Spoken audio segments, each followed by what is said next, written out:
friends, he was able to form a safe zone to help the survivors. Everything was proceeding smoothly, until one day, the apologist arrived to seek shelter. She pretended to be helpless and lost, and because of her pathetic state, our boy took pity on her and invited her in. That became his most regrettable mistake he ever made. Playing the nice guy cost him. She easily took advantage of the situation and invited her own group inside the safe zone. The fact that this same woman is standing a few feet apart from him and shouting at him to give him money is all you need to know about how insufferable she is. Our boy is giving her the look of death and wants to strangle her, but he knows that there's no point rushing things right now. However, he does shove her outside because she just won't shut up. The door slams shut on Kuijing's face, and her confusion is satisfying to see. The same dude who she treated as her slave all this time suddenly has the balls to kick her out without any issues. Back to his apartment, Xiaoyang quickly glances at the calendar, realizing that he's only got a month in preparation before the world-ending apocalypse rears its head on him. Suddenly, something strange happens as a system screen pops up, activating the apocalypse system. His objective is to own a piece of land and prepare a year's worth of supplies. Something tells me the system must be taking inspiration from Genghis Khan. Did I mention the reward? It's 10 points, which can be exclusively exchanged for rewards at the store. Seeing the happy expression on his face, you can tell how Xiaoyang's feeling. He's really glad to discover his fancy new system that can help him manage through the apocalypse. Inside the store, there are only 3 items for now: an enhancement potion, a survival kit, and a protagonist's supply box, which I find interesting. Each of them can be exchanged for different point costs. Things are already going better for him than he anticipated, as Xiaoyang quickly remembers just how miserable he was during this point in his life. Because he wanted to gather every tiny penny for Kuijing's dowry, he skipped out on his meals and starved himself to save costs. Imagine doing all of that for a girl that still ends up betraying you. Anyway, he grabs his phone, realizing he should order some food because the zombies won't let him have any of it anyway. That same night, the scene cuts to him savoring at the sight of his dinner, personalizing his expensive takeout experience. Bro is so eager to taste quality pork that the moment he takes a single bite, he gets the power of the gods and becomes shredded as hell. Just kidding, but that's definitely how it feels because of the amazing taste. So he starts munching down on the food like a Victorian child who hasn't eaten in days, and the next thing he knows is his phone blasting up. Xiaoyang checks it and realizes that it's a call from Kuijing's best friend, Wen Shuya. In typical toxic best friend fashion, she starts mouthing off at him on the phone for dismissing his girlfriend. The chick gets on his nerves so much that he hangs up on her. Instead, he focuses on his objective to acquire a piece of land. His current goal is to build a powerful fortress that can easily be defended, but also shares the facility of water and forests nearby. So the following day, our boy gets to work. He's making way inside a real estate company and talks to a property consultant to assist him with his request. She greets her customer, inquiring about his intentions to buy or rent a house. Before he could answer, their conversation is interrupted by Xiaoning's superior, who orders her to work on bottom-tier tasks instead of being at the front. This asshole is actually the company's sales manager, Ju. He shoves her aside and tells her to go work at the back, even though she was perfectly fine assisting a client. Manager Ju is a discriminating corporate douchebag who calls Xiaoyang a brokey from one look at his outfit. Our boy quickly defends himself, calling out the disrespectful manager's words. Instead of apologizing, the manager doubles down on his take, emphasizing that people like Xiaoyang can't even afford a toilet, and therefore shouldn't be taken seriously. Xiaoyang despises this guy's guts and promises to ruin his confidence with his next move. Bro whips out an American Express card and proudly declares that he's here to buy land. The fact that he's out here to buy land causes all of them to get startled and roaring in shock, realizing that they've struck gold with this customer. The consultant Xiaoning nicely tells him to come along, as she'll brief him properly with a detailed account. The whole thing gets under Manager Ju's nerves, who thinks that this kid is bragging without any money to back it up for it. In the next scene, Xiaoning presents him with a list of land options for him to purchase. But our boy's not here to look around from a list. Instead, he plans to speak his exact requirements so they can get something for him. First off, he wants the place to be near the mountains with a fresh and flowing water source. A proper transportation system should also be there.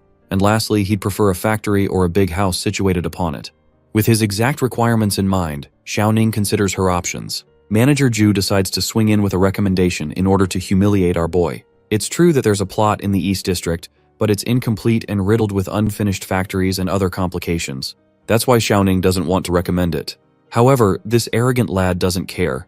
He thinks that Xiaoyang is intentionally litzing ridiculous requirements because a customer like him never has any intention of buying in the first place. To that, our boy raises a question, wanting to know if the East District plot really does satisfy his requirements. Xiaoning agrees, but reminds him about the unfinished factories and the project leader exiting the project. Checking the records of the plot, Xiaoyang quickly realizes that he might actually have something going for him. This is a nice plot. Easy to defend with a barbed wire enclosure and difficult to approach or attack. The fact that there are unfinished factories is a bonus for him. Right away, he agrees to purchase the plot and sign the contract. The polite consultant lowers her head in agreement, but she's totally shocked that her customer is about to buy a place with unfinished factories roaming around.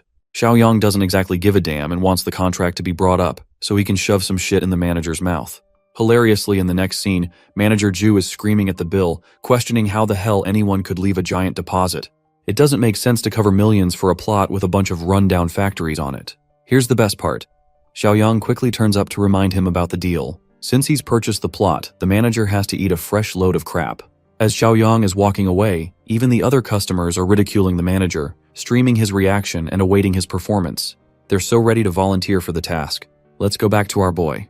Recalling his two main missions from the Apocalypse system, he's just taken care of one by spending his bride money on purchasing land. His next concern is to stockpile a ton of resources for a year. As he's walking away, Xuxiang actually sees him and wonders what the guy is doing here. Fudgy the whale then glances at the ridiculous scene taking place in front of him. People have Manager Ju on his knees, and they're force-feeding him shit on a live stream. Damn, now that's a fate worse than death. The disgusting scene is replaced by a seductive one, presenting Jing in all her curvaceous glory. The woman suddenly receives a call from Xuxiang, who quickly informs her about Xiaoyang's visit to the real estate company. And yep, that definitely gets her going because her main question is, how the hell was he able to buy land and with what money? Xuxiang reports the exact deposit details and reports that this man probably spent his bride's money on it. Ping is pissed off after learning that the money she deserved is being used for his personal expenses. Instead of getting her riled up, Big Mac Attack tells her to just ask the guy himself and see what's going on. Her yapping goes on, and I'll gladly skip that part because who wants to hear that? Back to our boy, who is busy reflecting on his next idea. The big problem comes in the form of money, as he'll need a lot of it to cover for resources and work around building his base. His peaceful pondering is annihilated with a loud banging on his door. Bro probably thinks the FBI discovered something in his browser history. But no, it's just Dumb and Dumber, two of the most annoying women on the entire planet, and they're furious with the way Xiaoyang spent Jing's money. Completely confused by the situation, the dude wonders what the hell is going on. Jing does not spare him a chance to say anything and straight up accuses him of using her money to buy land. Not just that, she claims ownership over the land he just bought too. As you can tell, Xiaoyang finds her accusations to be ridiculous. First, he slaps her shoulder with a pile of cash, and then he reminds her that he's never going to allow a woman like her to spend even a single cent. In fact, he even brings up his knowledge of Xuxiang and Jing dating each other in secret, which ultimately surprises her even more. Worst bestie of the year chimes in to cover for her friend, acting innocent and stating that it's just a misunderstanding between a couple. However, our boy isn't convinced and straight up calls her a cheater for playing him against her sugar daddy. Slamming the door on her face, he tells her to get lost. Instead of feeling guilty over her actions, the one thing that bothers Jing is how our boy was able to discover their secret relationship. That's how you know this woman is very messed up. She doesn't even care about the fact that she made a serious mistake. Her bestie is surprisingly also shocked, not knowing when the secret relationship even began. She's also disgusted that it had to be with the old bastard Xuxiang. Even she understands that they've got no leverage against Xiaoyang anymore, so they'll have to return with another plan later on. Earlier I called this woman the worst bestie of the year, and you guys are about to know why. You see, she's a snake who has been waiting to shoot her shot. She's glad that the two of them are fighting, because she can sneak in and take Xiaoyang for herself. Anyway, let's not talk about those two horrible people and focus back to Xiaoyang, who came to visit the unfinished factory. The crew leader of the construction company explains that they'll have to renovate a number of things and install proper defense systems, and based on that, it'll take some time. Hilariously, with how many defense systems they're installing in place, even the construction crew member is like, "Are you about to fight God or something?" Our boy refuses to cooperate and simply orders the completion of the project within a month. The captain straight up tells him that it's not possible to end this in a month. Despite the numbers they have at their disposal, it won't be enough. But funnily enough, the same captain then tells him that the kid will have to pay more to finish his demands in a month. The project will be rushed, so they'll need a minimum of 20 million for the job. Without even despairing at the price, our boy simply smiles and asks to confirm it's really all they want. The leader expresses that Xiaoyang will also have to make an upfront payment of 5 million to get things started. Our boy is actually on board with the plan and explains that he'll get the money transferred in 1 week, as long as they don't waste time and begin right away. The captain is at a loss for words. He's probably wondering if Xiaoyang's the son of Chinese Elon Musk or something. Oh, and our boy emphasizes that if he skips out on the payment or crosses them in any way, he'll name the plot under their name in order to prevent the damages. The attractive deal gets sealed. But right then, the conversation is interrupted by Kuijing's friend, who acts all buddy-buddy with him and grabs his arm, asking what he's up to.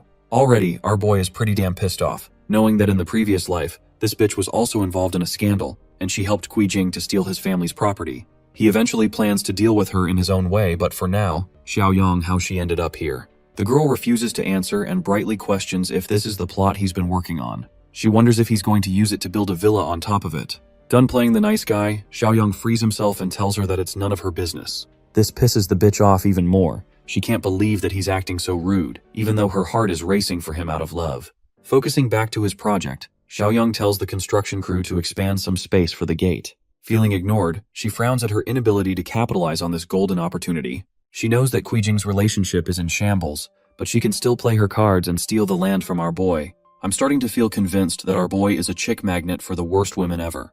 Back at his apartment, Xiaoyang manages funds by using his house as a collateral. But even then, that's not enough to cover the initial payment.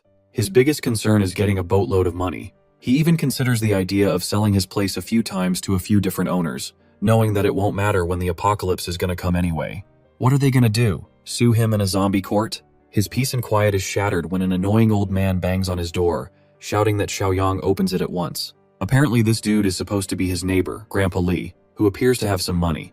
The old guy is so rich that he owns the first 2 floors to his name, and now he's looking for Xiaoyang's place too. The only reason our boy didn't sell it in the original timeline is because he thought of this place as his eventual wedding house. But with how that turned out, and how this old fart is constantly shouting at him, he's starting to change his mind. Grandpa Li scolds the kid for going out clubbing, even though Xiaoyang completely denies such false accusations. Instead of continuing the meaningless argument, our boy simply surrenders the house to the old geezer's name, finally making the leap to have it sold.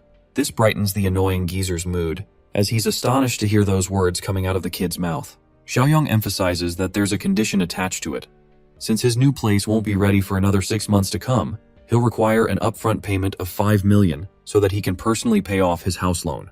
It's actually a pretty smart strategy if he repeats this a few more times with different buyers. Xiaoyang intends to shut the door on him if he declines, but at the last moment, the old geezer caves in and accepts the conditions.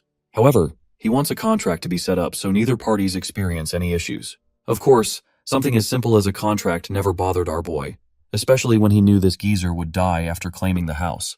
Anyway, things are looking good so far. He'll soon get access to 5 million from Grandpa Li, and with the 3 million he pledged on his own, he now has 8 million to work with in total. Thanks to completing the first requirement, he can also now claim a reward for the mission. In the next scene, our boy is speedrunning the grocery stores. This man has become the Max Verstappen of a shopping trolley. Even the people around him are starting to question if the kid is mentally ill or some shit. Their reaction is solid, especially when you realize that Xiaoyang has like 7 different carts jam-packed with stuff inside. The people think that someone must have fooled him with the fear of an incoming apocalypse, forcing him to buy all that. Xiaoyang doesn't pay attention to these fools and ends up completing the second task. He assesses where he should be spending his points. Even though he could boost his stats, it would be more efficient to get the toolbox of the protagonist. Without any hesitation, he chooses it and spends all his points. The result is a beaming mystery box, which unveils a powerful space ring to store his items in a static dimension. Overall, our boy is pretty satisfied to get his hands on a legendary item. He also doesn't have to worry about his food going bad inside the static dimension anymore. If you guys think gathering 1 year's supplies was next, well, the system goes even further, and now demands him to gather 10 years of supplies to earn more points. Having caught attention from the store's manager, security arrives to take care of any lunatics causing a scene. Yang Tao is surprised to find Xiaoyang here of all places. To give a bit of a background check, Yang Tao used to be an annoying bully back in their school days. They tormented the weak, including our boy, who refused to accept their orders. Their encounters during school were already rough, and now this guy is out here screaming at Xiaoyang to return all these supplies back to where he found them, instead of causing a scene. Our boy gives him a fearless smile and points out that nothing has changed regarding Yang Tao's personality, as he's still Captain Douchebag like he was before. He promises to follow up with the purchase too, but in the eyes of the security manager, he thinks Xiaoyang is messing around, and he demands him to pay at once or suffer the consequences instead. An entire hour later, 4 receptionists finally end up concluding the checkout for all the items. It results in a total of nearly 57,000 yuan. Right away, Yang Tao forces our boy to insert his card and check out at once. Acting like he just pulled off some kind of god-tier move, Xiaoyang swipes the card with confidence. To the manager's utter shock, the transfer goes through, flooring Yang Tao's expectations. Humiliated, he takes his men and turns to leave, But our boy's not quite done as he calls him for one last thing. Xiao Yang expresses that he received unjust rudeness for his purchase, so he wants an official apology, or else he'll return these items immediately. Hearing this gets Yang Tao's blood boiling, who thinks that the kid is pushing his limits and deliberately looking for trouble. But in today's world, cameras are everywhere and people can be easily documented. That's why the other customers there are holding the rude security manager on the spot, ordering him to give an immediate apology or become famous on TikTok for his stubbornness. Things are working out great in Xiao Yang's favor, who reminds his old classmate that an apology won't hurt him. In fact, it might just give him the push to buy 10 times more. Yang Tao thinks it's an exaggeration, but our boy calmly decides to prove him wrong a second time by showing him his balance. When he swipes the card, the look on Yang Tao's face is priceless, as he's unable to comprehend how this guy has 7 million casually sitting in his account. With no other way to save his face, Xiao Yang pushes the humiliated Yang Tao to offer an apology. The bully caves in and lowers his head, apologizing for his behavior. To embarrass him even more, our boy pats his head and reminds him not to behave rudely for no reason. As he's leaving, Yang Tao curiously asks what he bought all of this stuff for. Using the best answer in the book, Xiao Yang dismisses him by stating that it's none of his damn business and that he's planning on something big. The humbled manager expresses that he'll need to find a wholesaler for even greater purchases like that. This catches our boy's attention, as he turns to ask if Yang Tao has any ties with wholesalers. The guy actually confirms the fact, reminding him of their old leader Zhang Shengji, who currently works in the wholesale business. In fact, Yang Tao even makes a call to speak to him for a big client. The surprising part for Xiao Yang is realizing that this rude bitch is still serving under the same boss, even out of school. It makes him wonder how much money they've made together in the business. A short while later, Yang Tao takes him to his boss's place. A car quickly arrives and pulls the brakes just inches away from the two of them. Exiting the car is the arrogant bastard who thinks he runs the world, Zhang Shengji. He wants to have a meeting with this supposed big client right away. Yang Tao even helps refresh the man's memory by reminding him that Xiao Yang used to be their classmate. But of course, since much time has passed since then, this roughneck doesn't remember anything. Inspecting our boy's face closely, he suddenly realizes Xiao Yang's identity. It's the kid who always stood his own against their group and rebelled against their orders. He tries to belittle our boy's drip by calling it fake. It doesn't also help when Xiao Yang acts like he doesn't even know the name of the brand. From his reaction, Zhang Shengji thinks that he's only wasted his time by coming here. The kid isn't a big client at all. He kicks Yang Tao's ass, literally, and states that he can tell how rich a person is by just looking at them. To make fun of the boss, Xiao Yang sarcastically talks about his aura being so weak that he can't intimidate a dumb boss. Provoked, Zhang Shengji grabs him by his clothes. But our boy doesn't back down, repeating what he said. Hilariously, Zhang Shengji is only infuriated about the insult illiterate. He doesn't care about the fact that Xiao Yang taunted him for acting superior to others. Anyway, Yang Tao chimes in to break the conflict between the two. But the poor dude ends up getting kicked again for interrupting. The pissed-off boss thinks that Xiao Yang has made a big mistake, thinking he'll go back in one piece if he doesn't buy a ton of goods from him.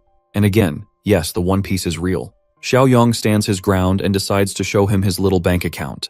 The boss can't believe what he's seeing. The kid is ready to make a giant purchase of 1 million at the drop of a needle. To go even further, our boy states that he'll actually be purchasing 5 million worth of goods. The initial 1 million is just a deposit to get things going. Intrigued, Zhang Shengji inquires for the kind of goods he's looking for. The kid tells him that he wants everything that is edible or drinkable to be included as part of the goods. Despite the fact that a giant client is standing before him, this greedy boss thinks that he can easily scam our boy by handing him a batch of food that is almost expired. It's a lottery ticket for him. Inside the warehouse, Zhang Shengji shows him the goods and throws in a 10% discount if he buys everything here. However, our boy is strictly concerned with the quality of the goods first, so he decides to check a bag of peanut sand, and quickly points out how most of the stuff here is nearing its expiry date, exposing the boss's greediness. Zhang Shengji genuinely didn't know that Xiao Yang would be so well versed in this line of business. He decides to throw in a 50% discount if he takes everything from the pile. However, our boy quickly turns him down, stating that if he's spending 5 million for goods, they'll have to be of the best quality. However, he does have plans to use these expired goods as well. The boss doesn't get what he's plotting, but now that a discount offer is already on the table, Xiao Yang uses it to leverage his negotiation. He wants all the expired goods, but with the condition that he'll pay in a month's worth of time. Zhang Shengji doesn't mind, but he's afraid what will happen when the goods end up expiring and he backs out of the deal. To that, Xiao Yang even throws in an offer to mortgage his own house for the cost. The boss at this point is quite intrigued about the kind of business Xiao Yang is running. For him to acquire expired stuff without any problems, our boy doesn't dread his choices. In fact, he leaves a little nugget of information for the boss. In just a few days' time, even expired food will be seen as a luxury to have. This sends shivers down Zhang Shengzhe's spine, but refusing to elaborate in his typical style, Xiaoyang seals the deal and promises to send the delivery address later. Picking up his phone call, our boy realizes that an interested buyer has reached out to him for his house. He wraps things up with the warehouse and lets them take care of everything. As he's leaving, Yang Tao is left wondering if they're the ones who got spammed. Even the boss can't figure out how a normal-looking kid is out here spending millions without any concern. In the next scene, the interested buyer actually makes a deposit of 400,000 for our boy's house. He also accepts the contractual condition that Xiaoyang will leave the house in 3 months. I think you guys can understand what he's doing here, right? He doesn't care about the consequences because the world will be plunged into chaos anyway. Xiaoyang is surprised by the old man's desperation, who didn't even inspect his house and sealed the deal anyway. He decides to ask for the old man's motivation, who explains that he's doing it for his granddaughter's sake, who has to transfer schools and requires a new place for it. They saw a nice-looking home and thought to make an offer. Scaring him, Xiaoyang wonders if he should raise the price now that he's heard of their desperation. This makes the poor guy shrink in fear. Maintaining his original price, Xiaoyang assures him that he won't do anything of the sort. They quickly sign the contract, and the deal is done.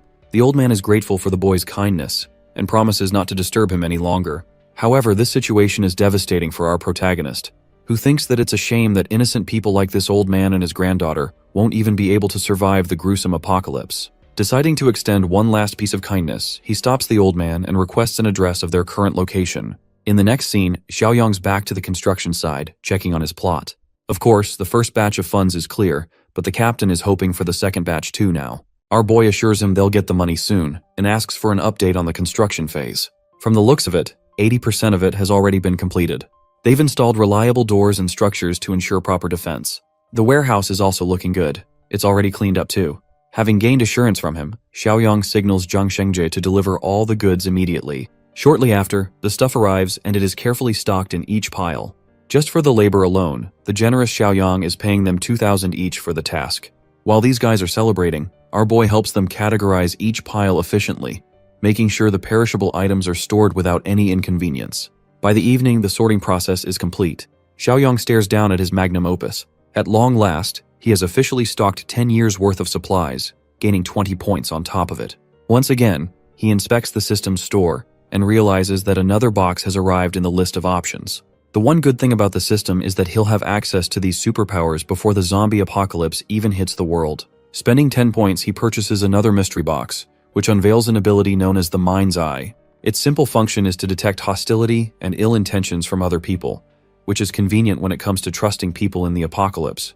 Replacing his earlier task is the new task, Armed to the Teeth. It requires him to get a shitload of weapons and stock up John Wick style, which is exactly what Xiaoyang had in mind. That same night, we turn to a darker side of society, the black market. Xiaoyang is navigating his way through the crowd, hearing people rambling about antique items. All of the terrible people are gathered here, including Big Mac Attack Xu Qiang, who is currently arguing with a shop owner for a ridiculous price on a bracelet. Seeing him purchase fake bracelets at this market only assures our boy that Fatso is a scammer, and Kui Jing can't even tell she's wearing fake jewelry. While searching around, Xiaoyang finally catches something worth his attention. He comes to a shop owner who is selling melee weapons. Xiaoyang is interested in buying the good stuff. The shop owner recommends a knife sharpener, or just a baton if he's looking for something stiff and not sharp. Xiaoyang counters that he requires something even harder than that. The only thing harder than a baton is Dwayne Johnson's bald head. Anyway, the shop owner thinks his customer is messing around without actually being interested in buying. To his utter shock, the same kid transfers 200,000 right in his account, assuring the guy that he's interested in buying.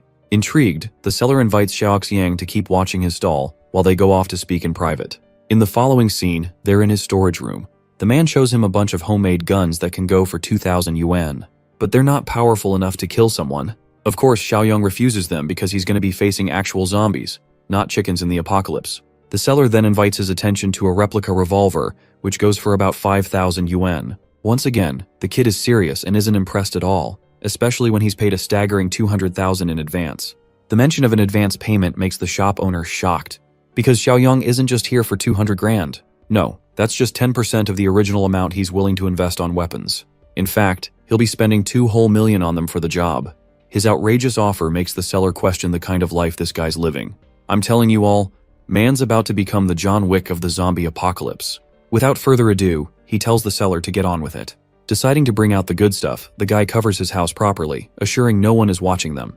He also assures Xiaoyang that he's come to the right place, as he can send him to a supplier who can help complete the transaction with high-quality weapons. The real meeting will happen in a couple of days. As he's walking out of the storage house, Xiaoyang ends up bumping into Fudgy Pudgy again, who finally understands why Xiaoyang is spending a comfortable life lately. He thinks that the kid sold off a good portion of his stuff on the black market to become rich. Little does he know, Xiaoyang is uninterested in his provocations and simply wants to use this idiot to test his newest ability. Activating the mind's eye, he first inspects the intentions of the seller, who appear to be in his favor. But for the fatso in front of him, not so much. Xiaoyang bites back by telling Shuxiang that just like those second-hand bracelets, he also took in Kui Jing, who is worth all the fake shit he bought. Someone's gonna need an icing for that burn. One simple remark is enough to get Shuxiang's nerves flared. The seller wonders if they know each other. To that, our boy emphasizes that it's best to consider him an enemy. Since they've become good friends already, the seller offers his support to our boy, promising to beat the crap out of the old fart for messing with them. Xiaoyang leaves satisfied while Shuxiang is at the verge of tears, seeing a bunch of ruthless men approaching him with a baton. They shove him on the ground and literally kick him down until he's full of marks. This incident only boils his hatred for Xiaoyang, and he promises to exact his revenge one day. 2 days finally passed. Our boy receives a truck full of his fancy weapons, completing the mission reward as well as gaining a bonus reward for it. The bonus reward is a physical enhancement potion to help boost his stats. It's even got a multiplier of 2, so it's even more effective than what he can purchase at the store. Wasting any time, he loads the injection and chucks it into his body. Seconds later, he realizes that he's surpassed the average male's strength, which is at 5 points. Right now, he's at 7 points, allowing a 40% increase in physical might. Next up, he checks the store, which only has a survival kit and a physical enhancement potion for him. Deciding to maximize his strength stat, he goes for the physical enhancement potion and injects it again. By the end, our boy is stacked with 8 physical points, significantly boosting his power by 60% compared to the average male. To test his ability, he looks around and grabs a hardened rod. Xiaoyang kicks it so hard that it bends and leaves a crack in the nearest wall. With his current level of strength, zombies are going to be catching these mighty hands. Next up, he decides to store all of his weapons inside the spatial ring, which sucks all the crates inside the static dimension. Assessing his situation, Xiaoyang understands that the apocalypse will break out in 2 days. He has to tie up any loose ends now, which reminds him of the situation with the old man he met. Even though people betrayed his trust in the apocalypse, deep down, Xiaoyang is a good person who wants to help others when he can. That's why he intends to send their family a bunch of supplies to survive, but from then on, it's up to the people to manage their own. In the next scene, Xiaoyang arrives at the old man's place. It was difficult to find the exact location because of how downtrodden this place appears to be. As he's climbing stairs, our boy understands that the old man must be in a really terrible place in life. As he's knocking the door, he realizes that it's best to whip out the supplies he brought first, so that he doesn't have to deal with it. His magic ring materializes the rationing supplies just outside, and finally he knocks the door. The old man worriedly comes up, apologizing for the situation of the rent. But he's shocked to discover Xiaoyang at his doorstep. And not just that, the kid has brought tons of stuff alongside him. Our boy tells him that he doesn't have time to explain, so it's best if they transfer the stuff inside quickly. In the next scene, the crates are all placed inside, and the old man is pretty impressed by Xiaoyang's stamina. Our boy inspects his surroundings and thinks that the old man's apartment is well secured. He warns the old man not to spill a word of what he's about to tell him. Xiaoyang advises them to use the supplies smartly, because the world is about to experience a change. Suddenly, he glances at a photograph of the old geezer's beautiful granddaughter. To his utter shock, it's actually Shanshan, one of his friends that he made when the apocalypse broke out. To confirm her identity, he checks with her grandfather, who is surprised that Xiaoyang knows her name, even though they never brought it up in their conversation. Concerned, Xiaoyang immediately asks for her location. Turns out that she's in her hometown studying and in the process of transferring. In the original timeline, he found her with lingering regrets about her grandfather's demise, who risked his life to save her and died in the process. As his friend, Xiaoyang refuses to let the same outcome happen again. First off, he tells her grandfather that he's not going to be able to move into his house. This causes the poor guy to panic out of fear, but Xiaoyang helps calm him down by explaining the end of the world.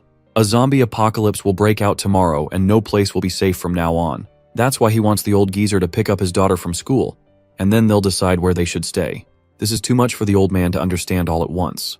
Unfortunately, Xiaoyang doesn't have a choice but to help his understanding.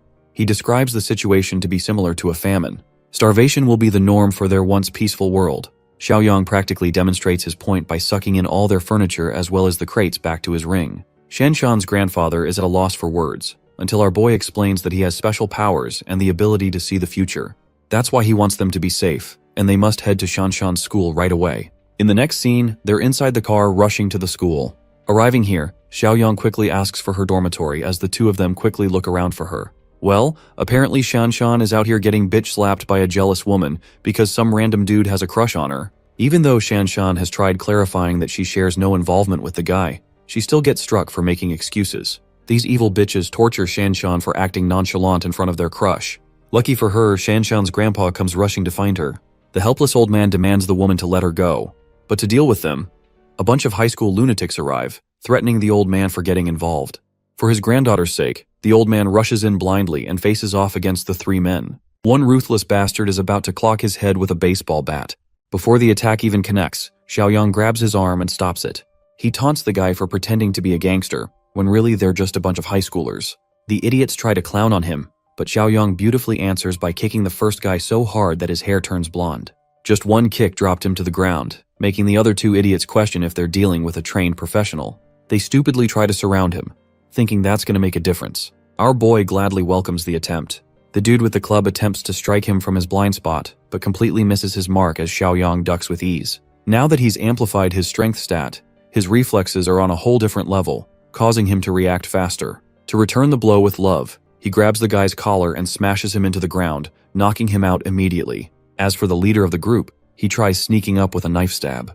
Unfortunately for him, Xiaoyang maneuvers his fist to his advantage and brutally delivers a kick just below his thigh. Just so you know, getting kicked here by a real-life professional is bound to put you down with the worst kind of pain imaginable. Well, in these idiots' case, Xiaoyang has been successful in helping them take a nap. Next, he walks up to the girl who toyed with Shanshan. A bitch slap to the face reminds her that he's showing his support for feminism and exercising equal rights. Girl is literally seeing stars for a minute. Bro then grabs the other bitch and shows her how it feels when someone pulls your hair. He then puts a blade right up to her neck, drawing tears out of the fear in her eyes. And then boom, a sharp swing cuts through as the woman screams in pain. At first glance, it looks like bro just got his first body count kill. Even the reaction of Shanshan makes it seem like he really unalived someone. But no, he just gave her a little haircut. You know, how the barbers treat you when you say, just cut a little off the top, and then they end up running a fade check on you? Yeah, it's happening to her. She screams at him, promising never to forgive him for what he did. But let's be real, our boy doesn't give a damn and even acts like he did her a favor by taking off the extra weight. Hilariously, he tells her that she'll get what he's talking about in a few days' time. For now, he tells Shanshan that they're heading off. She doesn't know where, but she follows him anyway.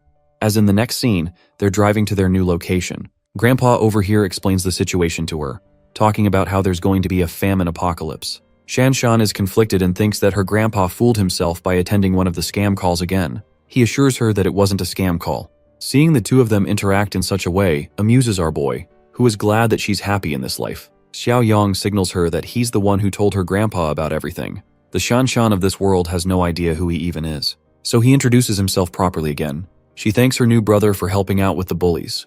But Xiaoyang isn't too worried about them anyway, since they won't be surviving in a few days. Still, the girl is lost and doesn't get what's about to happen to the world. Xiaoyang clarifies that he only describes the situation as a famine because it's the easiest way for her grandpa to understand. This gives the poor girl some hope, making her believe that everything's gonna be fine. Bro quickly reaps her soul by replacing the word famine with an apocalypse, utterly shattering her expectations. Xiaoyang states that things should already be going south according to the news. Shanshan quickly checks her phone and sees a bunch of videos about some kind of rabies infection causing people to go mad and attack people. Her fear grows and grows when she watches even more videos, horrified to see the condition of infected people. Xiaoyang stands corrected once again. The apocalypse is about to begin. Shanshan learns that tomorrow will be the official breakout of the toxic smog, which will encompass several provinces. This dangerous smog will permanently alter the state of living beings. A good portion of the population will immediately turn into zombies, and from then on, they'll feast on those that are unaffected by the smog. Once killed, the uninfected become the undead, increasing their numbers. He's happy to know that Shanshan at least has knowledge of what zombies are supposed to be like. It's just that the situation is far too ridiculous for her to understand. But our boy thinks she'll come to find it reasonable soon, especially when the entire world will be plunged into chaos after 1 week. But right now, they're stuck with another problem: traffic. Xiaoyang is surprised to find the emergency lane also blocked.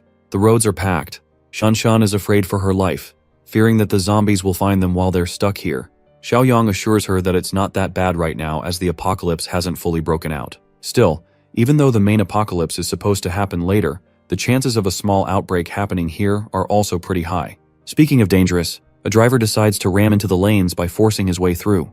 He ends up slamming right into our boy's car, who is pissed off and retaliates on his own. He tries to stop the invader from entering the emergency lane. The guy stops just next to his car and starts shouting curses at Xiaoyang. Realizing that they're dealing with a snobbish rich guy driving a Mercedes, Shanshan's grandpa recommends they let it go. But our boy doesn't play around. He doesn't mind giving this guy an early death if he bothers them out of the car. In the next scene, the traffic is finally unclogged, and the situation is resolved after an hour. Shanshan warns our boy to watch out for the same driver from last time, who is quickly speeding up to cut through. Even Xiaoyang is shocked by this guy's stubbornness. The dude quickly cuts ahead in order to mock them. Even Shanshan's grandpa thinks that this is unsafe and that they shouldn't stoop to his level. However, Xiaoyang has stopped giving a flying fuck to these kinds of people, knowing that the apocalypse is going to save him from any crimes anyway. What he ends up doing is ramming against the guy's car, causing it to spin over and crash on the side. The trust fund baby gets out of the car and immediately calls the traffic police to get Xiaoyang arrested. He's not the type of person to let someone go after they've wronged him. In the next scene, our heroes are back to the facility that Xiaoyang has been spending so much time on. Even Shanshan's grandpa is shocked that they'll be living here from now on. He assures them that starting tomorrow, their life will change permanently, so they better get some rest now. The following day, our boy is sunbathing and sees Shanshan also coming along. She's finally had a good night's sleep after a long time because of her classes. Xiaoyang is excited to show her around, the fortress that he built. Walking her around, he explains how the walls are made of concrete. There's a remote-controlled gate, so durable that no one will be able to cut through. He installs one proper rule. Without his permission, they can't allow anyone to enter inside the fortress. This makes Shanshan worried about the survivors who eventually find their way all the way here, thinking that Xiaoyang's just gonna let them die. To answer her concerns, he takes them to another location, pointing out how people's nature truly takes a shift when it comes to any apocalypse. It's because of the dark side of humanity that they'll have to treat other people with caution. Being kind can result in their own deaths if they're not careful. To take care of any survivors, he's actually installed a buffer zone, a place of temporary shelter that can be used to help them while he's away. Once again, Xiaoyang strictly reminds them not to let anyone enter the main fortress. With that established, he takes them to the food storage facility, explaining how they're going to be handling food from now on.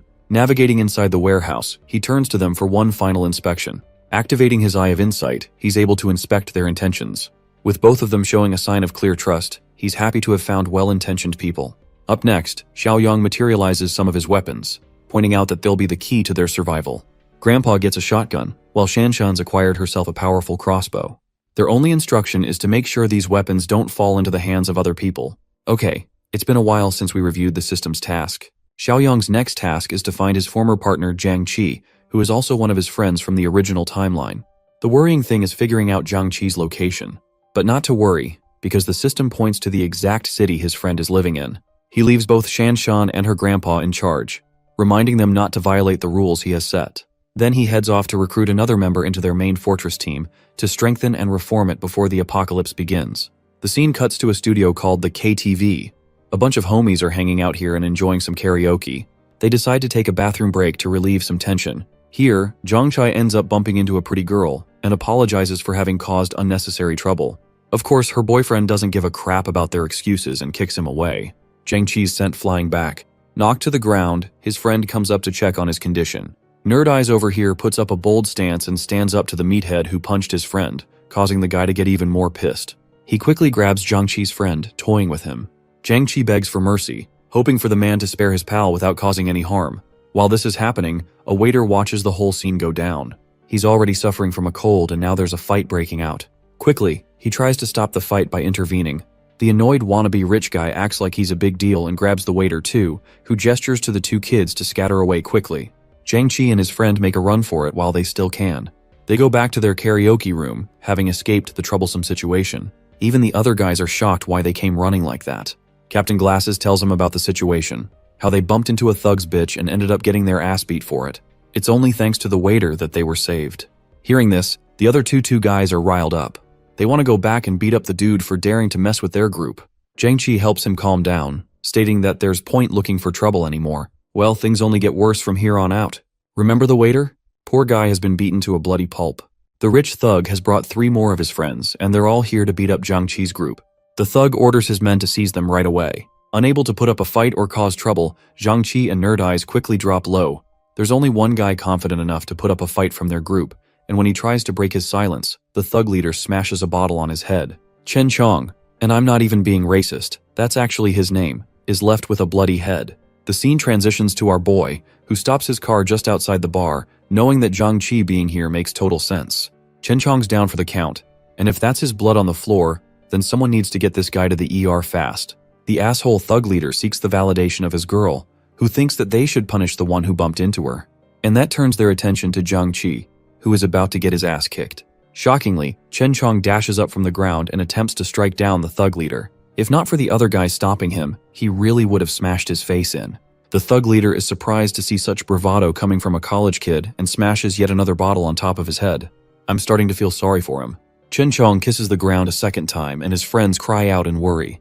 Watching him go down like that infuriates Zhang Qi to jump into action. Unfortunately, they're quickly detained. The final member of their group is quivering like a puppy on the side. The waiter is struggling to maintain his senses, while the rest of the thugs are busy beating down Zhang Qi's group. Unfortunately, his punch is dodged, so he doesn't even take one of them down. Something happens to the waiter. This guy goes crazy with his bloodshot eyes and flings into the battle like a damn animal. He chomps down on one of the men, chewing on his shoulder and horrifying everyone else. The thugs have no idea what's going on or why this waiter has gone insane all of a sudden. They quickly try to restrain him, but his monstrous strength gets the better of them. In fact, the zombified waiter turns back to chomp down on the other guy's arm. He's become a full-fledged animal as he overpowers the thug and knocks him to the ground. To everyone's shock, the same overpowered animalistic beast of nature is easily manhandled by a random guy. This random guy is none other than our boy, of course, who shoves his face into the screen and tells everyone else to stop fucking around. The thugs are astonished. Just now they were getting destroyed by the waiter, and yet one kid has him pinned against the wall without any trouble. The thug leader questions Xiaoyang's identity, who doesn't explain a word and addresses Zhang Qi's condition, asking if he's clear of any bite marks. Luckily he is, but Zhang Qi doesn't know why he's being asked such a weird question. Our boy tells him to quickly follow him as they've got somewhere to be, but the thug leader isn't quite done messing around with them and stops them. However, one of his own henchmen starts experiencing a strange headache after receiving a bite. Immediately, our boy comes to terms with what's about to happen. The infection is getting worse and his guy is about to turn. Xiaoyang asks if his shoulder was bitten off by the same rabid waiter. The lackey confirms this as a fact but doesn't understand the connection. Our boy internalizes that this guy was actually already infected. And now that he's received a bite close to his head, it's game over for him. Xiaoyang drags the zombified waiter, tosses him into the restroom and slams the door shut. The wild beast keeps on ramming the door, but luckily, zombies at this stage don't have the intelligence to open doors. Turning his attention back to the thugs, our boy prepares himself for a serious ass-kicking, questioning Zhang Qi which one he should take out first. The funniest thing is that Zhang Qi doesn't even know him and fails to comprehend what's going on. Pissed off by the kid's audacity, the thug leader rushes to punch his arrogance down. Humiliating him with a simple motion, Xiaoyang grabs his damn face and smashes his head into the ground. The infected lackey from before rushes to attack him as well, but he's also destroyed with a single smack to the face, knocking him down. With the dude completely knocked down, his friend comes to ask what's going on, as a simple punch shouldn't have been so effective. His body twists and turns in pain as Xiaoyang invites them for the smoke, believing that only after catching these hands will they understand not to fuck with him. Turning to Zhang Qi, he's given strict orders to head to the private room with his friends and wait outside. The guy doesn't put up a fight and just helps his friend exit the room. As for the thug leader and his fellows, they're done fighting around too, knowing they don't stand a chance. However, Xiaoyang isn't the type to just let anyone leave after they messed with him like that. He accuses the thug of being a drunk bitch who nearly killed his brother because of his carelessness. To give this guy a taste of his own medicine, he shoves the thug down and slams the door shut on him, sealing them inside. The thug leader slams the door, but he can't do shit since it's locked from the outside. The outcome is gruesome for this guy's fate. His own lackey has fully become a zombie and lunges forth to find its nearest victim. In the end, Xiaoyang gets to hear their screams as they're getting devoured alive. A staff member comes around to check what's going on. Xiaoyang instructs him to lock the door properly and to call the police, informing them of a dangerous patient with a rabid infection. The staff member is startled at first, until our boy shouts at him to just get the job done. Quickly, he locks it shut with a key. Next up, our boy helps Zhang Qi's friends navigate their way outside. The staff members are concerned about the noise coming from inside the room, wondering what the hell is going on. They received word that a rabid flu patient is inside, but no one really knows for sure. Hearing about the flu, they quickly rush to check the live cameras. But when they arrive at the surveillance room, their expression drops to disgust and horror. Every single one of them has become a man-eating monster, ripping apart each other's limbs, causing the staff members to call the police immediately. Luckily for our boy and his friends, they've escaped the dangerous karaoke bar. He helps them get inside the car and they quickly head off. Even though Zhang-Chi is grateful for the stranger's help, he still doesn't get who this guy is. Xiaoyang calmly introduces himself, explaining that he was hired to protect them by a client whose identity is confidential. One of them asks about the rabid flu patient, stating that it doesn't exist according to the internet. Xiaoyang reminds them of the situation inside the room and wonders if that was also a conspiracy theory. Nerd Eyes worriedly asks about the cure for the flu. Unfortunately, from what our boy knows, there isn't a medicine for it. In fact, the situation will only get worse from here on out and the world will be plunged in chaos. Speaking of which, zombies have already begun attacking the citizens. The infection is spreading like wildfire, but even as it is right now, it's just a local outbreak. Most of the infected are in an incubation period, soon to be awakened. Eventually, things will become even more chaotic, which is why Zhang-Chi and his friends must strictly follow his instructions. They all agree in unison to follow him, when suddenly he receives a mission completion message. With this, he gains access to new items at the store. Some of them are supplies that he could really use down the road. However, the most interesting one is the post-apocalyptic cultivator box that doesn't seem to go away. Realizing that all three of these boxes seem promising, he plans to redeem them all back at the fortress. Aside from that, he still has to figure out a way to gain some trust. You see, in the original timeline, Zhang-Chi's friends were slaughtered by zombies because one of the group members betrayed them. Among them, the man who ended up betraying them is hidden among the three friends. It's about to become a game of Among Us to find out who it is. It's been a while, so let's check out how Kuijing is doing. She appears to be deathly afraid of going to the supermarket because of the news, and wants the supplies to be delivered to her doorstep immediately. To her absolute horror, she hears someone violently knocking at her door. Kuijing doesn't know how to handle the situation and quickly hangs up the phone call with Shuxiang. She takes a peek and finds herself relieved. It's only her best friend, who scared her to death with her surprise entrance. The bestie informs her about their neighbor on the first floor, who was taken away by the police by force in an ambulance. It appears that he was also infected, and it's starting to make sense why things are chaotic in their building. She asks Kuijing about the supplies that Big Mac Attack promised her. Unfortunately, they've yet to be delivered. Adopting a different approach, she decides to take advantage of Shuxiang's ego by injecting him with lies. They plan to tell the Fatas that Xiaoyang has a stockpile of supplies on him. Kuijing doesn't understand how her best friend knows this information. Turns out that she's been spying on him using one of her men, and has since learned that he orders a ton of supplies every now and then. Kuijing can't believe that her ex knew about the apocalypse in advance. Her beastie convinces her to tell Shuxiang about everything, so they can loot Xiaoyang's supplies and make a fortune for themselves. Yup, these fake hoes know no morals. Arriving back to his glorious fortress, Zhang-Chi is stunned by what he sees. He can't imagine someone building an actual fortress for themselves. Taking great joy, Xiaoyang explains that it's everyone's natural reaction. Shanshan and her grandpa are glad to see him return home. He tells them not to worry as things are under control. In fact, he shares the spotlight on his new friends, Zhang-Chi and his group. These guys will be joining them from now on. Of course, he also introduces Shanshan and her grandpa to them. They're happy to accept them all as long as they're chosen by Xiaoyang, who also goes on to instruct her grandpa to show these guys around and to help explain every rule. One of the group members raises a request, asking to be issued weapons for their own protection. Now this guy is already on the suspect list for Xiaoyang, who understands that Zhang-Chi's group has a secret mole inside. Nerd Eyes tells Yiming to calm the heck down, as it's risky to ask for weapons when they haven't even earned trust. Xiaoyang promises to hand them weapons in a few days' time.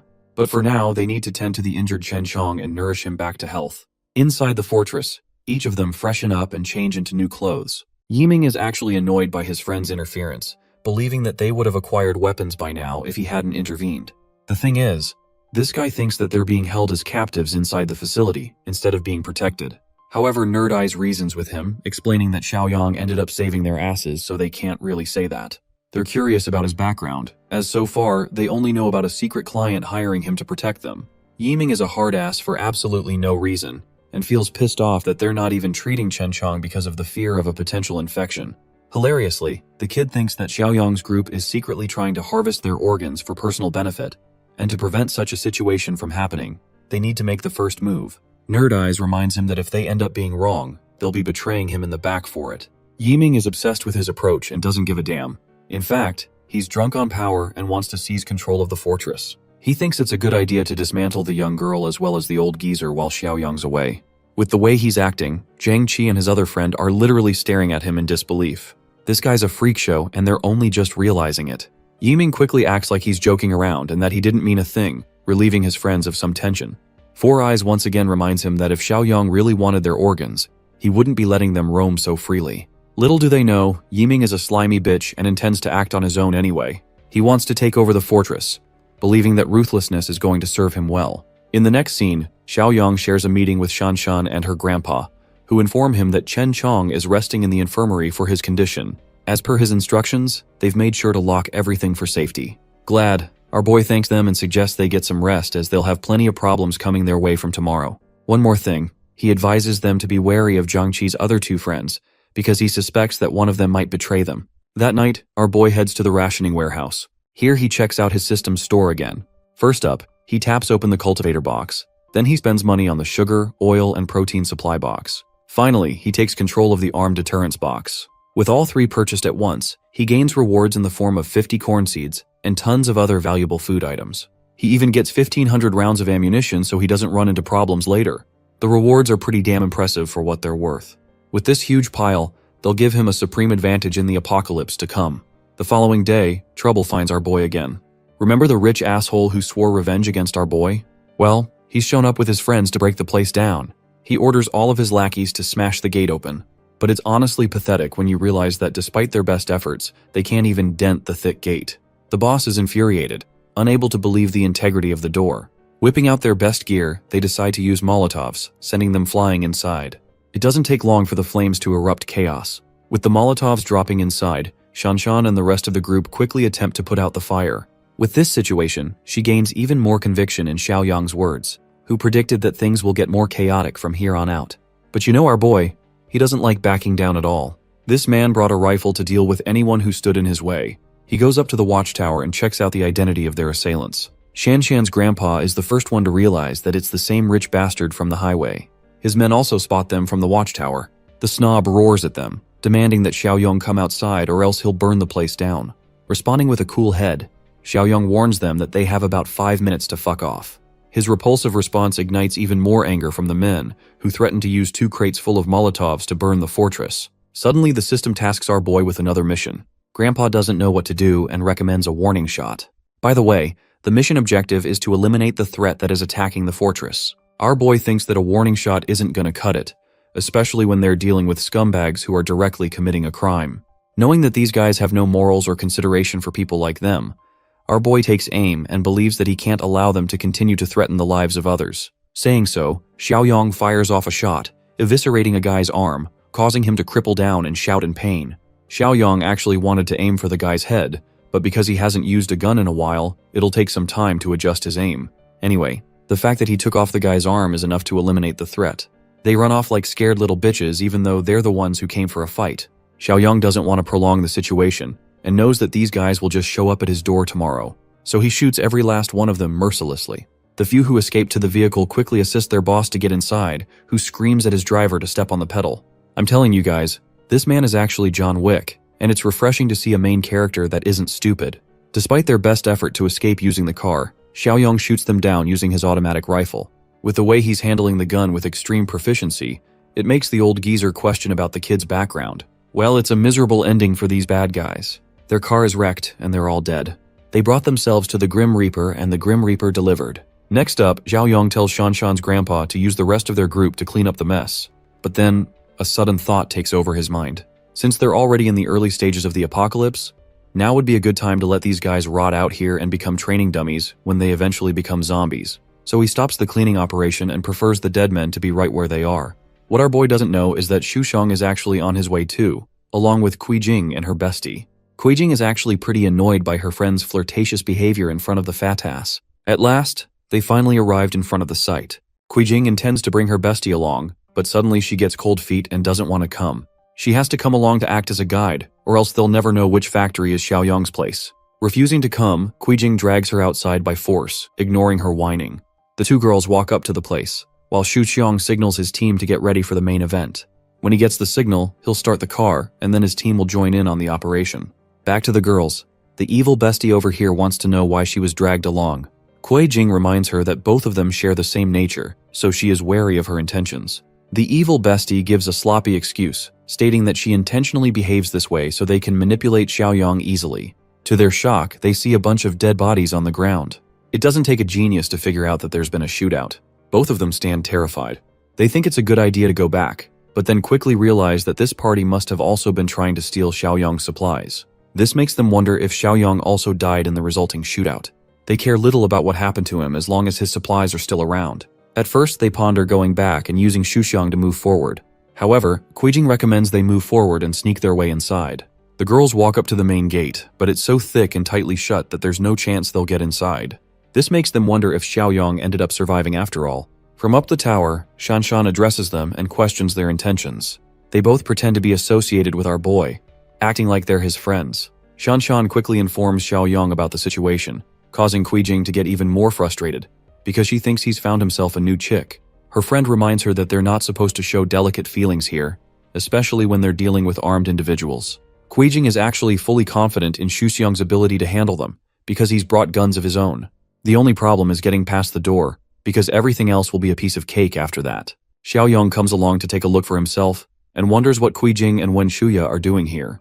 Right away, he uses his eye of insight to inspect their intentions. On the outside, these bitches are acting all cute, but he senses distrust and malevolent intentions from them. They act like they're worried about him, but our boy laughs at their sorry attempt for a joke. Not just that, he blatantly shares his knowledge of the Fatas Xuxiang also hiding nearby along with his lackeys. Both of these hoes have a surprised Pikachu expression, not knowing how the hell he was able to know. He doesn't even show them mercy and starts firing off a warning shot. Kuijing and Wen Shuya can't believe that he's actually going to such lengths. The evil bestie maintains a cool head and reminds Kuijing to stay calm, because they're dealing with someone with a gun. But of course, our boy doesn't want to kill the two of them right away. That would be too easy for the likes of them. Suddenly, one of the bodies of the dead men turns into a full-fledged zombie. But not just that, the rest of them are turning too. The same rabid flu they saw on the news is miraculously bringing the dead back to life. This is the moment of ultimate satisfaction for our boy, who wants these two bitches to suffer the ultimate demise at the hands of bloodthirsty zombies. Kuijing and Wen Shuya make a run for it, trying their best to escape the prowling murder machines. They pace their way back to Xuxiang, who has no idea what's going on. That's until he sees a zombie horde rushing after them. Both of these women are reduced to the brink of tears, begging the fatso to become their savior. Xuxiang didn't expect to run into the infected patients in the middle of nowhere. It causes a change of plans as he alerts his men to pull back. He doesn't even save the two women and completely disregards them. Kuijing is literally too angry to die. The scheming bitch throws her purse at her own best friend, causing Wen Shuya to trip on her feet and fall to the ground. Defenseless with nowhere to go, the zombies make quick work of her, tearing apart her flesh and enjoying their meal. While she's being torn apart, Wen Shuya curses Kuijing, swearing that she'll face an ugly death when her time comes. Making her own escape, the crazy bitch runs away, thinking she did the right thing. Witnessing such a horrific scene, Xiaoyang achieves system points for eliminating another threat, while Shanshan watches in horror. He also gains access to another mission to kill the lingering zombies around the base. Shanshan can't believe that the infection is so potent that it causes the dead to return back to life. With this, the apocalypse has officially begun. Xiaoyang tells her that mutations will run rampant, and the people who are infected will turn into zombies even after death. Sensing that he needs to update his team, he calls for an immediate meeting. In the next scene, they're all sat, discussing what to do next. Xiaoyang instructs everyone to stay vigilant and lock everything down completely, making sure that their bodies adapt to the source of the infection. If their bodies can healthily adapt, they'll be at less risk of a sudden mutation. Even then, Zhang Qi is worried sick for his injured friend. Chen Chong is still resting in the infirmary, and unfortunately for him, his infection is slowly taking over him. The city's up in flames. Chaos is ensuing outside and ravaging the world. We turn to Zhang Xingzhe, who orders his family to stay home while he's going to go to the warehouse and collect all the supplies he has. He also strictly tells them not to open the door for anyone, but things aren't looking so great for them as someone's already banging on the door. Gesturing his family to stay quiet, he approaches the door with a golf club in his hand, ready to knock the shit out of any infected person. He realizes it's just Yang Tao outside and lets his guard down. That ends up being his ultimate mistake, because Yang Tao has brought his friends to beat the shit out of his boss. They kick him down as he demands to be let go of. Even though the boss showed consideration to Yang Tao all these years, his own lackey ended up betraying him in the end. Of course, Yang Tao reminds his former boss that he was disgraced and tossed around like a lapdog. It's the opposite of being treated nicely. Zhang Shengji reminds him of the down payment he paid for Yang Tao's sake so he can get a house. Instead of being grateful for that helpful gesture, Yang Tao acts like it shouldn't be a big deal since his boss has enough money to buy several houses all at once. He's here for the warehouse keys to rob the supplies. The boss doesn't comply, causing this bastard to attack his family. Yang Tao drags his wife by her hair, causing the little boy to roar at him for hurting his mother. The poor kid can only do so much. Yang Tao doesn't even spare him and smacks the kid with a heavy slap. Zhang Shengji roars at him for hurting his defenseless wife and child. Being the evil son of a bitch he is, Yang Tao promises not to hurt them as long he cooperates along with them. In the next scene, they bring him all the way back to the warehouse. Unlocking it, they get inside, but Yang Tao is severely disappointed that there's barely anything that's left. The boss reminds him of their recent best client, Xiaoyang, who bought everything including even the expired food. There's practically nothing left in their stock. The mention of Xiaoyang makes Yang Tao realize something all of a sudden. If they can just steal those supplies from our boy, things will be easy for them as they'll have a decade's worth of ration on them. Of course, even the boss thinks that's a bad idea, because he knows from his previous encounter with Xiaoyang that he isn't a pushover. He even suspects that Xiaoyang must have learned about the apocalypse long before it happened, and prepared accordingly. Yang Tao doesn't even take it up as part of his mission, and instead forces his former boss to do the dirty work. Zhang Shengji has no idea what he's talking about until the bastard puts his family at risk. This means that if he doesn't secure Xiaoyang's supplies, they'll just take out their frustrations on his wife and child. It's a depressing situation for this guy. Back at the fortress, things aren't looking good for Zhang Qi's friend. He's turned into an animal without any regard for reason. The group despairs at the sight of watching their friend get reduced to such a pitiful state. Finally, Yiming suggests that they dispose of him. Once again, Xiaoyang is made suspicious by his words. Zhang Qi can't believe the words coming out of Yiming's mouth. However, this guy is actually serious, believing that there's no reason to keep an infected person alive, especially when they're already dead. He understands that if he were ever to break out of containment, he will endanger the rest of them. His words are painful but true. Xiaoyang agrees that there's no cure, so there's no way to bring their friend back to life. To test Yiming's resolve, our boy offers him a blade, just to see what he'll do with it. The guy is startled at first, but eventually realizes what's going on. Xiaoyang wants him to kill his infected friend. Yiming's body shivers at the sight of the blade, while our boy eggs him on, reminding him that he's the one who wanted a weapon from the beginning. It's finally time for him to pick it up and peacefully send off his friend. Interrupting their conversation, Zhang Qi forces the blade out of their hands. He understands the weight of the responsibility involved, and volunteers for the task instead. Our boy quickly reminds him that if he follows through with this job, he'll become a murderer. It's not something to brush off easily, but Zhang Qi is prepared to trust in Xiaoyang's words, and that's why he's ready to do the job. Seeing his confidence, he allows Zhang Qi to make his move.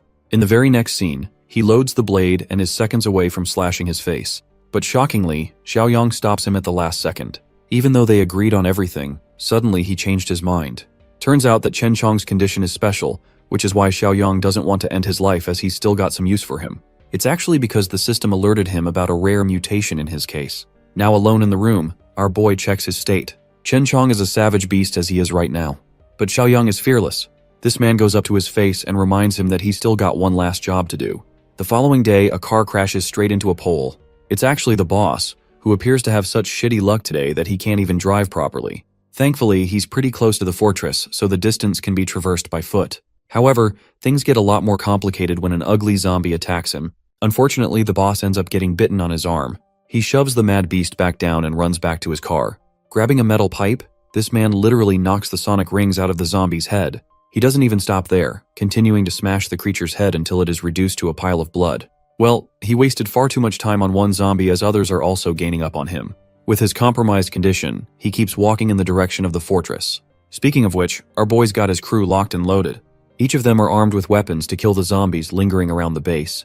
Shanshan is struggling with the protective gear covering important parts of her body. Even though it's uncomfortable, it's necessary to wear. Xiaoyang points out that zombies are known for their explosive power, and it can get overwhelming for them when they lack combat experience. He's fine with them taking it off later on. Outside the base, they're locking down on one zombie as their main target. Xiaoyang instructs his team to get ready as they're within range to strike. Suddenly, the zombie catches sight of them and initiates its attack. As it bursts towards our boy, Xiaoyang reminds his team of the instructions he fed them earlier. Everyone is tasked to cover for each other and maintain good distance. He quickly dodges the zombie's lunge and shows them a visual demonstration of how to create an opening after avoiding an attack. The best areas to strike are the creature's temples and nape. Think of it like Attack on Titan, the neck is their weakness. Surprisingly, Four Eyes is brave enough to smash his weapon into the zombie's face. But instead of cutting through with his blade, he only ends up hurting himself. I was glazing him and he ended up losing all of his aura in the same scene. Xiaoyang emphasizes that attacking the skull is useless. It's the least effective move they could pull off in a battle. It also gives the zombie a window to attack the dude, forcing Four Eyes to block with his blade. The creature really wants a piece of him while he's quivering in fear for backup. Xiaoyang is at least impressed with the way he handled his defense. Next up is Jiang Qi, who goes right in to target the monster's neck. The zombie is struck precisely at its weak spot, creating an opening for the rest of the team to keep on bashing it to death. Our boy highlights the importance of striking numerous times to ensure a successful kill. Jiang Qi looks back to ask how they're doing, to which our boy replies that they should know the answer themselves. However, a zombie is rushing to attack him from his blind side, causing Jiang Qi to shout and alert him. The mindless beast is inches away from biting his shoulder. But even then, Xiaoyang quickly turns back and grabs him by the head, displaying no signs of fear in his approach. Once again, he uses this as a lesson to teach them the importance of keeping an eye on their surroundings. The rest of them are amazed by his incredible reflexes and quick thinking abilities. Okay, let's go and see what the boss is doing. Boss is over here regretting his life's choices, as he spots a bunch of vehicles stopped right outside the fortress. This makes him wonder if Xiaoyang has already been killed by another party. Suddenly, he hears a bunch of people talking to each other. He recognizes one of the voices as Xiaoyang's and slowly draws near to see what's going on. Spying on the group from behind a car, he can't believe what he's seeing. Xiaoyang and his team are hunting down zombies without much struggle. Unbeknownst to this unlucky guy, Wen Shuya's zombified corpse crawls out from under the car and grabs his leg. This bitch really doesn't know how to die. She causes him to trip and fall. Left completely defenseless, the boss braces himself as the zombie hastens to feast on him. Right as she's about to kill him, her head gets blown to bits. It's Xiaoyang, who came just in time to save his life. The boss shoves her headless corpse to the side, while our boy questions what he's even doing here of all places. The boss explains his situation, but before he gets to say anything, Xiaoyang unfortunately spots his infected bite mark. He puts the gun over his head, stating that he's already a lost cause. The boss begs him to at least hear him out before shooting. Even though Xiaoyang is willing to give an ear to his request, he's not going to let this guy come near him. Filled with grief, even the boss understands that he's done for. The clock is ticking down for him to become a zombie, but the last thing he wants is for his family to experience the same tragic fate. He reveals how Yang Tao terrorized his family and is currently holding them hostage in exchange for Xiaoyang's supplies. Even though Zhang Shengji has done a lot of bad things in his life, he's never done anything close to what Yang Tao is doing right now. In any case, his family is innocent, but he knows that Yang Tao won't spare their lives. That's why he's begging for help, for Xiaoyang to take mercy and save his family. The situation is conflicting for our protagonist. He understands that Zhang Shengji is a selfish man, but at the same time, he did help out with the delivery of the supplies. What's more is that even though his team is well made, the ratio between men and women is unequal. Xiaoyang thinks that improvements could be made in light of that. He gets even happier after receiving a system mission to protect the boss's family, allotting him 25 points for completion. There's also his current mission, which is to kill all the undead lurking outside his base. Anyway, Xiaoyang agrees to take responsibility for the boss family. Hearing such words, the soon-to-be infected Zhang Shengji plummets to the ground, forever grateful for his actions. But now, it's time. Even the boss knows that he'll be infected soon, and he doesn't want to die a human's death. Understanding his situation, Xiaoyang orders Shanshan to grab a bike from the storage room. She doesn't get his intentions, but she goes to grab one anyway. As for our boy, he tells the boss to isolate himself from the crowd in a place where no one can reach him. Even though he doesn't explain the reason why, he thinks it's the best strategy to use before he becomes infected. Accepting his suggestion, the boss thanks him once again. In the next scene, we can see Zhang Shengji racing off on his bike. He's slowly turning into an infected, and his final thoughts before turning into one are those of his family. With him gone, Xiaoyang turns to the pile of zombies that they've all killed. Pouring gasoline on top of their corpses, he decides to burn all of them to ashes. The team has officially conducted a proper training session. Xiaoyang has become confident in their ability to fend off a bunch of isolated zombies without any problems, as long as they work together. However, with their current skill, they'll be unable to take on a small horde or even a zombie wave. That's going to need some time to adapt to. Xiaoyang tells his team to follow him, and in the next scene, they're facing yet another one of his storage rooms. Our boy uses the old geezer to watch over the weapons storage room for tonight, as he'll be heading over to the city. Of course, Shanshan's grandpa is worried that he's leaving off to a destroyed city. It doesn't make any sense for him to do that. Jiang Qi and Four Eyes volunteer to tag along for the mission too, but our boy refuses them, stating that it's a level of danger beyond their current skill. That's why he's leaving them to just protect the fortress until then. With that settled, a few minutes later, he's already in his car with his weapons prepared for the hunt. For the first time in forever, the store is empty, and even the refreshing option takes a while. This time, he decides to spend points to refresh everything. When he does, he is welcomed by a bunch of new loot boxes that he'd never seen before. Among them is the Black Tech box, a life-saving box, and an armed threat box. Also, with every manual refresh, the cost doubles, which means he'll have to be careful about how he uses the feature. Xiaoyang still thinks it's a good idea to spend all of his points on the fancy new crates. For now, he purchases only the black tech supply box, leaving him with 6 points left. He opens the box and discovers a physical enhancement potion, this time with a 5-point increase. It's an even bigger jump from last time. Reaching superhuman levels of strength, Xiaoyang injects himself with the potion. His body succumbs to the potion's effects, making him stronger than ever before. Our boy's destination is actually the boss's house. His wife and child are quivering in fear, hoping for Zhang Shengzhe to resolve everything. After a while, Yang Tao and his goons arrive into the room, while the defenseless lady questions what they're going to do next. Forcing his way upon the weapon, this piece of filth tells her that they're going to enjoy her while her husband's away. The poor woman tries her best to fend them off, begging them to stop what they're doing. We pick up the story with these thugs tearing Xiaoli's clothes without a hint of shame, while her desperate son struggles to shove one of them away. Right at that moment, the guy with the ponytail, known as Li, shows up, asking what all the noise is about. One of the goons answers, saying they're about to have some fun, and invites Li to join in. But the ponytail guy tells him that the job isn't finished yet, so there's no time for messing around. They better focus and get to work. The goon gets annoyed and asks why it's a problem, since they've done this kind of thing many times before. The ponytail guy gets pissed off to see this horny gorilla not catching the gist of the situation. He reminds the goon that he's messing with Zhang Shengzhe's wife and kid. He warns the goon that if she can't handle it and tries to kill herself, Zhang Shengzhe will have nothing left to lose. He'll come after them all, and nobody's getting out of that alive. He gives the horny gorilla some hope, saying that once they deal with her husband, they'll come back and work her to the bone, not letting her rest for a single day. The horny gorilla calls Li party pooper for ruining the mood, but he decides to take the advice anyway. With that, the goons start walking out of the room. One of them shoots her a creepy look, telling her to wait for her turn. The mother and son are left helpless, with nothing to do but cry. As night falls, the zombies start to roam the streets, and in these desolate roads, our boy is cruising in his car. He's deep in thought, reflecting on his recent gains. With 13 points in stamina, he's now got more than twice the strength of an average person, and his reaction time and control have improved significantly. He's zooming through the cluttered streets, drifting his car around corners, feeling the rush of adrenaline with every turn.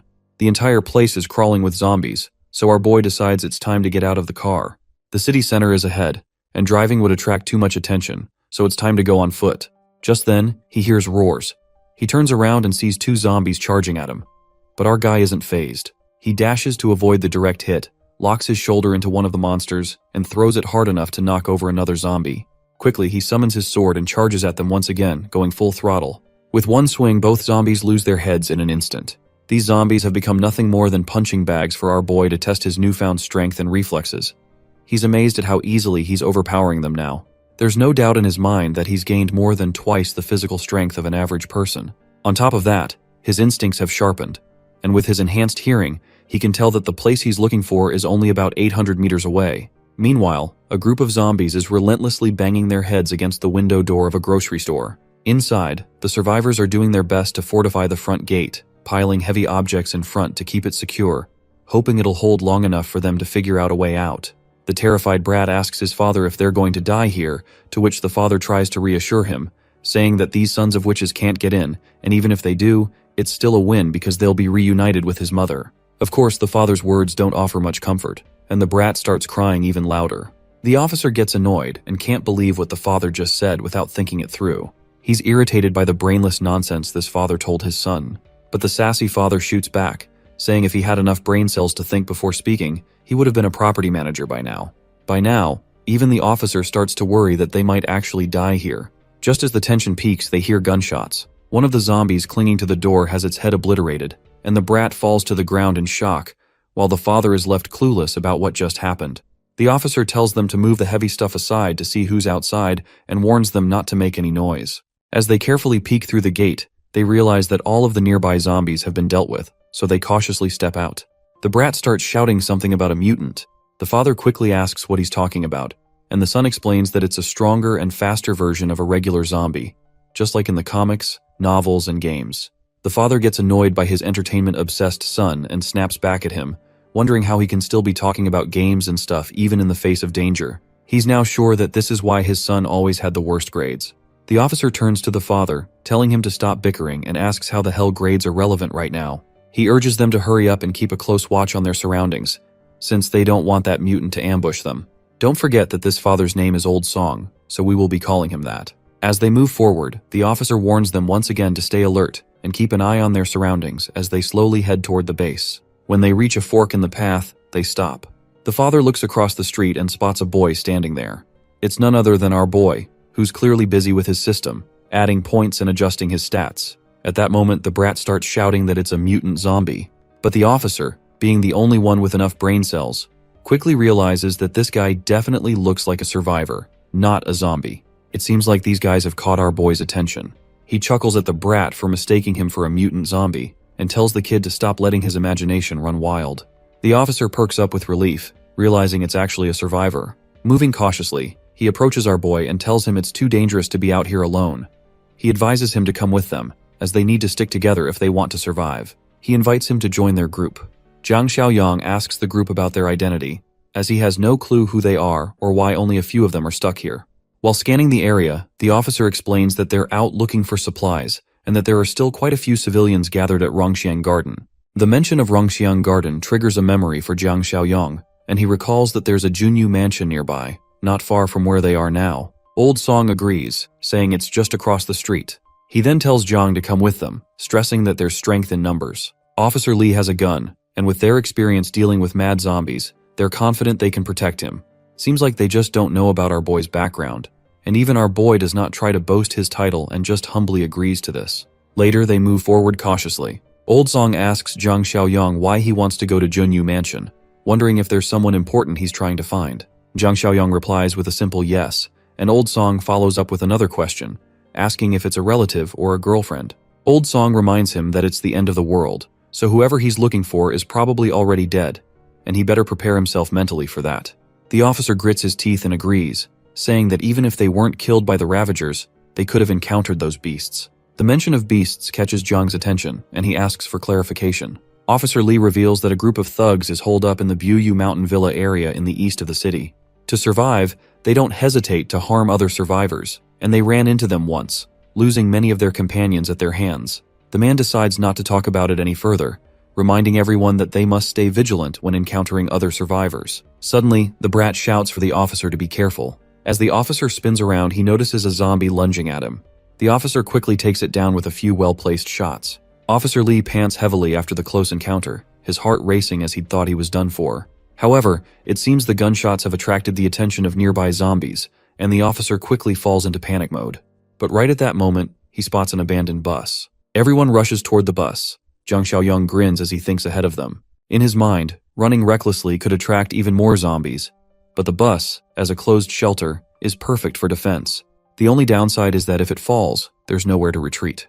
After weighing the pros and cons of the decision, Jiang decides to give this emergency plan a score of 70. Everyone has already made it into the bus when Officer Lee tells him to hurry and keep up. At that moment, Jiang Xiaoyang jumps into the bus, and Officer Lee quickly slams the door shut behind him. The officer warns everyone to be cautious and check each seat for any hidden Ravagers, but the brat quickly shouts that the zombies are not giving up. They're still gathering outside. Officer Lee grits his teeth in frustration, realizing that despite their fast escape, the zombies are still hot on their trail. The zombies begin banging on the bus, trying to break in. With each passing second, the number of zombies increases, and the officer does his best to keep the gate closed, but it looks like this is just too much for the poor officer. That's when Jiang extends his hand and slams the door with such force that the zombies are pushed back, and the door is completely sealed. Officer Lee is left stunned, his jaw hanging in disbelief at such incredible strength. Jiang Xiaoyang then comes up with a plan, and states that he's blocking the door to keep it shut, and suggests that they should smash the windows and fight back. Surprisingly, the officer agrees and decides to place some faith in Jiang Xiaoyang. At that moment, they shatter the bus windows, and zombies trying to cling to the bus are struck on the head by Old Song. The others assist Old Song, making sure he doesn't topple off while hanging out the window. Officer Lee, however, is holding back on using his bullets, as he doesn't have many left and wants to reserve them for when things get dire. That's when Jiang Xiaoyang pulls out a crossbow and tells Officer Lee to use it. The officer is bewildered, not understanding how this guy seemingly pulled the bow out of nowhere. Jiang casually explains that he just picked it up earlier. With that, Old Song and Officer Lee join in, using the crossbow and their own strength to clear out the zombies. After a while, they manage to defeat all of the zombies, and finally, they make it out of the bus they had been using as shelter. The brat, feeling absolutely confident and full of himself, believes they've just turned a dangerous situation into a safe one. He's convinced this can't be a coincidence, and that they must be the children of fate in this apocalypse. My guy then tells everyone to stay cautious and not make the same careless mistakes again. Meanwhile, back at the fort, everyone is hoping that things go smoothly for Zhang Xiaoyang. Lu Yiming decides to keep watch that night. The glasses guy asks why he's suddenly so enthusiastic, and Lu Yiming, annoyed by the teasing, tells him to stop talking nonsense. He reminds him that he had always been sincere with his duties. The fatty quickly gets humbled by his friend's reaction, and asks why Lu Yiming is getting so worked up over a bit of banter. Regardless, Uncle Sheng decides that since Lu Yiming is taking charge bravely, everyone else should head back to their rooms and rest, so they can make the most of Yiming's help. Uncle Sheng then advises Lu Yiming to wake everyone up immediately if anything happens. As the night deepens, Lu Yiming sits idly, reflecting on how late it's gotten. Knowing that everyone must have already gone to sleep, he decides to get back to the main goal he's focused on, wanting to settle things before our boy returns. Meanwhile, the old man sleeps soundly with the key of the weapon room lying near his pillow. The old man doesn't even notice when Lu Yiming quietly opens the door to enter. As Lu Yiming approaches the old man's bed, he reaches out to grab the key. But to his surprise, the old man proves to be more alert than expected, waking up just before Lu Yiming can grab it. The old man asks what the hell he is doing, but before he can get any more words out, he receives a solid punch to the face from Lu Yiming. With the key now in hand, Lu Yiming runs as fast as he can, while the old man calls after him, demanding the key back. The commotion wakes others up, and the old man quickly reports to everyone that Lu Yiming has taken the key to the weapons room. They all run as fast as they can to catch that bastard, but the idiot throws a bunch of stuff in the way while running. Everyone chasing him stops right there. It's pretty hilarious though, because they could easily jump over these obstacles, but they just stand there like game characters refusing to enter a restricted area. Lu Yiming notices the nursery room on his way and figures he might as well go all the way since he's already doing this. He heads into the room where Chen Chong the zombie is lying on the bed, strapped down. As he tries to approach, the zombie suddenly retaliates with its free hand. Lu Yiming is taken aback because the second hand was supposed to be tied down, and he wonders if they made the straps too loose when they bound this freak. This actually makes him even happier though, because it saves him the trouble of untying the zombie. Meanwhile, the others finally make it past the obstacles, and what they find in the corridor is far from pleasant. They're frustrated that Lu Yiming went out of his way just to let Chen Chong out of the infirmary. The old man is regretting not realizing sooner that Lu Yiming was such a snake. But Shanshan tells him there's no point in regretting now, they need to focus on what to do next. Since all their weapons are locked in the warehouse, they should start by making sure that this zombie gets locked back in the infirmary. Uncle Sheng decides to use the method Zhang Xiaoyang taught them earlier, stay careful and avoid letting the monster bite. With that in mind, they start walking toward the zombie. Zhang Qi quickly grabs the bastard by the neck, while the other two help hold its hands down. The old man contributes highest out of all, pointing towards the infirmary and telling them to drag the zombie back. With a countdown of 3, they push the zombie back into the infirmary and lock the door as securely as they can. Once the zombie is locked inside, one of them wonders if it's just him, or if restraining the zombie wasn't as hard as expected. Everyone else shares the same thought. But the old man reminds them that they've wasted so much time here, that little brat must have gotten all the weapons by now. Right at that moment, Lu Yiming shows up and questions the old man's audacity to call him a little brat. Sadly for everyone, the bastard finally has a gun in his hands. However, he seems annoyed by the fact that the storeroom only had one weapon, but he figures this one will be enough to deal with all of them. After he takes care of everyone, he'll take his sweet time searching for the other weapons. Lu Yiming points his gun at them, ordering them to move back into the room. Zhang Qi tries to reason with the bastard, reminding him that it was Zhang Xiaoyang who saved everyone and gave them a chance to live. But Lu Yiming reminds them that our boy always acts high and mighty. Saving their lives doesn't mean they have to serve him like slaves for the rest of their days. The old man also calls this bastard an ungrateful sucker.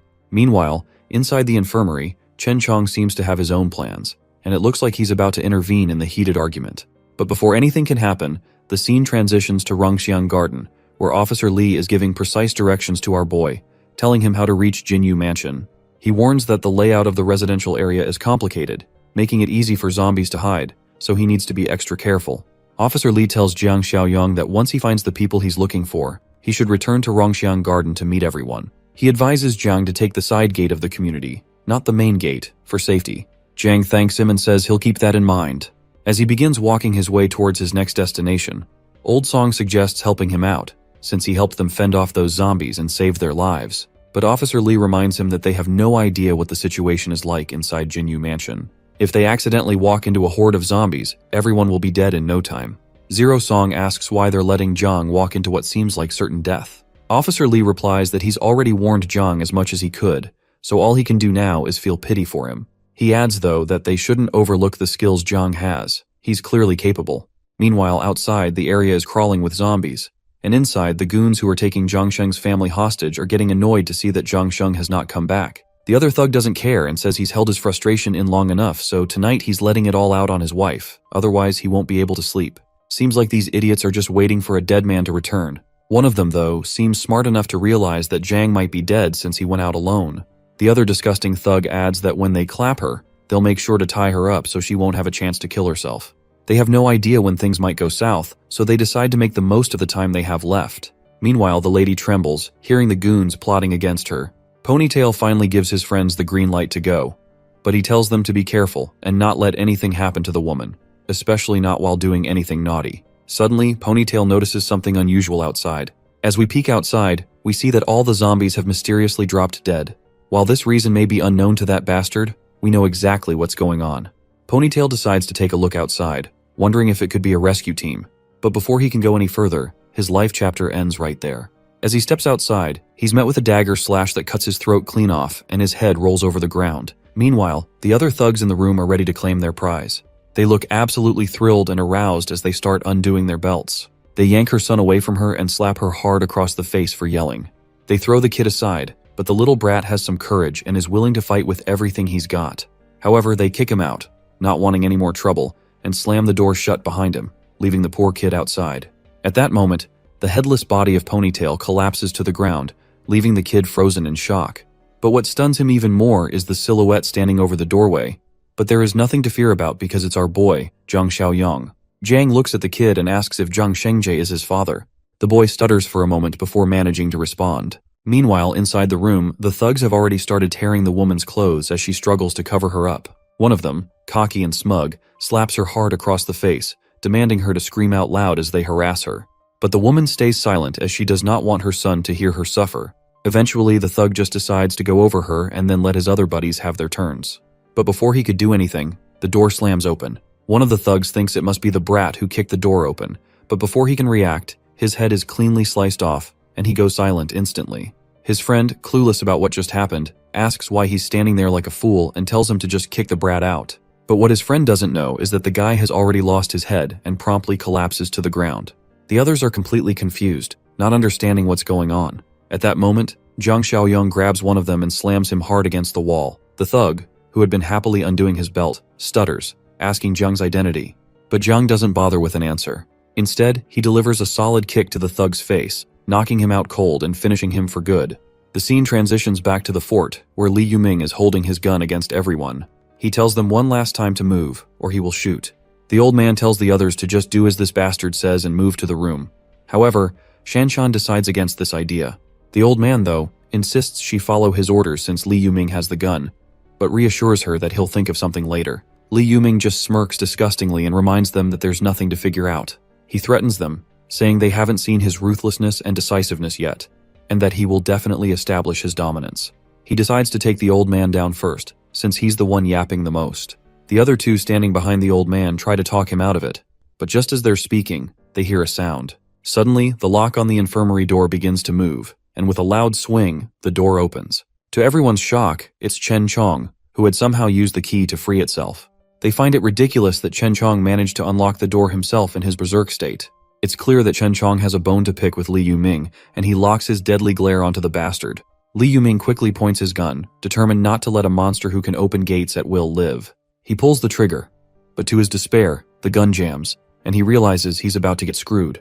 Before he can react, the monster lunges at him, tearing him apart and killing the bastard who's kept everyone on edge for the past few chapters. Not only does Chen Chong take out Li Yuming, but he also drags his lifeless body toward the infirmary. No one knows what's happening, and all they can do is watch in complete disbelief. Chen Chong, on the other hand, grabs the key to the infirmary door, tosses it aside, and he locks himself in, leaving everyone standing there bewildered. Meanwhile, Zhang Xiaoyang is done taking down the thugs and finally frees the wife. He then calls the kid over to him, but the protective mother holds her son close, asking Jiang what he plans to do with him. Jiang doesn't bother explaining and simply tells the kid to come over. The kid finally decides to trust him, assuring his mother it'll be all right. When he reaches Jiang, our boy hands him a dagger and tells him to kill these bastards. The thugs quickly realize what is coming for them next, so they start begging for their lives. Even the mother tries to protest, saying he's just a child.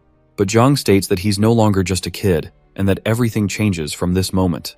He tells the kid that, from now on, he's the one responsible for protecting his mother, so he needs to gather his courage and eliminate the monsters who hurt her.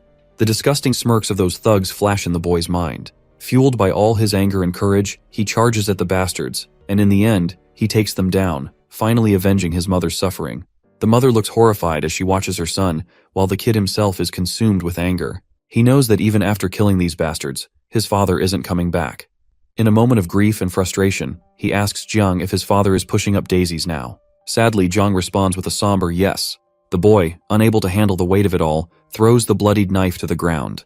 He rushes toward his mother and hugs her as tightly as he can, seeking comfort in her embrace. The mother, desperate to keep her son safe, pleads with Jiang to take him with him, offering to do anything he wants in exchange for her son's safety. But the boy, determined to stay by her side, says he wants to protect her. But Jiang invites both of them to come with him. He reveals that he had promised Jiang Shengzhe that he would keep them safe. With that assurance, the mother and son follow Jiang closely, walking past the dead bodies of the defeated thugs. The kid looks scared to see those bodies, and he is even more scared about the monster who killed these guys. Jiang, with his usual calm, replies that it was he who took down all of them. By the way, let's not forget that this kid's name is Shuai and his mother's name is Shaoli. Suddenly, Jiang gestures for them to stop, sensing some suspicious sounds nearby. He turns to Shaoli and asks if she knows where Building 8 in Banyan Garden is. The mother responds by reminding him that it's the same direction he is currently facing, and asks him why he's asking about it. The scene then shifts to Building 8, where a group of looters stands outside, demanding supplies from everyone inside. They assure the residents that they will spare them if they surrender their resources. Inside, our team is hiding in the apartments, debating whether they should give in. Officer Lee quickly shoots down the idea, saying that the looters are animals who won't keep their word and will kill everyone except the women.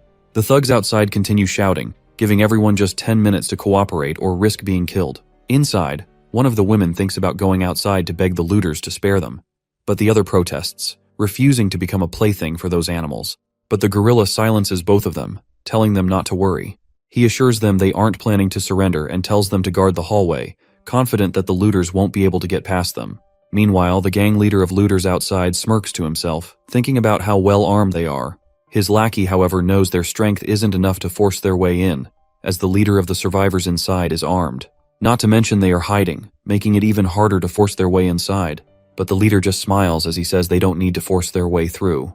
Instead, he orders his men to cut off the water supply to the first-floor apartments and waits to see how long they'll hold out. While these thugs plot their tactics, Zhang Xiaoyang stands nearby, watching these guys sneakily. Shuai innocently asks if these are bad people, to which Zhang responds positively.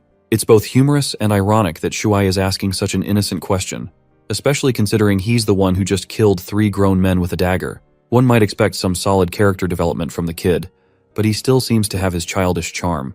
Zhang then reminds Shuai that these are the same kinds of people who bullied his mother, and that's why they need to be dealt with. Meanwhile, Officer Lee tells everyone to guard the stairs and stay hidden, as he plans to check out what these guys downstairs are up to. Officer Lai then walks over to the window and sneaks a peek outside, noticing that all 7 of them are armed, with 3 of them packing guns. But then, a loud bang echoes through the air, catching Officer Lee off guard. The rest of the group is just as confused, not knowing what's going on. As we know though, these guys are getting ripped apart by bullets from Zhang Xiaoyang, and one of their men goes down. The others are left clueless about who just took them out. That's when Officer Lee spots Zhang Xiaoyang, gun in hand, making his way forward. My guy starts doing open fire, and one of the goons takes a direct headshot. When they spot him standing in the middle of their ring, they start shooting back with their pistols. But Zhang just keeps walking forward, unfazed, as not a single bullet even comes close to grazing him. This only makes him smirk at the sight of these amateurs. He raises his gun, aiming at the boss of the lackeys hiding behind the concrete block. But his bullets hit the block instead. The frustrated boss shouts at his lackeys, telling them to start firing while our boy is busy shooting him. The lackey eventually stands up straight, fully determined to take Zhang down himself. But Zhang quickly shifts his aim, pointing the barrel of his gun directly at the guy, and with one or few bullets, he blows the bastard's head off. The leader of the squad sneers from behind the concrete block, feeling smug as he thinks Jiang must be out of bullets by now. Confident, he decides to make his move, aiming his gun at Jiang. But Zhang Xiaoyang meets his gaze with a cold, unwavering stare, standing tall right in front of the guy. As soon as the thug pulls the trigger, Jiang moves his head with lightning speed, avoiding the shot.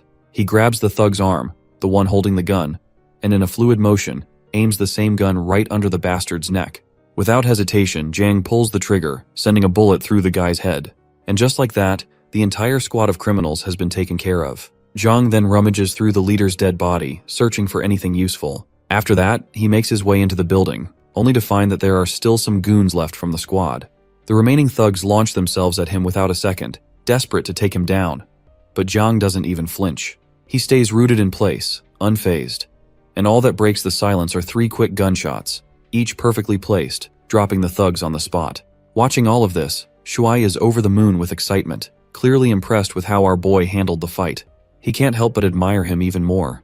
Right then, a system task appears in front of our boy, revealing his next objective, which is to recruit survivors from Rongxiang.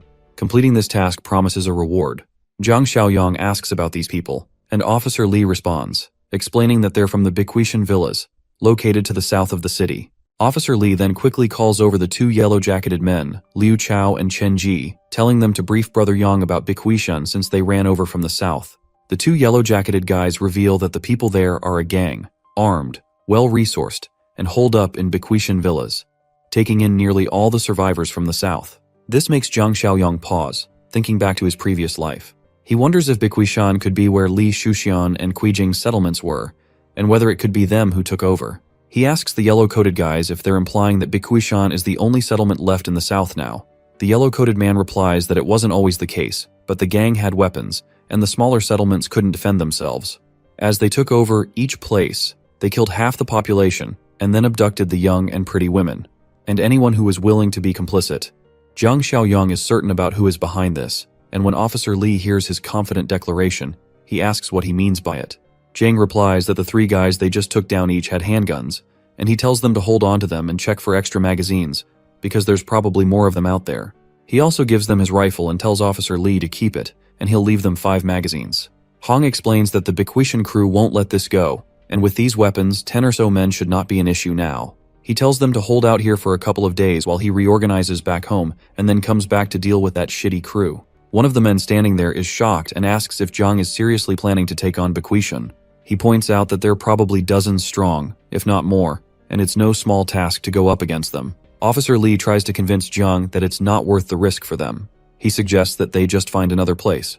Our boy reassures Officer Li not to worry about it, because he already has some beef with the Biquishan crew. Besides, in a few days, he plans to return with a bigger vehicle to evacuate everyone to the east of the city, near the old Tea Leaf City. He's building a stronghold there and will need people to help. With that, Zhang turns and walks away, offering a casual goodbye and telling them to take care of themselves. He also takes Xiaoli and Shuai with him. The scene transitions to a darker, more ominous setting. Dead bodies lie scattered around, and outside, a lone guard is on duty. The place he's guarding is none other than Biquishan. Inside the mansion, we see the people running this gang. Wenge, with his orange hair, is the boss of this place, and he asks why they haven't dealt with the supplies at the Jinyu Entertainment Center yet. Xiaoli, the overweight man, responds during a meeting, saying he's already sent people over, so they should be back by now. But little do they know, those people have already been wiped.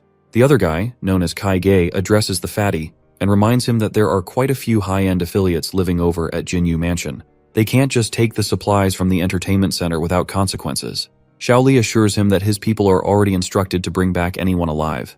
The boss looks furious and openly expresses his disappointment with Xiaoli, frustrated that he still hasn't completed a single task assigned to him. Feeling the weight of Wen's anger, Xiaoli humbly promises that this time, everything will be handled perfectly, while Kaige smirks in the background, pleased to see Xiaoli sweating under the pressure. Once Xiaoli steps outside for some air, one of his lackeys notices his sour mood and asks why he looks so defeated. Xiaoli snaps back, asking if the 7 men he sent have returned. The lackey informs him that he sent people an hour ago to check, and they reported back that the whole squad has been wiped out. The news leaves Xiaoli stunned and terrified. He can't believe that regular civilians from Rongxiang Gardens could take down 3 armed men. In a panic, he commands his lackey, Taozi, to gather everyone who can handle weapons. This time, he's determined not to let the mission fail. Meanwhile, Zhang Xiaoyang finally makes his way back to the base. As soon as Shanshan hears the sound of the car, she quickly realizes that it must be Brother Yang returning. When Jiang enters the boundary of his fort, the mission window pops up, notifying him that the mission has been completed successfully. Shanshan greets him, happy to see him back, but Jiang quickly notices that Lu Yiming is missing from the crowd. My guy feels absolutely glad to see that his hunch about that snake was spot on. Everyone is shocked when they realize that Jiang knew about Lu Yiming all along. Jiang then points to Xiaoli and Shuai, asking the others to show them to their rooms and then meet him in the infirmary. Once he's alone with his party, Jiang explains that he had known from the start that Lu Yiming had ill intentions. While he admits that he wasn't entirely sure it was him, he was certain that one of Jiang Qi's friends was a scumbag. Jiang Xiaoyang then throws a big gun towards Jiang Qi. As Bleachhead catches it and examines the bullets, he quickly realizes they're rubber bullets. The old man's mind clicks and quickly asks about the kid Chen Chong, who's inside the infirmary. Jiang strides confidently toward the infirmary, casually mentioning that Chen Chong isn't an ordinary zombie.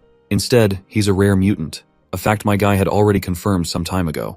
He had asked the zombie to blink 3 times, and to his surprise, the zombie complied. Jiang explains that after the apocalypse, those infected by otherworldly sources have a slim chance of becoming rare mutants. These mutants usually possess far greater intelligence and potential than regular zombies. They may even retain fragments of their past memories, and Chen Chong is exceptionally rare among the rare. Jiang then opens the door, and the first thing they see is Chen Chong standing over the head of the man who had been causing trouble. The zombie quickly waves his hand upon seeing Jiang. Jiang orders him to stop holding back, saying there's no need to restrain himself and he should get rid of this bastard now. As the mutated guy begins dragging that snake out, his bleached head friend asks him if he remembers him, and the zombie's feet falter as he stops and looks at Jiang Qi. No one can figure out what's going on in the zombie's mind. Abruptly, he swings his hand at the bleachhead, who barely dodges it in time. It seems that Chen Chong is just messing with his old friend, which explains to Jiang Qi how even as a zombie, he still can't keep his hands to himself. Later, Jiang Xiaoyang is staring at his system screen. Jiang Chai unlocks a hidden achievement titled Mutual Companion, and the achievement is completed, adding system points to Jiang's total. Jiang is surprised to see that he's unlocked a hidden achievement, a nice little bonus. Curious, he decides to check if the shop has anything new. Upon looking, he notices a level 2 box labeled High-Tech Supply Box, something he's never seen before. However, it's expensive, and Jiang hesitates to spend his hard-earned 50 points on it. Instead, he opts to open the remaining 2 boxes first, figuring they won't take up space anymore. As he opens both of them, he receives 2 unexpected items. The Lifesaver Supply Box grants him an interdimensional infection blocker, which offers a chance to block otherworldly infections, but can't reverse mutations that are already complete. The Armed Deterrent Supply Box surprises him even more as it contains a Barrett M82, a powerful sniper rifle, along with a bundle of bullets. Jiang is amazed at his crazy luck. Not only does he receive a game-changing weapon from a level 1 box, but the infection blocker is a real deal breaker. The idea that it could potentially stop someone from fully turning into a zombie excites him. This stroke of fortune fills him with confidence, making him even more eager to open the level 2 box. He can barely contain his excitement, but he knows he has a mission to focus on first. His current task is to recruit survivors from Rongxiang Garden, and he's looking forward to completing it tomorrow. Outside, Chen Chong tosses the snake out of their fort's vicinity, since there's no place for traitors like him. As morning arrives, everyone gathers in the training grounds. From the old to the young, each person is armed and ready. Jiang announces that starting today, everyone must spend at least an hour practicing their shooting daily. They begin firing at target bottles, and each hit creates a flash of light. It's impressive to see the cans visibly hit, but not exploding from the shots. Jiang turns to Uncle Sheng, instructing him to have Jiang Qi gather everyone and clear a few more rooms, as he plans to bring back survivors from Rongxiang Garden today. The old man promptly agrees, ready to carry out Jiang's orders. Jiang also orders Chen Chong to accompany him on the escort mission, knowing the mutant zombie's strength and abilities will come in handy. Later, they finally find an abandoned bus, currently overrun by mindless zombies. But Jiang clears the zombies with ease, and Chen Chong helps by throwing the creatures out of the bus as well. Once the bus is cleared, Jiang hands Chen Chong the bus keys, telling him that he can take off his mask if he wants to now, as there's no need to restrain himself. However, he adds that once they reach Rongxiang Garden, he should make sure to put the mask back on so he doesn't scare anyone. The mutant guy acknowledges the order with a growl. Meanwhile at Bikuishan, Xiaoli is gearing up to depart for Rongxiang Garden, accompanied by a group of lackeys. This time, Xiaoli is personally leading the charge, determined to take down Rongxiang Garden once and for all. He refuses to believe that he's going to lose, not with the numbers and weaponry he has at his disposal. Their truck roars to life and speeds out of the compound, headed for Rongxiang Garden. After cleaning up and hijacking a random bus filled with zombies, Jiang Xiaoyang hopped on the driver's seat and quickly got to work. He saw a few more zombies clogging the highway and did not even think of stepping on the brakes for a single second. Our boy mowed through those mindless monsters like the gigachad that he is. With his enhanced reaction speed, he used the bus to drift and swerve through the plethora of abandoned cars blocking his personal freeway. Back in Rongxiang Garden, the high-rise building seemed peaceful from the outside. Inside, the group of survivors led by the reliable cop, Big Bro Lee, are currently munching on their rations, careful not to burn through their limited supplies all at once. Their mealtime was interrupted by the loud sound of a car engine coming from outside. The kid reckoned that brother Xiaoyang must have come back to rescue them. Thankfully, Big Bro Lee has a good head between his shoulders. He grabbed his AK-47 and signaled everyone else to be silent while he checked out the situation first. With utmost caution, he slowly peeked his head above one of the windows with a clear line of sight outside. What he saw was not their savior but a group of thugs hungry for revenge. They are checking their weapons and looking for building number 8. Upon confirmation, the thugs took arms, and upon confirming their target location, Li Shuxiang ordered his men to move out.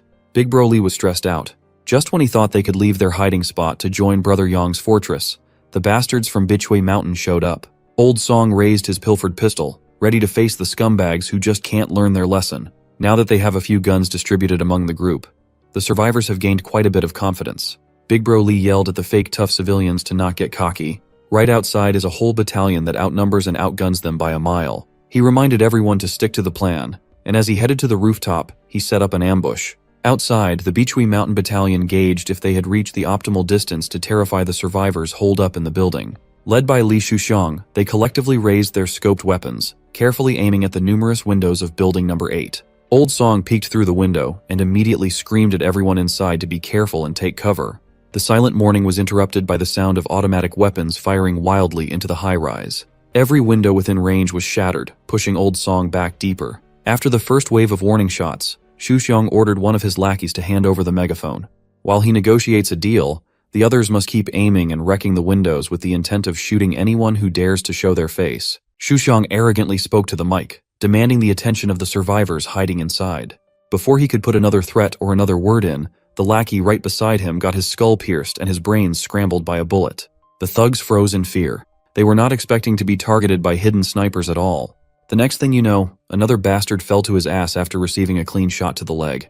Up on building number 8's rooftop, the muzzle of the AK-47 spreads the smell of gunpowder in the air while the thugs scramble to find cover. Big Bro Lee has posted up in an optimal spot with a clear vision of the enemies. Bichui Mountain never could have anticipated that the survivors would have long-range automatic weapons in stock. Shuxiang blamed the intel they received for the fact that the survivors only had one pistol. Even if they pilfered the weapons of the 7 idiots that died last time, there should only be 4 pea shooters. The panicked thugs turned to their boss for their next move, afraid of getting picked off by the unseen threat. The simple answer was to retreat. You see, these bastards are not exactly the sharpest tools in the shed. They took that order literally and scattered like headless chickens running out of cover instead of waiting for the signal to run together. As you would expect, running in the open streets with a deadly sniper is a recipe for disaster. The cop on the rooftop was as ruthless as he was accurate with that AK. Shuxiang berated his dumbass lackeys for running to their deaths. He counted down to 3, and the remaining bastards retreated as if their lives depended on them. That's because it did.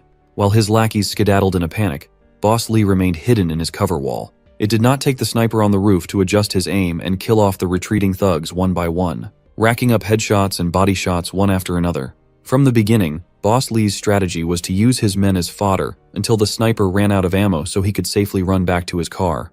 A certified scumbag move. As he expected, the sniper had run out of ammo and had to reload with a fresh clip for a bit. Shuxiang's fat ass managed to reach the car safely. From a whole battalion, they are down to just 4 people, and unfortunately for the last one that lagged a few seconds behind, Li Shuxiang is in the driver's seat, and he could not be bothered to risk getting domed while waiting for another expendable unit. Catboy got his brain pierced by the high-caliber bullet and it was lights out. The other 2 that were fortunate enough to hop into the cargo bed lowered themselves, afraid to suffer the same fate that everyone else in their group went through. Back on the main road, Jiang Xiaoyang's magic school bus is still blazing through the clogged freeway like he was playing Mario Kart. Our boy was as cool as a cucumber while he navigated his way back to rescue the survivors. Given that the roads are pretty much abandoned at this point, seeing another car speeding up in the opposite direction was quite a surprise. Even though he could have, Xiaoyang chose not to meddle or chase. He is focused on the mission at hand. Currently, obtaining points is of paramount importance to him. After a few minutes of smooth cruise control, he arrived at the front of building number 8. Chen Chong, the friendly zombie, and Xiaoyang got out of the bus and immediately saw the aftermath of the shootout. The young man was impressed to see that the rifle he left behind came in handy. He also connected the dots that the car he just saw must have belonged to the fleeing raiders. Chen Chong looked at the fresh and bullet hole-ridden human corpses scattered on the ground and started salivating while growling like an animal. Xiaoyang smiled and asked his zombie pal if he was hungry. He gave Chen Chong the green light to go crazy on the fresh carcasses. It's better that he gets the human meat feast instead of leaving it for the mindless zombies around the area. As soon as he heard that he was free to stuff his jaws with sustenance, Chen Chong smiled like a fucked up looking kid in a candy store. Xiaoyang lets this boy run free as long as he meets him under building 8 after the feast. Chen Chong did not waste a second and bit on the sinewy neck meat of the nearest dead thug. He savored the taste of blood and flesh touching his tongue. As soon as he swallowed, an invigorating feeling spread across his body. Meanwhile, Zhang Xiaoyang strolled through the bloody battlefield as if he were taking a leisurely walk in the park. Based on the efficient method the thugs were dealt with, he was impressed with how decisive Li Hongli was when it comes to killing. The kid poked his head above the broken windows upon hearing footsteps, and he immediately lit up upon seeing Xiaoyang. Upon confirmation that it was their savior, the rest of the survivors showed themselves and enthusiastically beckoned him to come closer. With the super cop in the front, the survivors packed up and met the young man downstairs. Big Bro Li formally thanked Xiaoyang for lending him the counter-strike weapon that saved everyone's asses. As it turns out, before this dude retired, he was an expert marksman. Their happy reunion was interrupted by a loud guttural roar reverberating from afar. It was followed by the sound of steady footsteps. The survivors were frozen in terror as soon as they saw what was inching closer to them. It's our favorite badass zombie, Chen Chong, limping over with a strained look on his face. Big Bro Li was the fastest one to react. He grabbed the trusty AK-47 and quickly aimed at the approaching zombie. Xiaoyang calmly held down the rifle and told the survivors to relax since this guy was one of them. He says the beast is one of them, but everyone is having a hard time believing in such a ridiculous statement. Can you blame them? Xiaoyang directed Chen Chong's attention to the rest of the dead thugs nearby, telling him to fill up on some more free grub. Big Bro Li was amazed and terrified. He asked if Xiaoyang has the ability to talk to zombies or anything of the sort. The young man asserted that Chen Chong was not an ordinary zombie. It's a complicated matter, so he urged everyone to get on the bus first and promised to explain everything to them on the way. As they walked to the bus, Xiaoyang reminded his zombie buddy to eat quickly and come back to the bus as soon as he was done. Chen Chong gave the okay gesture as if he couldn't be bothered to stop his gory chomping. After putting every dead Beachway Mountain thug into his stomach, Chen Chong fished out his muzzle and put it back on. The survivors could not take their eyes off the bizarre scene ahead. The kid could not even fathom how one of these mindless berserkers would even have the lucidity to put a muzzle over their mouths on their own. Xiaoyang warned the kid not to let Chen Chong hear him call the specialized mask a muzzle if he didn't want to get hit. Low-key, the kid is starting to find the mutated zombie cool. After his one-man feast, Chen Chong stepped into the bus like a normal chill dude. Upon eating so many people in one go, his mass increased a lot, and the bus noticeably tilted to the side as soon as he got in. This time, Chen Chong had even managed to speak slurred words while he handed the key of the muzzle back to his bro. Even Xiaoyang wasn't expecting that Chen Chong would gain the ability to speak so soon, even if it was just a single word. He ate a total of 6 corpses and must have started evolving further. Right now, Xiaoyang's primary concern is getting everyone back to his home turn to convert his points and strengthen the settlement. He sat in the driver's seat and warned everyone to hold tight as he drove from 0 to 100 real quick. Back in Beachway Mountain's headquarters, Li Shuxiang had to report his failure back to his superiors. He was berated for being an idiot who couldn't accomplish anything. He tried to plead his case to Boss Lin. He tried to wash his hands of any fault as he received inaccurate intel going into the raid. He wasn't informed that the survivors had automatic rifles at all. Boss Lin refused to believe his excuse. Logically speaking, it's hard to believe that a small-town cop would be in possession of an automatic rifle in this country. The big boss was offended, thinking that Shuxiang would cook up such a stupid lie. But he stood his ground and asked if they could send someone to check the battlefield to see if he was lying or not. The right-hand man of the boss had enough of his bullshit and kicked the bastard down to the ground. That's Li Shuxiang's cue to get the hell out of the room. Mr. Right Hand has been starting to get sick of Shuxiang's idiocy and uselessness for a while now. Since the fool cost them heavy losses in manpower, they could always just nip the problem directly from the source and kill the bastard. Another Beachway Mountain executive, Boss Shu, called out the right-hand man's real reason for resenting Li Shuxiang. This perv right here has been eyeing Shuxiang's girl for a while now. The pervy fox proposed that they share the bastard's girl amongst themselves to think of her as shared property. Boss Lin smiled. He seemed on board with that idea, but insisted that they do not have to rush. They have to find the perfect opportunity first. Unbeknownst to the corrupt thugs, Li Shuxiang never left. He was just listening in to their disgusting conversation from the entrance. He gritted his teeth in anger. Bro really needs to snake his way out of this one. A few hours later, he went back to his lavish house and threw a childish tantrum. Out of frustration for his own incompetence, he wrecked his own place like a dumbass. His girl came out to check on him, trying to console the fat bastard. Li Shuxiang simply told her to start packing as they have to leave this place as soon as they can. She asked where they would go, and he couldn't give a straight answer. The only thing certain is that this place won't be safe anymore, and they need to plan ahead. Boss Lee called his assistant Qingzi, and the loyal lackey ran in like a good boy. He ordered Qingzi to gather all their remaining men as they prepared to depart at midnight. His girl could sense that something was obviously wrong, and she did not like it at all. Anyways, back to the people that actually matter. Xiaoyang pulled up to his compound, parking the big bus into one of their many indoor parking areas. The survivors from building number 8 hopped out of the vehicle and marveled at the sheer scale of Xiaoyang's doomsday fortress. With them safe and sound, the survivor recruitment mission has been completed. He was tasked to rescue 5 of them, but he managed to bring back 8. Apart from the 25-point reward, he was given another 5 points as bonus, pushing his total to 66. Xiaoyang turned to his zombie buddy and informed him that tomorrow night, they were going on a 2-man mission to the southern district. Big Bro Lee overheard the human-zombie conversation and curiously asked what was in the southern district. The young man simply told him that he had to go take care of some unresolved cross-time grudges with the people at Bichui Mountain Villa. By nightfall, Xiaoyang locked himself in his room while eyeing the level 2 high-tech supply crate worth 50 points, which he now has enough points to purchase. Without hesitation, he clicked the item's logo, excited to find out what was inside his first level 2 crate. Upon redeeming it successfully, his current points plummeted down to 16. A bright light swirled around his body as Zhang Xiaoyang prayed not to be let down after spending a fortune. Thankfully, the level 2 high-tech supply box did not disappoint at all. The gacha god smiled upon Zhang Xiaoyang and gifted him a physical enhancement serum. This big-ass syringe contains a miracle drug that can boost his physical prowess by 20 points. Without hesitation, he jabbed that thing right into his veins and let the contents flow through his bloodstream. It was a lot more painful than he expected. Right now, he's at 33 points in physical stats. That would be equivalent to over 6 times the strength of an average man. It did not just improve his raw brute strength. It also enhanced his senses. He sensed a mosquito buzzing around his room and reflexively grabbed the little bug by its stinger. His enhanced hand-eye coordination would surely come in handy when it comes to combat. He let go of his death grip, and the mosquito flew out of the room. It's safe to say that Xiaoyang was deeply satisfied with his reward. By sunset, he made his usual patrol with Brother Chong around the base. In one of the open yards, he found Li Hongli leading the marksmanship practice for those interested. After this round, Xiaoyang headed south of the city. Before going, he just wanted to formally ask the old cop to take over the marksmanship training for the others, since he's probably their best sniper. Old Li confidently accepted the job, eager to contribute to his specialty. With that taken care of, Xiaoyang walked, and Brother Chong limped their way to the bus. While that public bus goes way above the speed at which it should be driving, something else is brewing at the enemy camp. That was good for nothing, gangster. Li Shuxiang had arranged for all his men to flee upon sensing the knife inching closer to his back. Unfortunately for him, the escape plan was not as foolproof as he thought it would be. The big bosses of Bichui Mountain Villa pulled up to his driveway, blocking his exits. Inside the lead car was the ringleaders with the addition of a very familiar bitchy figure. With a mocking smile and a gun in his hand, Boss Dong Shu confronted Boss Li as to why he was leaving in the dead of the night. Like an expert liar, Boss Li crafted an excuse on the spot. According to him, he just gathered his boys to head for Rongxian Garden under the cover of darkness to finish what they started.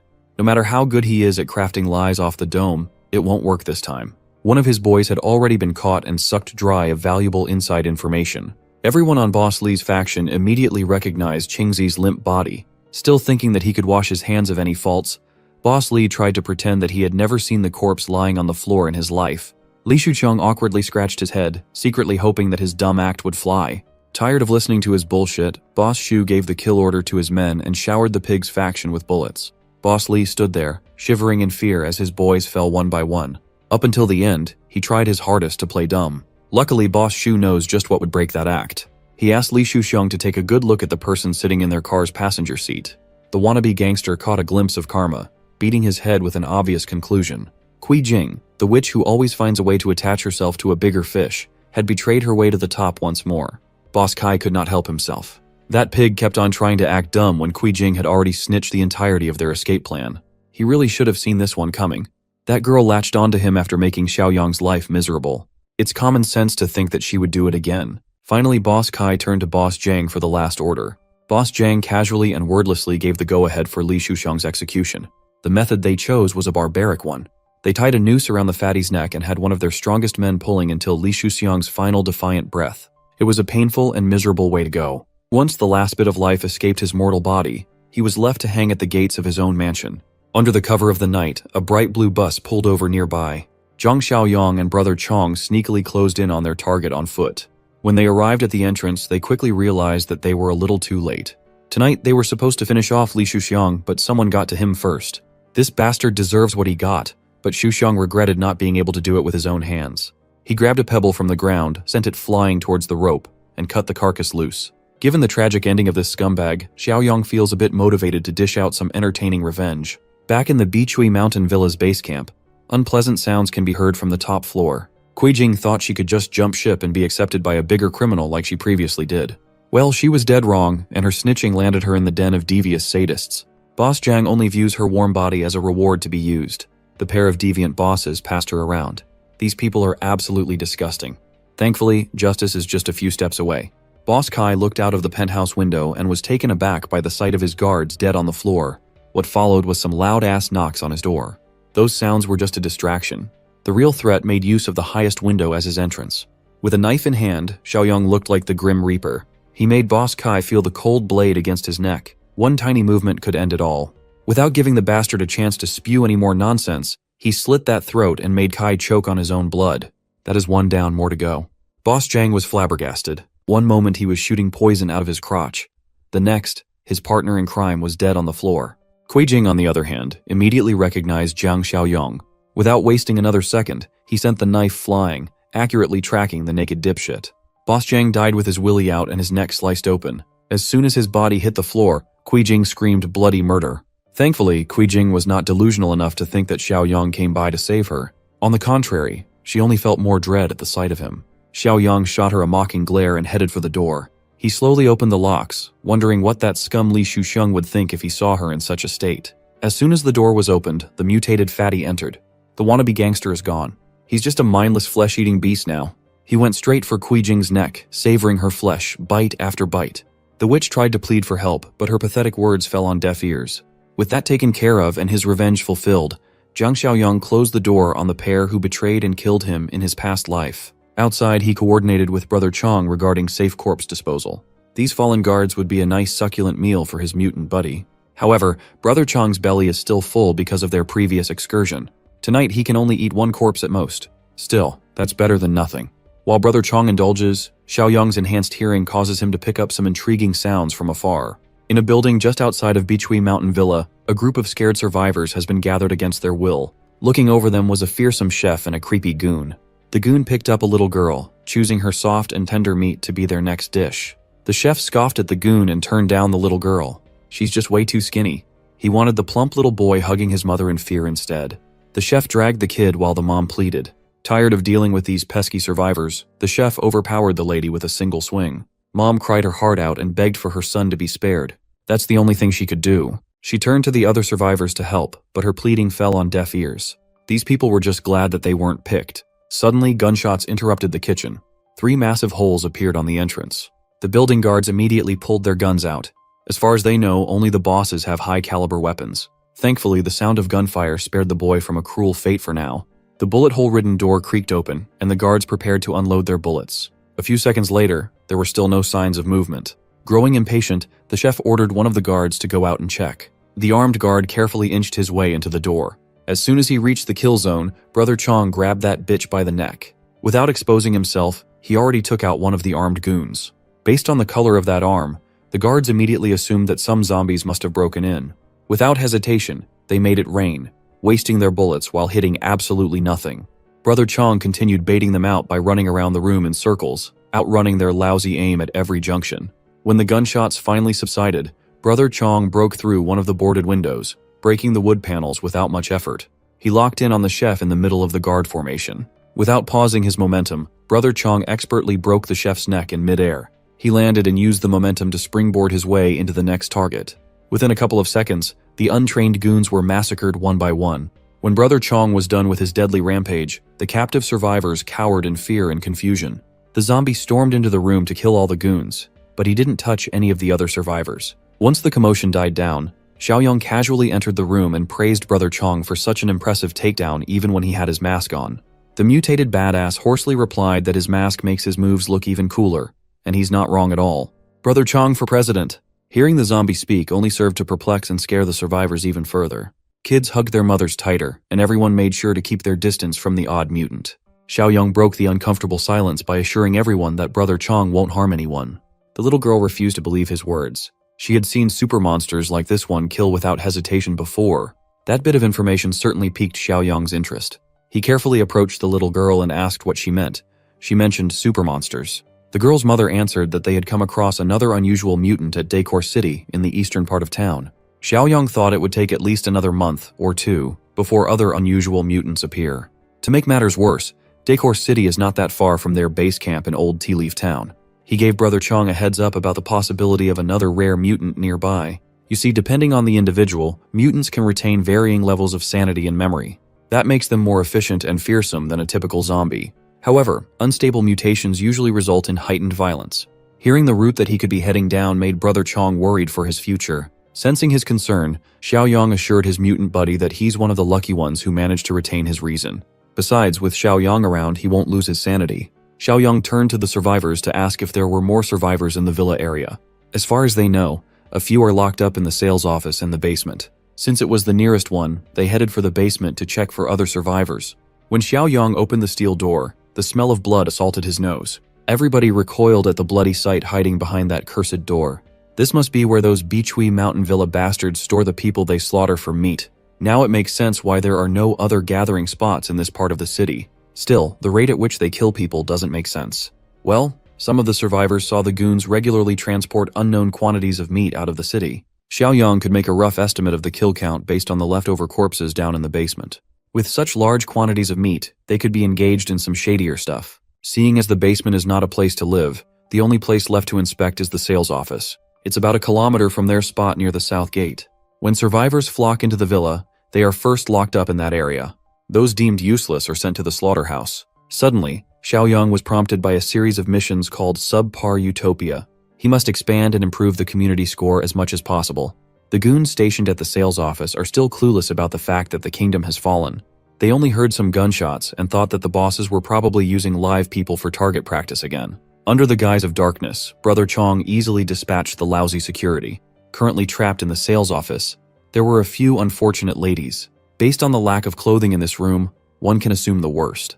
They heard the commotion outside. Some of them have accepted their fate, and some of them still have a little fight inside.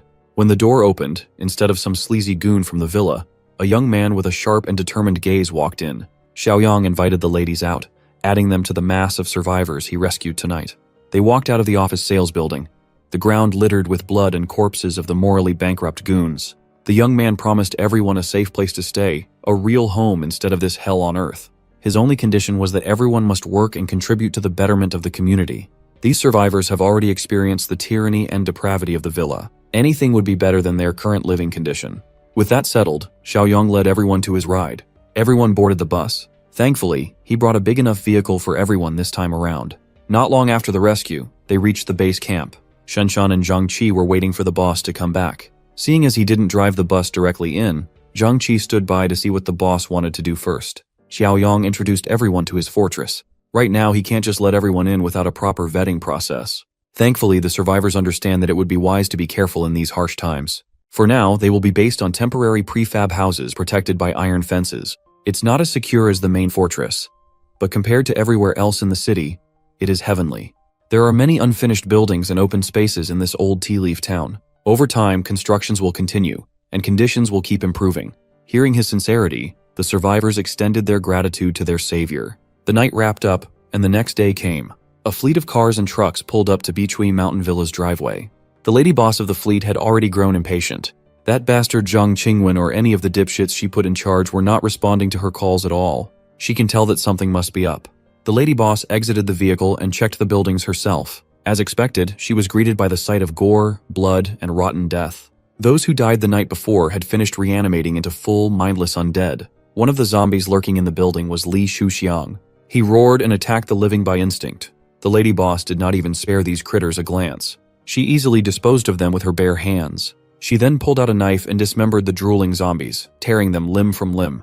With the building overrun by the undead, the bosses they installed have died too. Their human meat supply chain will suffer from this mishap. They need to clean up that mess. But first of all, they need to take care of whoever is responsible for the fall of Beachui Mountain Villa. Blood will inevitably spill. After a thorough check on the villa, they concluded that not a single living person is left and reported back to Lady Boss Rui. The good news is that there's still meat left for today's shipment. All they have to do is bring the truck over and load that bad boy. While her men loaded the truck with trash bags filled with human meat, Boss Rui pondered her next move. Upon surveying the area, she found some tire prints heading out of the villa. With this, they could track down the man who crippled their operation. Back in the fortress, Xiaoyong is mulling over his current mission to expand the community. Despite adding a lot of people to his fold, his community score remained at just 2 points. Population size should be a key factor, right? Thankfully, he has plenty of land to work with. That snobbish guy who sold him the title did him a big favor. Aside from his expansion mission, there's another matter that needs to be addressed. The rare mutant that appeared in a nearby town. Along with Shanshan and Zhang Qi, the boss went to the prefab area and was greeted with reverence. After settling into the temporary housing with complete amenities, some of the survivors even knelt at him in gratitude. Xiaoyang just came by to extract some more info about the super monster that the mom and daughter mentioned. Mom expounded that they encountered the anomaly at the Horenfa market in Decor City. Back then, their group was trying to scavenge some supplies but encountered the beast instead. Several people were killed while she grabbed her little girl and escaped in the midst of chaos as everyone got separated. They ran non-stop until they reached Bichui Mountain Villa. They thought they were saved, only to fall into the grasp of worse monsters. Now that he knows the precise location, Xiaoyang headed for his wheels. Shanshan and Zhangqi tried to discourage him from taking such a massive risk. They have plenty of supplies on deck after all. Well, he's not heading out to get some loot. Decor City is less than 2 kilometers away from its base. He can't let such a massive threat in close proximity continue to exist. Hearing his declaration, the survivor who encountered the super monster herself also tried to stop the young man from going. Xiaoyang assured everybody that he knew what he was doing. He only needs Brother Chong by his side so they can pay that thing a proper visit. Currently, a group of competent-looking stragglers is roaming Horenfa in search of supplies. They found a big supermarket and were excited at the prospect of looting a bunch of stuff.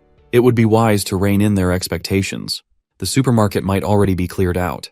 And so, the stragglers entered the supermarket, confident in their group's capability to move freely in the apocalypse. As soon as they sneaked inside, they were met with complete and utter darkness. Once their eyes adjusted to the dark, it became clear that the supermarket had been looted, but far from completely.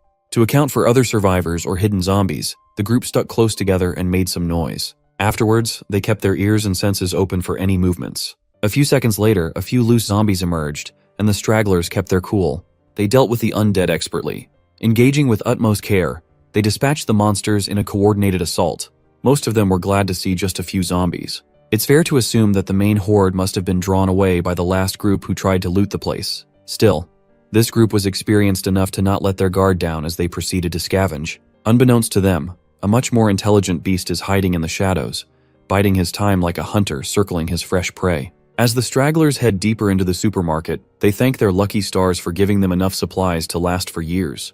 While everyone else was foaming at the mouth at the sight of foodstuffs, their leader was drawn to the bed display. She finally let her guard down and excitedly hopped on the soft mattress. Some of them joked about settling down in the supermarket since it has everything they could possibly hope for. While the group tours the abandoned supermarket, 2 of the chief members go out for a smoke.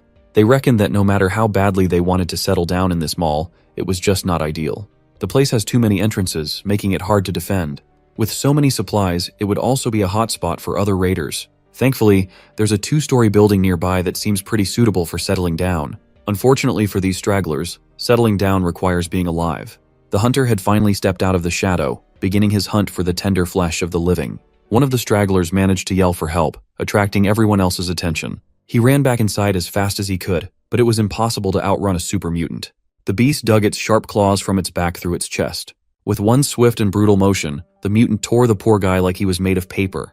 The stragglers were stunned in terror. Someone yelled retreat, but everyone felt their legs weaken. The group fought through the terror and moved their legs. Their pathetic attempt at escaping was a tragedy. They fell one by one, starting from the slowest runners in the back. They channeled their will to live in their every step, hoping that it would be enough to escape the apex predator gnawing at their collective heels. A few seconds later, and a few meters had elapsed, everyone else had been slaughtered aside from the girl boss over here. She ran without looking back and eventually got close enough to the exit so that she could see the light coming from the outdoors. Girl boss pushed with every bit of strength she had left. Unfortunately for her, running in heels is not the most ideal way to cheat death. At this point, that's just your fault. The super mutant shadowed over her. The entity that feasted on her comrades savored her fear. She cried and raised her arms in a futile attempt to defend herself. But when she raised her head, she saw a different super mutant. This one has a cool-ass mask. Instead of clawing her down to bits and eating her innards, this guy just walked past her. Following the masked mutant was a young man who told her to not be afraid. That's right, Zhang Xiaoyong and the gang arrived just in time to save the final girl. Much to her surprise, she actually recognized this dude as the kid who bought a massive plot of land from her agency before everything went to shit. Xiaoyong also recognized her as that polite real estate saleswoman from a while ago. If he's not mistaken, her name is Ning Wanwan or something. Their fateful reunion was interrupted by the guttural sounds of tearing flesh. Wanwan warned the young man of the monster wreaking havoc in the mall, but he simply assured her that the monster is being taken care of at the moment. She turned her attention behind and saw two anomalous life forms in a standoff. The mall mutant sees Brother Chong as competition, but our friendly mutant simply sees this opponent as an obstacle to being toppled. This is the first time meeting someone of the same kind for either of them. They were both thrilled to test how they would compare against a fellow mutated freak. Mall mutant struck with his unnaturally long claws, missing Brother Chong's crotch by just a few inches. He wonders if eating a fellow freak would speed up his evolution or something. While Mall mutant laughs, Brother Chong unleashes a roaring strike. The force behind that fist was so powerful and hefty that it planted Mall mutant's head deep into the tiled floor. Now the freak was forced to stop messing around and take the masked mutant seriously. Brother Chong raised his foot above the monster's head. In this case, kicking while someone is down would be completely acceptable. Unfortunately, the naked freak was fast enough to respond and jump out of the attack's way. With that same perverse laugh, Mall mutant thanked the humans that served as fuel to his gas tank, continuously accumulating and growing stronger day by day. Brother Chong's senses alarmed him of the incoming threat. The mall mutant jumped face to face against him, looking more savage and vicious than ever. The two exchanged dozens of blows in the blink of an eye. Zhang Qi is starting to get worried that Brother Chong is losing ground for the first time ever. Xiaoyong, on the other hand, was glad that they took this trip. If they had left this mall mutant to hunt for a bit longer, it might have grown to become completely unstoppable. To tip the odds in their favor, the young man stepped in and manifested a fucking AK-47 out of thin air. He casually asked Brother Chong to hold the beast down for just 1 second so they could finally wrap up. As usual, the ever-reliable super mutant did as he was told and focused on keeping the mall mutant from using its speed. The sound of gunfire echoed all over the mall. A singular bullet pierced through the monster's forehead, cracking its skull and turning what was left of its brain into mush. Nevertheless, a single gunshot to the head is not enough to put an end to the super mutant's terror. Still, that shot managed to hurt the beast. Now he's completely shifting targets to the young man with the gun. Zhang could not believe his eyes. He had never encountered a life form that stayed alive after a clean headshot. If a single bullet won't do, why not add one more? And then some more? And then just put that thing in full auto to do its magic. With high-caliber bullets chunking the mall mutant, the beast looked like rotten green cheese. When it finally fell, it shivered as the last bits of life left its body. Xiaoyong proposed that Brother Chong should try eating the super mutant. Who knows? Maybe it'll provide a hefty power-up. Much to the young man's surprise, removing a dangerous element such as this beast also counted toward improving his community score and advancing his current mission. Since they're in a relatively untouched supermarket, they might as well pick up a few things. They can't leave empty-handed now, can they? This is where Xiaoyong's storage ability comes in handy. There's no need for hauling truckloads of supplies. He can just suck it all up and transport it in a separate dimension. It's a little crass, but instead of letting the straggler bodies turn into zombies, they might as well give Brother Chong some dessert after munching on his main course. While Xiaoyong was away, some rats were trying to play. Boss Rui and a few of her subordinates have set off to follow the tire tracks and scout the enemy. From afar, they carefully assessed the stronghold's capacity and capabilities. Boss Rui's loyal hand evaluated that the fortress has a decent number of people, but they are poorly armed. Their only advantage is that sturdy warehouse. If that's all they have, it's a mystery how they took down Zhang Qingwen, Lin Guangkai, and the entire Bichui mountain villa. Boss Rui reckoned that the rats must have used sneaky tactics. They must have lured a horde of zombies in or something. Filled with arrogance, Boss Rui is already thanking the heavens for spoon-feeding her some juicy prey and a new base. For now, they must head back, regroup, and gather all their weapons and people before striking when the fortress expects it the least. The scouts turned around and drove off. Opposite their route, Xiaoyong's group is heading back. Zhang Qi tells Wanwan that their base camp not only has mattresses but also hot water for proper showers. It's not every day you see other cars on the highway nowadays. The group tensed up as they prepared their weapons. Two cars heading in the opposite direction, none of them slowed down, but for a split second, Zhang Xiaoyong and Boss Rui's aura checked each other. A new mission has been initiated. For Villain Nemesis Volume 1, Xiaoyong must resist the invasion to be rewarded 50 points. He immediately had a gut feeling that the invaders must be those people suspiciously driving around the area. To confirm, He sought Shanshan in the watchtower to ask about any sussy activities around their perimeter. As far as the young woman was aware, there was a car that passed by in the distance, but did not get close enough to ring any alarms. That's enough confirmation for Xiaoyang to act. So, he called for Uncle Sheng and Old Li to gather everyone for an important announcement. Meanwhile, the southern suburb coal plant business is running smoothly. With the help of a choppy radio broadcast, a group of survivors found themselves trekking towards the plant. The broadcast claims that this is a safe zone where a settlement is seeking manpower for development. The group of survivors were vigilant. If they survived this long, they must be capable. Finally, they spotted a car driving towards their destination. The car pulled up. Boss Rui and her goons, fresh from their scouting mission, welcomed the survivors lured in by the optimistic radio broadcast.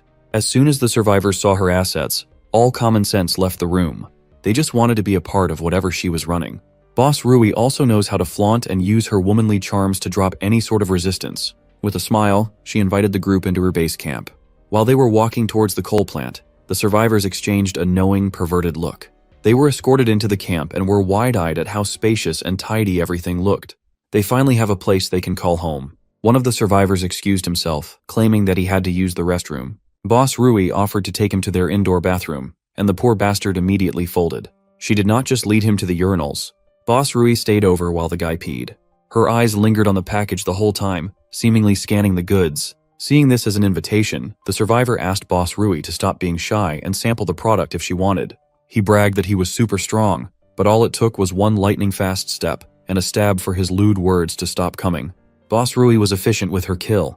The poor bastard never saw it coming.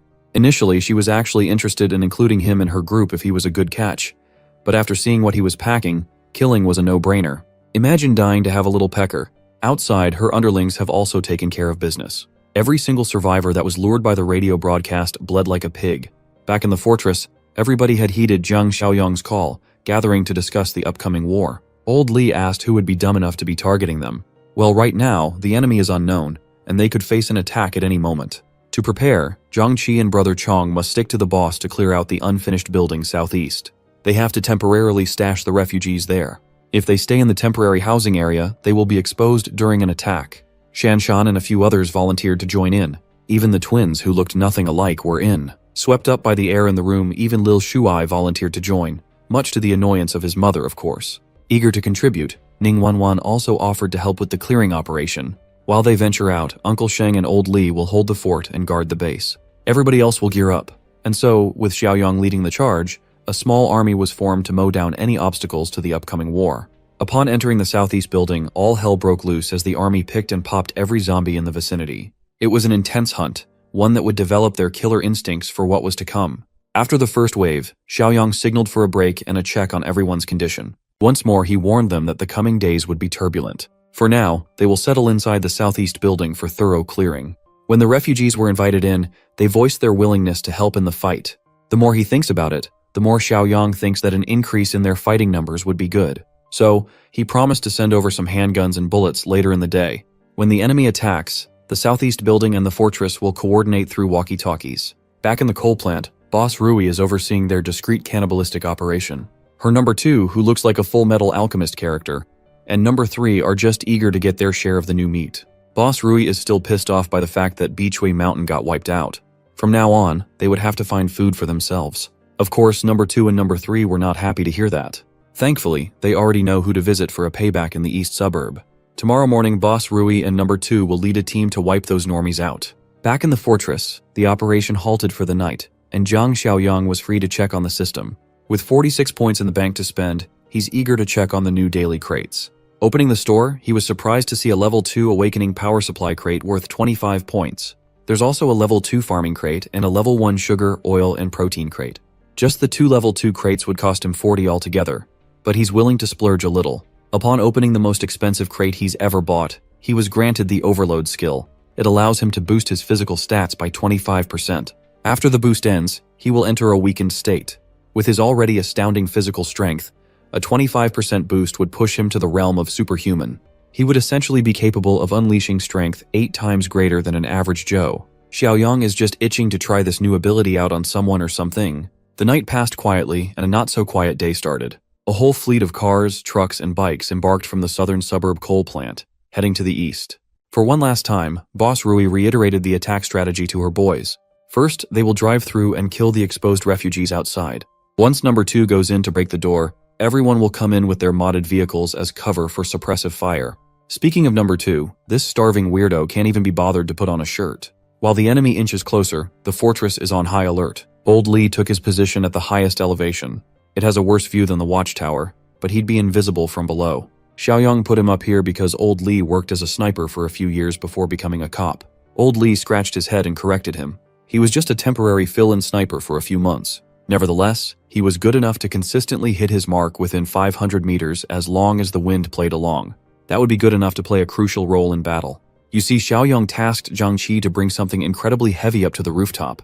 The young man eagerly opened the heavy crate where a pristine Barrett sniper rifle was cozily stashed. Old Lee was taken aback. How can a young man even get his hands on something like this? Refusing to answer, Xiaoyang explained that they only have 10 rounds in total, so it must be used sparingly. Old Lee took the big-ass gun, feeling its literal weight and the heavy responsibility that comes with it.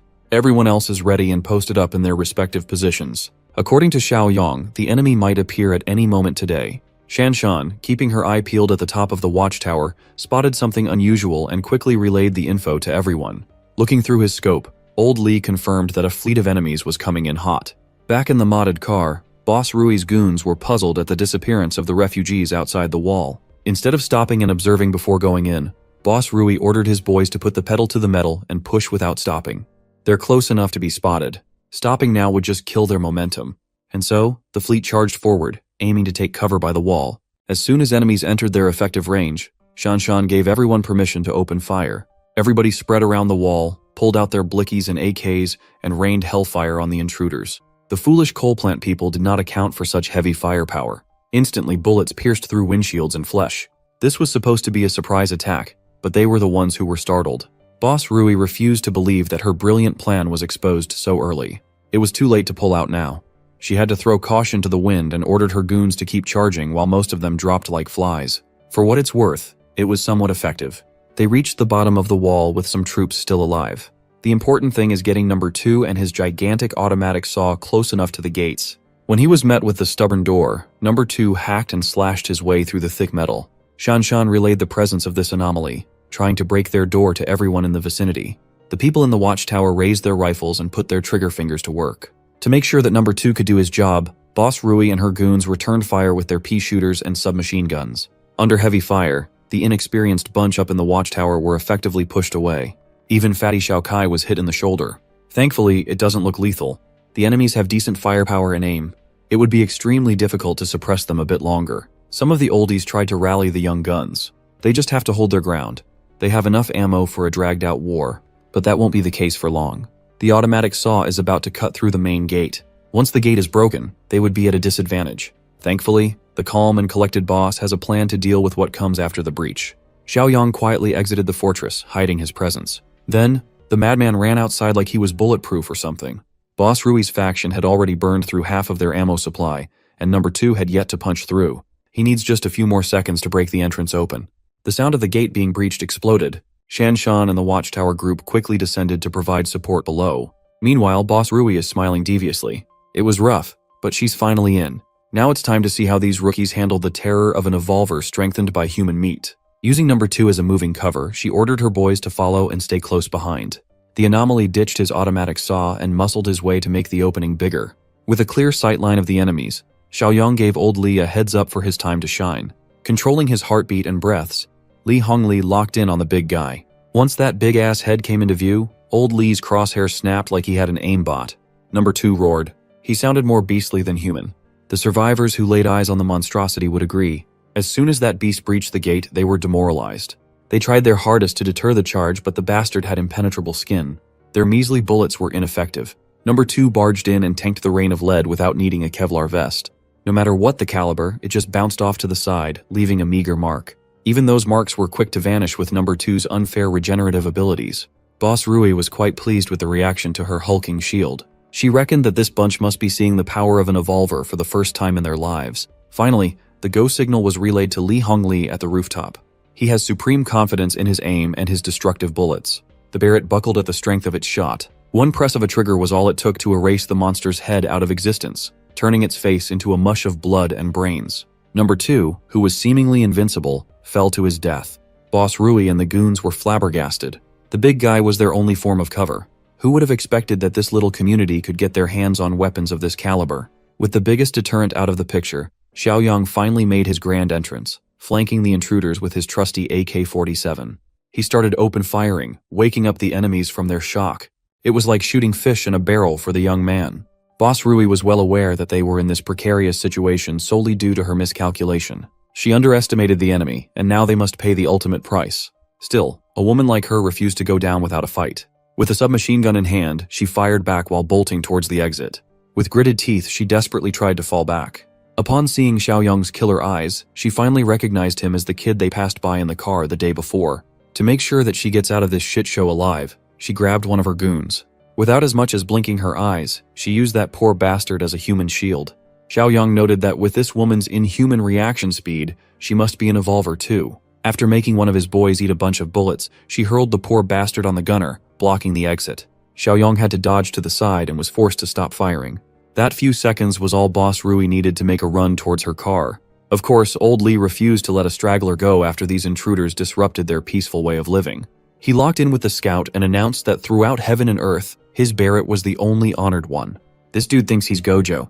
Instead of hitting a clean headshot, he had to settle by taking her incredibly fast legs. The sudden loss of one of her limbs tripped Boss Rui up inches from her getaway vehicle. Li Hongli felt ashamed that he missed a kill shot. While he was readying another round, Boss Rui's underling helped her to get into the car. Unfortunately, these two seemed well versed in escaping deadly situations and were able to swerve away with their tails tucked between their legs. Xiaoyang ordered everyone to stop firing. He doesn't really mind if these dumbasses come back for round 2. He's just pleased that his system mission has been cleared. He was rewarded with 50 points, which significantly boosted morale. In addition, the second volume of the Nemesis mission has been unlocked. Now it's his turn to go on the offensive and attack the cannibals' base for another easy 50. Everybody in the fortress celebrated their massive W. As for casualties, they have a few people injured by gunfire, but no one died.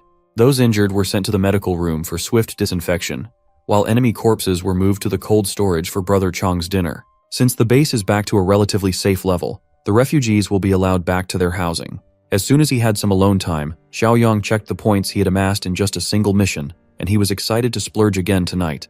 Back in the southern suburb coal plant, the remaining survivors of the war retreated with only 3 people and 1 less leg on Boss Rui. Number 3 welcomed them with confusion and worry. Obviously ashamed, Boss Rui admitted that she was careless.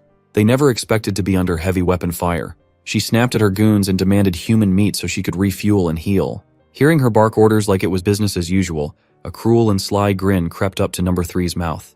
She continued mouthing them off, calling them useless fools who can't even follow simple orders, and claiming that everyone here is not even worth Number 2's toes. Number 3 finally had enough of her bullshit. The boss had fallen to such a vulnerable level, and she still dares to belittle them. Boss Rui made a gigantic mistake yet again. She did not expect a rebellion at all. Panicking, she tried to order her men to take Number 3 down, but no one moved a muscle. Even the 2 survivors who dragged her to safety pretended not to hear her. With Boss Rui missing a leg and Number 2's death, Number 3 can easily usurp power for himself as the strongest. Besides, he's already planted the seed of rebellion on everyone. The brothers of the coal mine had long since been dissatisfied with the way she ran things. Now they have the perfect opportunity to change leadership. Even now, Boss Rui still thought she could make the boys stand down. But as they crowd around her with malicious intent, her bossy attitude quickly crumbled.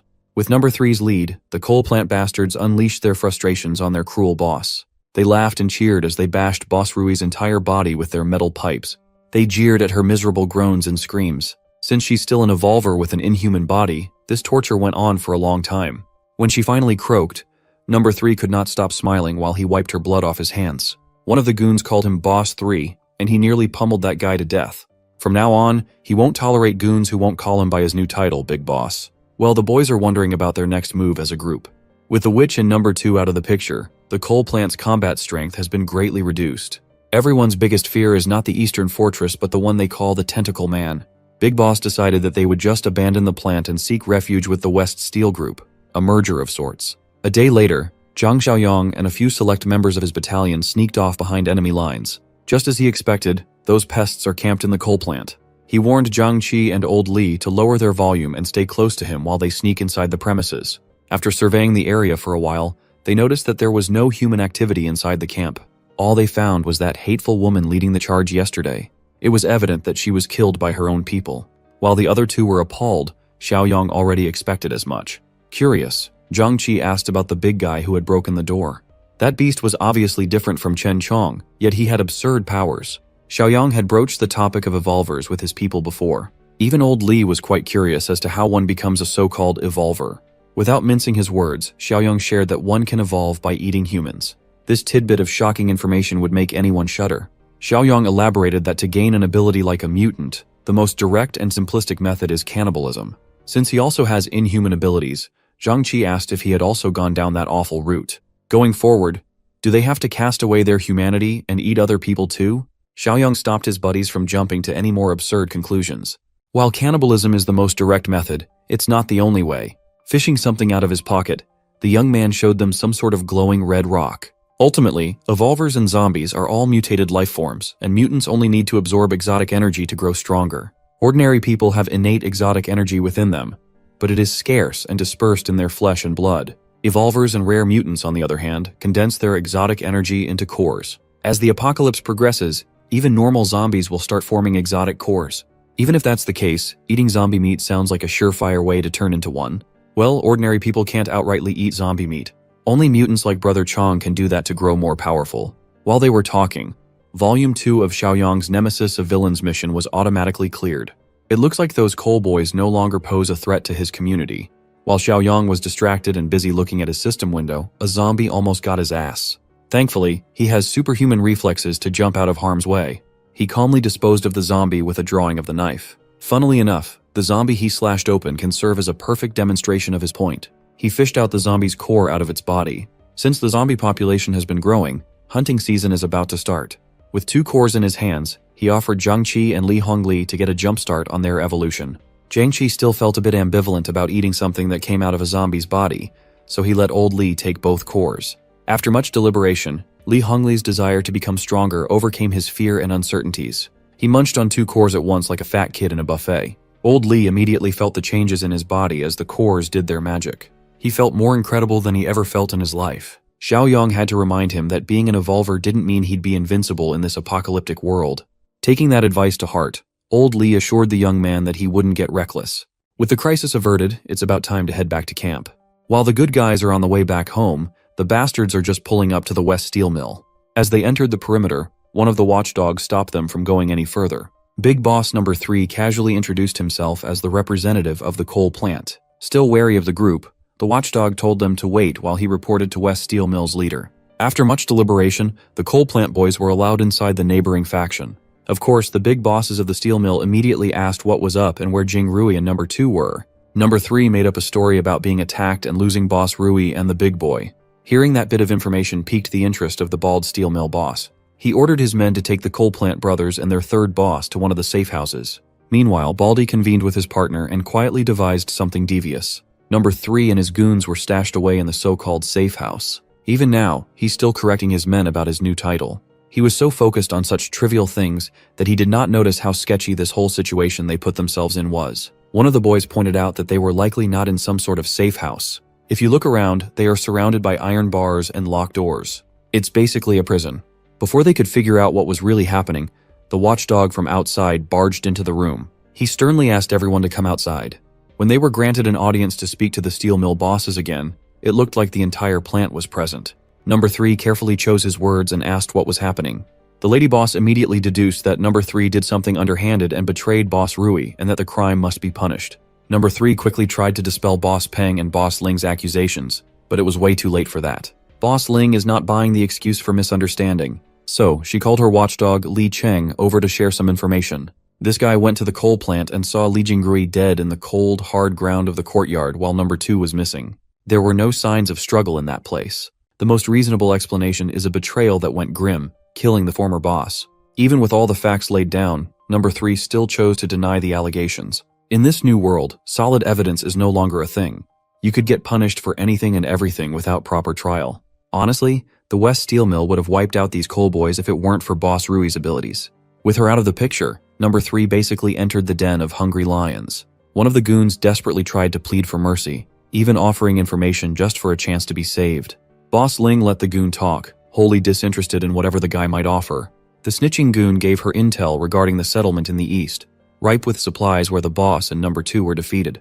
When asked if the settlement compares to the steel mill in strength, the goon estimated that it would be about equal. Baldy and Boss Ling can't just brush aside a real threat nearby. The snitch added that those Eastern Fortress people don't know how to become evolvers yet, and not a single person has evolved.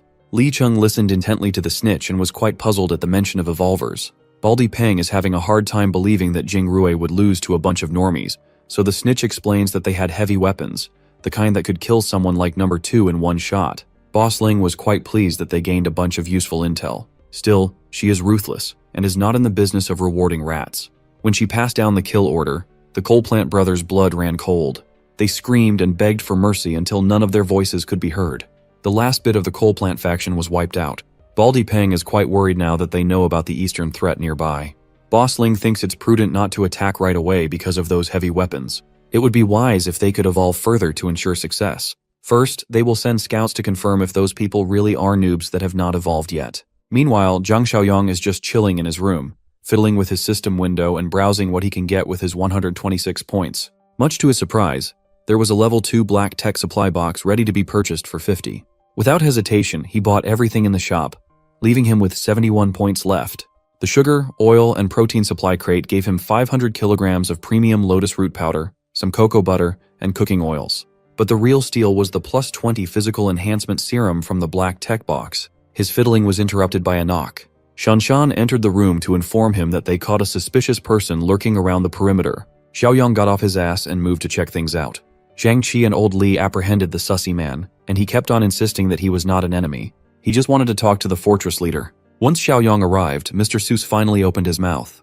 He politely introduced himself as Xu Axing from West Wind Steel Mill. At the mention of that place, Uncle Song was alerted. As far as he knows, West Wind is in the southwest. It's one of the largest steel mills in the area, and just like the coal plant, it has become a survivor settlement.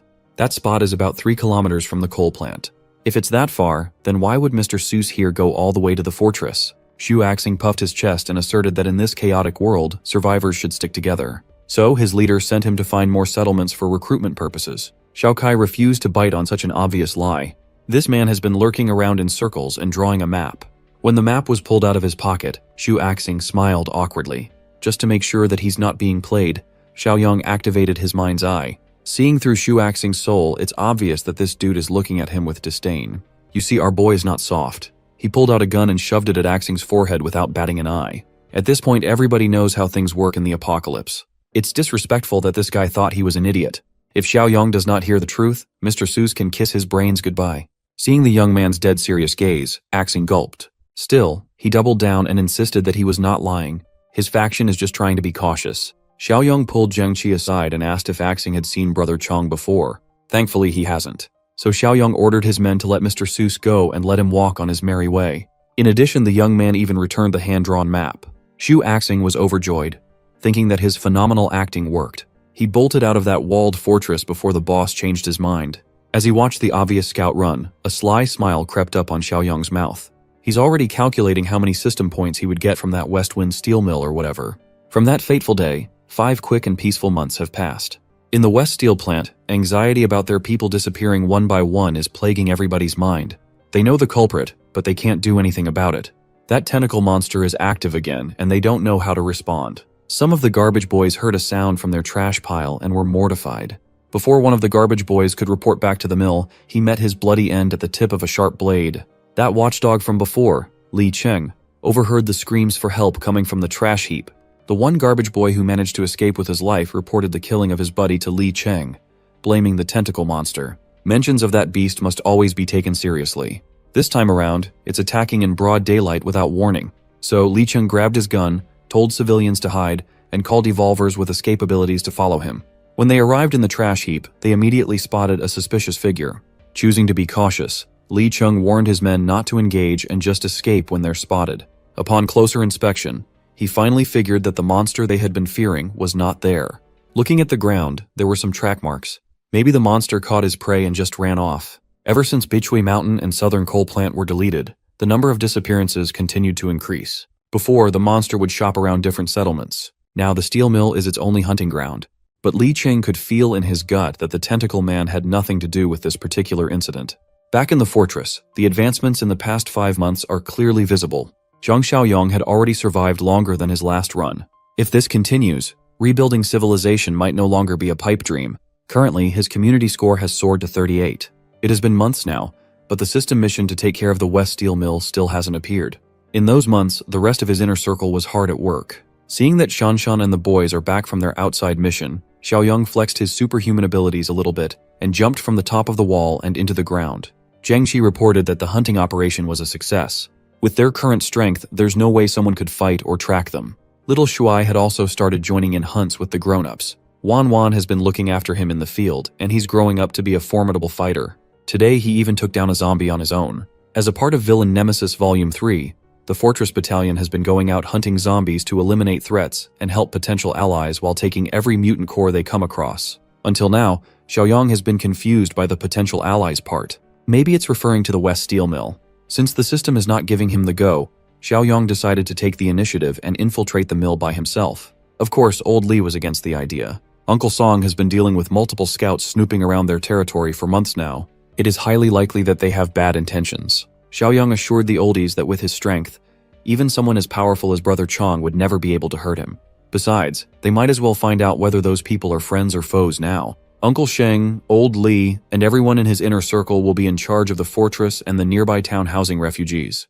Well, the fortress will be fine, but everyone is just worried about their leader. Without this young man, the settlement will crumble. Back in the steel mill, Li Chung has returned from his sweep of the trash heap. He just wanted to talk to the bosses, but he was barred by some guards from entering. Li Chung snapped and grabbed the guard by the throat, lifting him up in the air. When he realized that his temper got the best of him, he snapped out and regained control. He put the guard down and immediately apologized. Truthfully, Li Chung is getting worried about his constant outbursts as of late. Over the past few months, he's been losing control of his emotions. When the bosses heard his voice, they granted Li Cheng permission to enter. Li Cheng cautiously entered the boss's room and found the absolutely shredded muscle, Mommy, Boss Ling, alone in her office. Li Cheng proposed a different theory that would explain the recent surge of disappearances in their area. After carefully examining a recent crime scene, he found a woman's footprints. What he's saying is that they might be attributing the deaths and disappearances to the Tentacle Man when there's a different killer on the loose. Boss Ling did not shut his theory down right away, but advised him to keep a lid on it for a while. One Tentacle Man already has the entire settlement terrified. They can't afford to increase the people's anxiety to the point of being too afraid to even step outside. Li Chen tried to oppose the boss, but seeing her face zooming so close to him, he folded and blushed like a schoolboy. He awkwardly excused himself, bidding Boss Ling goodbye. Li Chung is a strong man, but when it comes to his boss, he just can't seem to think straight. Out of a different room from Boss Ling's office, a voice mocking her for being careless rang. She snapped back that she would gladly hand the job to someone else if her methods were criticized. The voice in the other room belongs to Baldy Peng, who is currently chopping up the corpse of that garbage boy from earlier. These days, Ling does the killing and Baldy does the cleanup. They throw the heads of their victims away and eat the body's meat. Meanwhile, our boy is busy slaying zombies, cleaning up the streets one undead at a time. Now that he's nearing his destination, he needs to keep a lower profile. He pulled out a pair of scissors from his dimensional storage and did the most diabolical thing. This dude started cutting his own hair with his eyes closed. Then, he grabbed a bunch of dirt from the ground and smeared that thing all over his face. Just for finishing touches, he even brought out the ultimate disguise tool, a pair of glasses. For someone who deliberately tried to look crappy, he was not half bad at all. When he walked close enough to the vicinity of the steel mill, one of the patrolling guards took notice. Of course, a stranger wandering around the perimeter is subject to hostility, but he greeted the aggression with a smile. He claimed to notice signs of human activity from afar, acting as though he was just glad to see other survivors. Upon figuring that he must be a lone survivor, the patrolling guard changed his tune to that of excitement. First, the guard asked him how he managed to survive the deadly lands for so long. Xiaoyong spun a story about how he was a part of some 10-people settlement that was eventually overrun by a brutal zombie horde. Every one of his comrades died, leaving him a sole survivor. When asked about his strength, he gladly shared that he's quite a bit powerful. After surviving multiple zombie attacks, he's gained a lot of experience dealing with the undead. Of course, the guard was just probing if he was an evolver or not. Since he did not mention anything regarding evolution, the patrol guard gladly welcomed him into the mill. On the way, the guard explained that Xiaoyong would undergo a test that he must pass first. Just from this initial interaction, the young man could easily deduce that this steel plant is a den of snakes. As they neared the door to the mill, Li Cheng took notice of the stranger being led inside. The patrol guard fumbled and claimed that he was just taking the lone survivor to somewhere secluded for a security search. Lee Chung is a no-nonsense kind of guy. If they're doing a body search, it's better to just do it right here and right now. So Lee Chung took over and asked the stranger to hand all weapons over before going inside. Xiaoyang pushed back a little, claiming that he was a bit reluctant to go unarmed into unknown territory. Lee Chung understands that people can be foul in the apocalypse, so being cautious is a good thing. However, it's the protocol for outsiders to either be disarmed or kicked out. Keeping up with his reluctant act, Xiaoyang handed his blade over. Don't worry, he has about 1,000,000 of these inside his pocket. Afterward, Lee Chung gave him a thorough body check to make sure there weren't any concealed weapons. Xiaoyang was a bit surprised to see someone with a bit of moral backbone in this rotten place. It's certainly a bit different than the savages at Bichui and the coal plant. Seeing as this stranger survived the outside world with only a dagger in his person, Li Cheng curiously asked if he was an evolver. Xiaoyang played dumbly and cited that he felt a lot stronger as days went by. Just to make sure, Li Cheng escorted him towards the boss first. For now, Xiaoyang has to wait in the so-called reception room. Honestly, it looks more like a holding cell. He could tell that the doors were reinforced, fitting for a prison cell. A few minutes later, Boss Ping opened the cell and cautiously walked his bald-ass head inside to ask the stranger his name. Xiaoyang stumbled on his words and introduced himself as Jiang Ye. That is awfully close to Kanye, my guy. Baldy Ping just came over to confirm if this Jiang Ye fellow truly was an evolver. The fastest way to do that is to measure his physical capabilities. So, Baldy Ping launched a hatchet flying to his face. Jiang Ye casually moved his head away from the hatchet's trajectory, letting it crash into the wall. For a split second, he considered retaliating, but by the calculating look, this bald bastard was just testing him. So, he continued playing the role of a normal survivor and yelled at Baldy Peng for almost splitting his head open. Peng laughed heartily. That slick dodge pretty much confirms that the new guy is a capable evolver. If he had not, he would have died right then and there. In that case, his death would not even count as a loss. Since they are both evolvers, Baldy Peng prodded him on the method he used to become one. He implied that he knew about the cannibalism path, and Baldy Peng warned him about keeping a tight lid on the method. Only a few people in the camp know the secret, and they don't want that kind of knowledge to spread among the shitters. If Baldy Peng catches a whiff of a leak, he will know who to kill. To demonstrate how easy that would be, he charged and motioned to crush Jiang Ye's neck with his bare hands. It's a good thing this was an empty threat. If this bald fuck tried to bum rush him with a weapon, he would have fought back. It could have been really bloody. Still, killing this baldy now would make it hard to get his whole 80 points as a reward for the mission. Peng was quite impressed that Jiang Ye reacted fast enough to draw a weapon. While the kid has above-average skills, Baldy claimed that he's on an entirely different level, so thoughts of opposing him should just be buried deep. After their tryst inside the holding cell, Baldy Peng ordered his underlings to treat the Jiang Ye fellow with respect. Give him a change of clothes and wash up before a follow-up meeting with the rest. After he washed up, the clean and dapper Jiang Ye was brought to the meeting room with the other evolvers. Baldy Peng introduced Huang Ling as his co-lead, while Li Cheng and Huang Bin were the two settlement officers. The latter, Huang Bin, will be in charge of showing the newcomer the ropes. Boss Ling praised Jiang Ye's luck in finding the strongest settlement in the area. Here, survival is no longer a concern. Still, to eat well, one must contribute their value to the group. Jiang Ye solemnly swore that he would do his best and follow orders. Everything is going smoothly. He arrived at just the perfect time for Huang Bin's patrol. After picking out Aqiang and Axing for the patrol, the party rolled. Aqiang was quite displeased to see that the new kid was assigned to their group. Since Jiang Ye knows the secret of evolvers, he can only be assigned to this troop. While they were patrolling, old Axing could not take his eyes off the new kid. He cannot shake off the feeling of familiarity. Huang Bin was actually being fair to the new guy. He even explained what their settlement was like. You see, in the steel mill, the only people who know about the consumption of human flesh are Baldy Peng, Boss Ling, and their current troop of 4. Axing is Baldy's cousin, and Aqiang is Boss Ling's nephew. They are bound by blood, so if the secret leaks, it can only come from the mouth of an outsider. At this point, Jiang Ye has become quite uncomfortable with Axing's discerning gaze. This was the old man that Zhang Qi and the group caught lurking around the fortress a few months ago. Casting that aside, that other dude, Li Cheng, is also an officer. He is very talented and powerful, but he has no idea about the method of evolution. If there's anyone who must not find out about the active practice of cannibalism, it's him. If Li Cheng finds out, there will be 2 corpses displayed in the mill. This conversation gave Jiang Ye quite a lot of info. The bosses must suppress Li Cheng deliberately for fear of his monstrous talent, which surpasses everyone else. Upon arriving on the outskirts of the mill, Huang Bin ordered everybody to halt. They have arrived near a small settlement that has 7 members. Huang Bin's crew had been scouting these survivors for 4 days now, and there were no signs of evolution among them. When asked if they were hunting, Huang Bin laughed at such a barbaric notion. Instead of hunting, he prefers the term raising. Since Zhang Ye is an enlightened evolver like them, they want him to change his mindset instead of being a rigid fool blinded by morals. As evolvers, these fools see themselves as no longer the same species as ordinary people. They hail themselves as apex predators at the top of the food chain. So the plan is simple: subdue this small settlement, raise them like cattle, then slaughter them later. In truth, they don't even need the entirety of the settlement. Bring back a fix, or 6 should be fine. The rest will be dealt with on the spot. For now, the new kid should just watch and learn while Huang Bin and the crew do their magic. The small settlement has enjoyed months of peaceful life. They work day in and day out to improve the group's living conditions. While in the middle of renovating their camp, nightmarish figures swiftly came into view. A horde of zombies somehow found their way into such a secluded area. Each one is hungry for fresh flesh.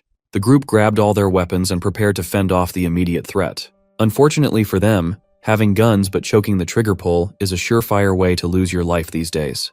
While his comrades fell one by one, the builder trembled in fear of being the next victim. Meanwhile, Zhang Ye and his new troop just stood on the sidelines, watching and listening to the dying screams of agony.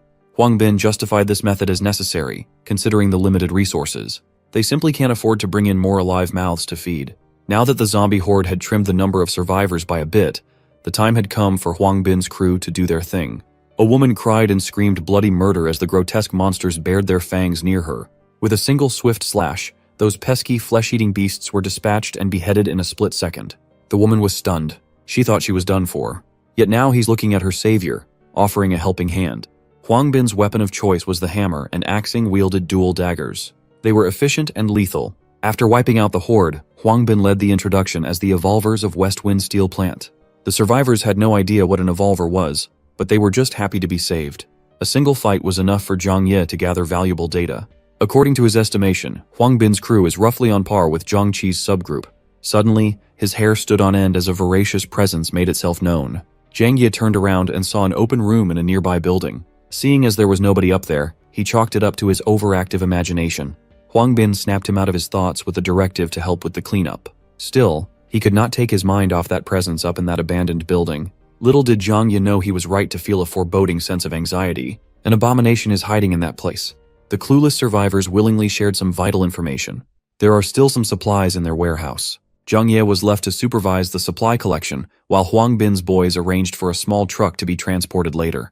Aside from the supplies, he also has to pile up the bodies of the freshly killed survivors. While those who were lucky or unlucky enough to keep their lives followed Huang Bin like he was the Messiah. This setup actually works quite well for Zhang Ye. It's perfect timing to do his own thing. While walking towards the steel mill, the survivors kept singing Huang Bin's praises and expressing their gratitude. One of the clueless girls turned to Qiang to ask if they had a bath in camp.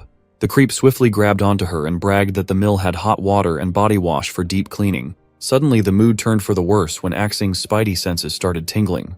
Huang Bin took notice of the old man's reaction and raised his guard. He yelled at everyone to stay alert, hoping to get ahead of whatever was about to come. Qiang continued sticking to the poor girl even though she was clearly feeling creeped out. Axing might have a sharper intuition, but he can't pinpoint where the danger is coming from. Qiang chided that the old man was just feeling paranoid for nothing. But Xu Axing trusts his instincts. Something is definitely out there. As if it was a self-fulfilling prophecy, Axing was the first one to fall from the threat's sneak attack. Something sharp pierced through his neck. The poor guy didn't even know how he died. Huang Bin freaked out. He could recognize that killing method anywhere. The tentacle monster is upon them. The tentacle retreated, leaving a tense atmosphere in its wake. The next thing you know, the grotesque beast had already invaded Huang Bin's effective combat range. While the group was being absolutely demolished by a hentai monster, our boy was peacefully harvesting mutant cores from dead zombies. Among the battalion that they wiped, 2 of the zombies actually dropped cores. That is not a bad harvest at all. He would have continued playing his role and pocketing some for himself if he had not heard the cries for help from a distance. Huang Bin is cooked. The monster got his grubby tentacles all over his body. I bet you've seen something like this before. To end his suffering, the tentacled beast tightened its grip until he leaked blood from every orifice and snapped one of his legs until the bones cracked. The survivors were beside themselves. Even Qiang, who was acting like a hotshot just a while ago, looks like he's about to cry for his mama. As if sensing that he was the only remaining threat, the monster's aggro shifted to the only evolver left. Qiang slowly backed up, terror paralyzing his whole body. To save himself from a grim and agonizing fate, he grabbed the wrist of the girl he was trying to riz up and chucked her into the tentacles to keep the beast busy. Well, the monster is not one to reject easy prey. Now, I know you've definitely seen something like this. Only this time it wasn't squishy sounds and moans. It ended in painful and crushing suffocation. But this is not the end of the line for Miss Survivor. Her real savior just made a flashy entrance, slicing the tentacles and smothering her to bits. Perhaps Zhang Ye and his trusty knife would stand a chance against the monster that everybody is so afraid of. Zhang looked at the tentacle man from head to toe, and he wasn't really impressed or petrified. Well, that's because this is just one of the tentacle monster's sons. At least, that's what the steel mill people call them. You see, the tentacle monster can often be heard muttering the word son, and it has the uncanny ability to transform normal zombies into tentacled atrocities. Even Boss Baldy Peng and Boss Ling would struggle against a tentacle son alone. Aqiang was sure of that, so he's just trying to find the perfect chance to run. He yelled at Zhang Ye to hold off the beast while he called for reinforcement and booked it out of that place with all his power. Following his lead, the frightened survivors also made a mad dash away from the monstrous threat ahead. Zhang Ye could practically taste the betrayal in Aqiang's words. That coward really just tried to sell him out. The tentacle's son finally recovered, and he is pissed at Zhang Ye for those deep cuts. The newly regenerated tentacles wrapped around Zhang Ye's body, and he just let it happen without resisting. He's actually quite fascinated at the concept of some evolved mutant siring sons. He has the right to aura farm and acts nonchalantly simply because he has the strength to back it up. He wants to test this interesting but disgusting specimen in front of him. The two played a game of tug-of-war using tentacles as the rope. It popped into Zhang Ye's head that he'd never been in a situation where he could use the ability he had awakened a few months before. Today might be a good time for some limit testing. He dug his heels down to the ground, his stability unparalleled. Finally, he activated physical overload, pushing his stats to a terrifying degree in one go. The boost from overload was busted as hell. Before, he was barely maintaining a stalemate in a contest of raw strength. Now he's practically dragging that ugly-ass tentacle son across the pavement. When it got close enough, he stopped the brutal dragging with a tap of a foot. The beast was incapable of making intelligible sounds, but its roars had turned subservient, no longer domineering. The only survivor who did not run away watched the scene unfold. Her eyes were wide in disbelief. A seemingly normal young man eviscerated the beast that took out a bunch of competent fighters with his bare hands. By the time Zhang Ye was done with this ugly thing, its limbs, head, and body were torn to pieces, separated, and trashed.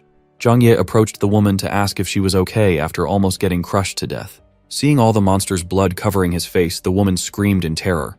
Knowing what he's capable of, she realizes that he's the real beast. Zhang Ye wiped the blood off his face, smiled, and assured the lady that he was not a monster. Meanwhile, led by Aqiang, the rats that scurried all the way to the mill finally arrived at the gates. At the entrance, they were met by Baldy Peng, Boss Ling, and Li Cheng.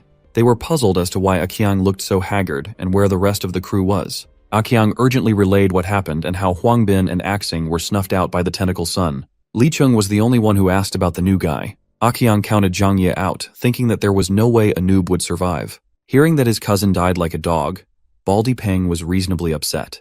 He did not know where to place all his rage and blamed the incident on the survivors. Baldy massacred the entire group right then and there, letting his hatchet taste blood. They cannot afford to act irrationally at this point. Thankfully, Baldy got the anger out of his system after slaughtering a few randoms. Interrupting the commotion, a bundle of tentacles hit the ground, stealing everyone's attention. They looked up to see the familiar face of the newest addition to their mill. Zhang Ye and the lady he saved arrived not long after Baldy's outburst. Li Cheng was equally pleased and impressed that the rookie came back alive. Not only that, he pulled up with the biggest flex, a girl, and a bundle of tentacles as proof of kill. He explained how he killed that meager tentacle son and avenged the boss's relatives. After pulling off something this big, the co-leads are beginning to reevaluate the new guy. Breaking the silence, Zhang Ye requested some vehicles and some men to come with him to clean up and retrieve the spoils. While he was doing his assigned job, the bosses were grilling Aqiang about what really happened. This time, this damn roach still refused to believe that Zhang Ye solo killed a monster strong enough to one-shot the rest of the Evolver crew. As far as Aqiang knows, even a team-up between Baldy and Boss Ling would still result in a drawn-out bloodbath against that thing. Baldy is just going off of his initial evaluation of the young man. Someone who didn't even get into a proper fighting stance in the test should not be this strong. So, Boss Ling rationalized that the tentacle son must have only gotten the kill because it relied on an ambush. Either way, they can't let someone as strong as the new guy stick around, especially with how close he's been getting to Li Cheng. Boss Ling heard a very distinct footstep and shushed everyone. Li Cheng knocked and entered the meeting room with some ideas for the bosses. First, he extended his condolences for Axing and Huangbin's passing. At this point, sudden deaths have become a normal part of living. Well, Li Cheng just came over to propose that they make Zhang Ye an officer for his impeccable strength. Baldy Peng immediately opposed the idea. They don't even know that kid's background. Boss Ling stopped the bald fool from talking any more nonsense. She believes that when it comes to strength, Jiang Ye really is officer material. But the kid would have to prove his worth to convince the entire steel mill. Li Cheng countered that killing a tentacle son should already be enough proof. Well, since they're on the topic, they could just try to give the young man a crack at the real thing. If Jiang Ye could kill the tentacle monster itself, they would be killing 2 birds with 1 stone. Li Cheng heatedly argued how unfair that would be. Even the 2 bosses combined can't accomplish something so difficult. Boss Ling assured Li Cheng that this was not a suicide mission. The entire steel mill will mobilize and take action. It's time for them to eliminate the problem once and for all. As soon as he returned from hauling supplies and dead bodies, the bosses gave Jiang Ye the rundown of what was going down. He was quite surprised that these people were willing to devise a plan with him at the center when he'd been here for such a short time. Boss Ling tried to appeal to his pride, telling the young man that he might be the strongest fighter in the settlement.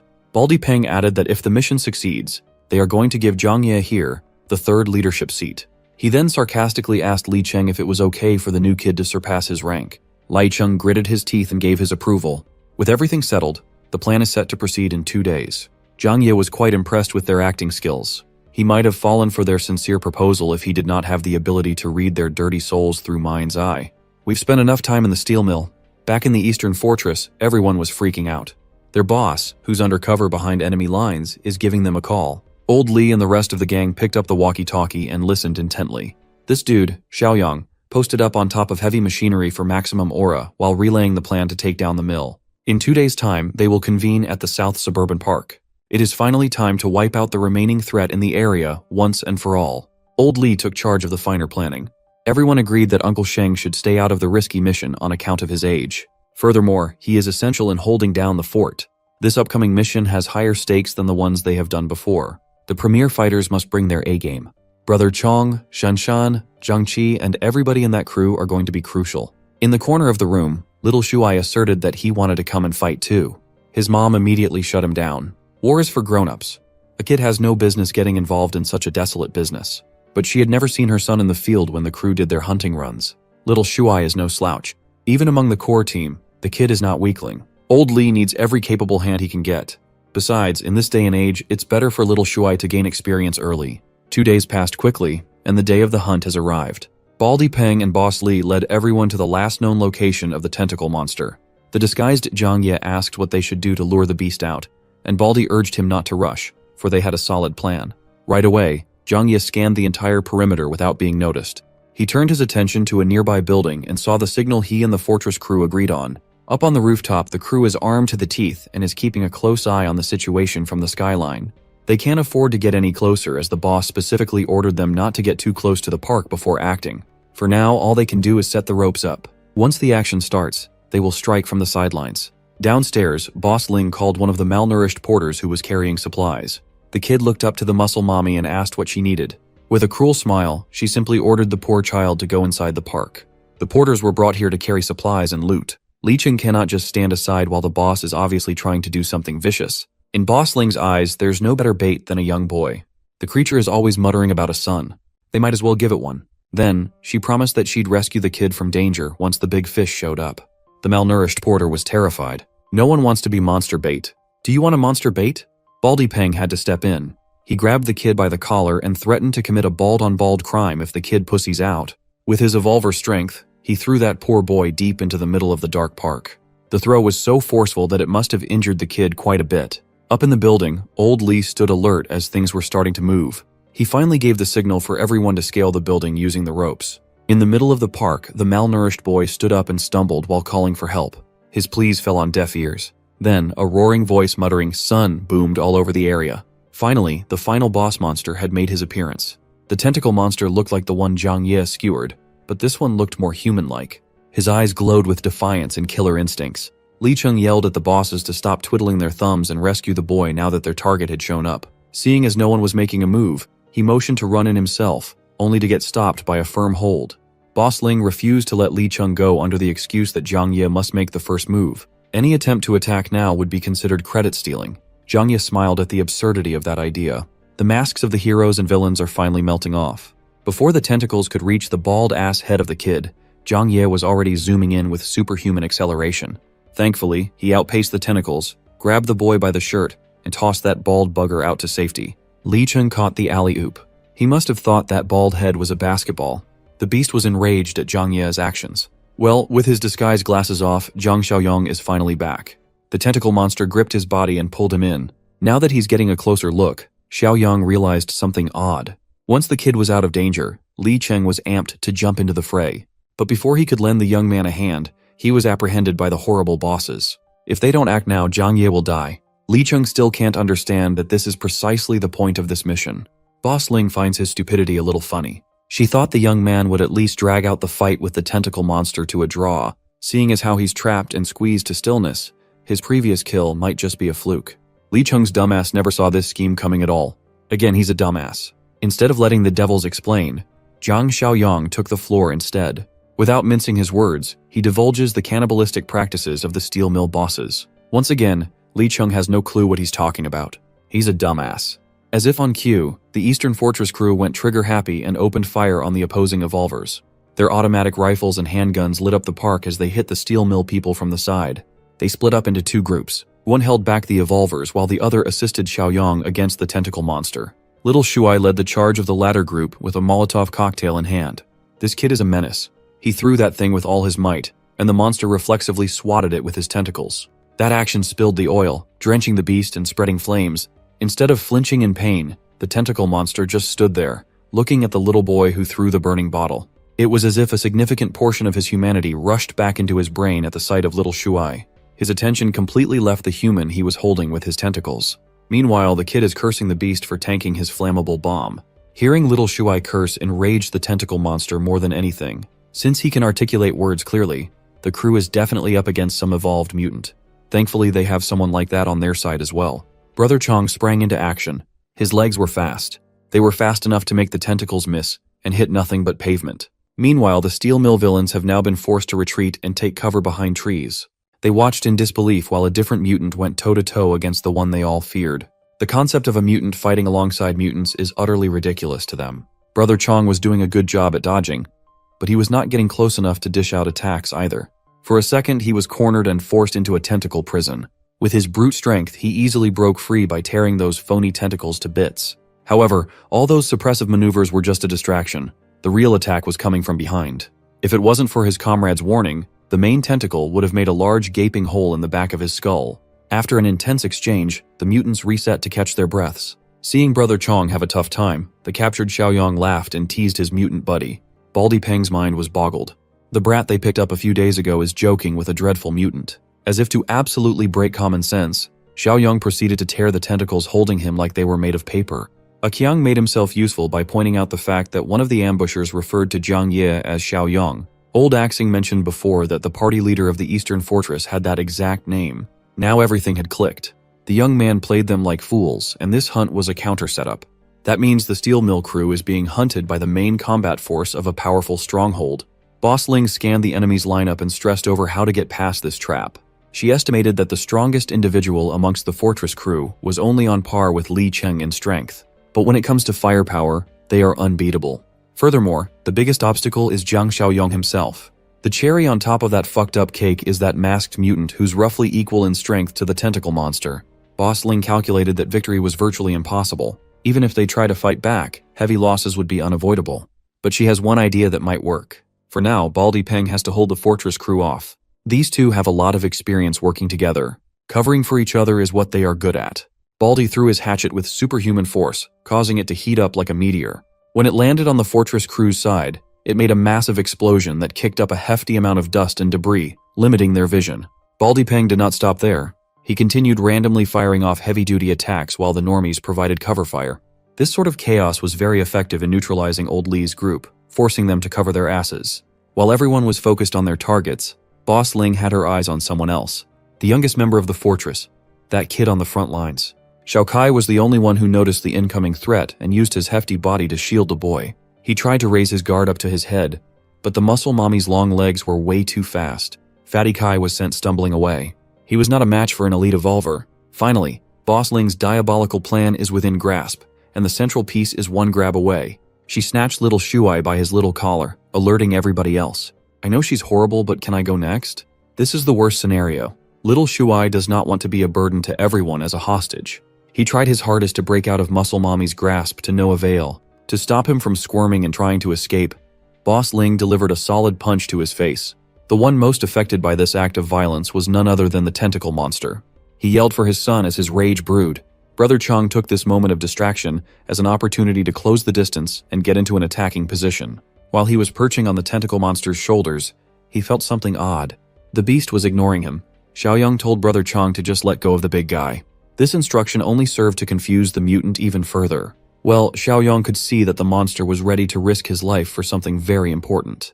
Right now, getting in his way would not be smart. With hands wringing little Shua's neck, Boss Ling hissed at the fortress crew and threatened to make the boys head roll if they didn't put their weapons down. The ever-so-noble Li Hongli pleaded to change places with the kid. Seeing how shaken and desperate the fortress crew was, Boss Ling felt great about her hostage targeting. If anything happens to little Shui, how the hell are they supposed to face his mom back in camp? Boss Ling repeated herself. All she needs is a complete surrender of weapons and for the ambushers to move back at least 100 meters away from her boys. Old Li chose to play it safely and lowered his gun, advising everyone to do the same. They have no leverage. Muscle Mommy is not done barking orders yet. Next, she wants the masked mutant to take out the tentacle monster once and for all. She was so high on her newfound authority that she failed to notice the incoming attack. The tentacle monster homed in on her position like a heat-seeking missile, forcing the boss to let the hostage go and jump away to safety. A few of the trash goons just happened to be on the tentacle's way. They were rightfully eviscerated. Baldy Peng watched in horror as another one of his evolver men was reduced to a bloody pulp. Boss Ling was under the impression that the masked mutant was pinning the main threat down. When she looked up at Jiang Xiaoyang, the young man was just smiling at her with glee. Beside him was the aberrant mutant, and they were just standing around, barely paying attention to the fight. Li Hongli yelled at little Shuai to make a run for it, but the tentacles had already surrounded him. Xiaoyang assured everybody that there was no need to freak out. Little Shuai is in safe hands, well, more like safe tentacles. Of course, no one had a clue about what he was talking about. All they can see is a little boy caught and grabbed by the deadly tentacle monster. But it was different somehow. This time, the beast was handling the little boy with care and softness, while he called the kid, son. Xiaoyang chimed in, bragging about keeping his word to keep Zhang Shengji's wife and son alive and well. Yep, we've met this grotesque monster that everyone's been dreading before. Zhang Shengji must have the same type of mutation as Brother Chang. Upon recognizing the features of his dad that still remained in the monster's image, little Shuai's tears flowed. Baldy Peng watched from the sidelines and called bullshit on such a K-drama plot.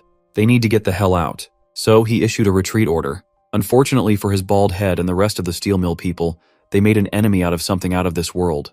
While holding his boy with utmost tenderness, Shengji's tentacles extended for blood-soaked revenge. Baldy Peng was the first one to get caught and constricted.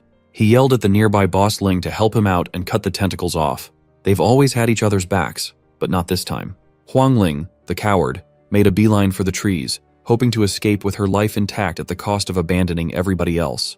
She is well aware of the disparity in strength between them and the monster. Her only way out is by using Wang Depeng as a sacrifice and hoping that he would hold out long enough. Unfortunately for Muscle Mommy, even that plan would never work in this situation. She was simply too slow, and those tentacles are really good at groping. Her ankles were unexpectedly grabbed, which led to her smashing her face on the pavement. Boss Ling's glasses were destroyed, and so was her nose. Right then and there, she knew that the next few moments were not going to be pretty. She was dragged back into the park. Those tentacles had no regard for her comfort whatsoever. Baldy Peng watched this scene with a smile on his face. The witch tried to sell him out, so imagine how vindicated he feels now that they're in the same boat. Still, Peng wants to use everything and everyone he has left. So, he turned to Li Cheng for help. Before the dumbass watchdog could lend a hand to the boss that already betrayed him, Jiang Xiaoyang Flash stepped behind him for a quick talk. The young man had a simple offer. All Li Cheng has to do is not move, and he will be guaranteed to walk away from this shit show alive. At this point, Xiaoyang is just letting the tentacle monster do its thing, massacre and mayhem. He started with Baldy Peng, bashing that shiny dome into the ground. The first bash disorientated poor Peng. That's gotta be at least a concussion. Afterward, Shengji's tentacles made quick work of the evil bald man. He whipped and slapped with immaculate force, tearing the evolver limb from limb until his eyeballs, guts, and flesh were mixed well.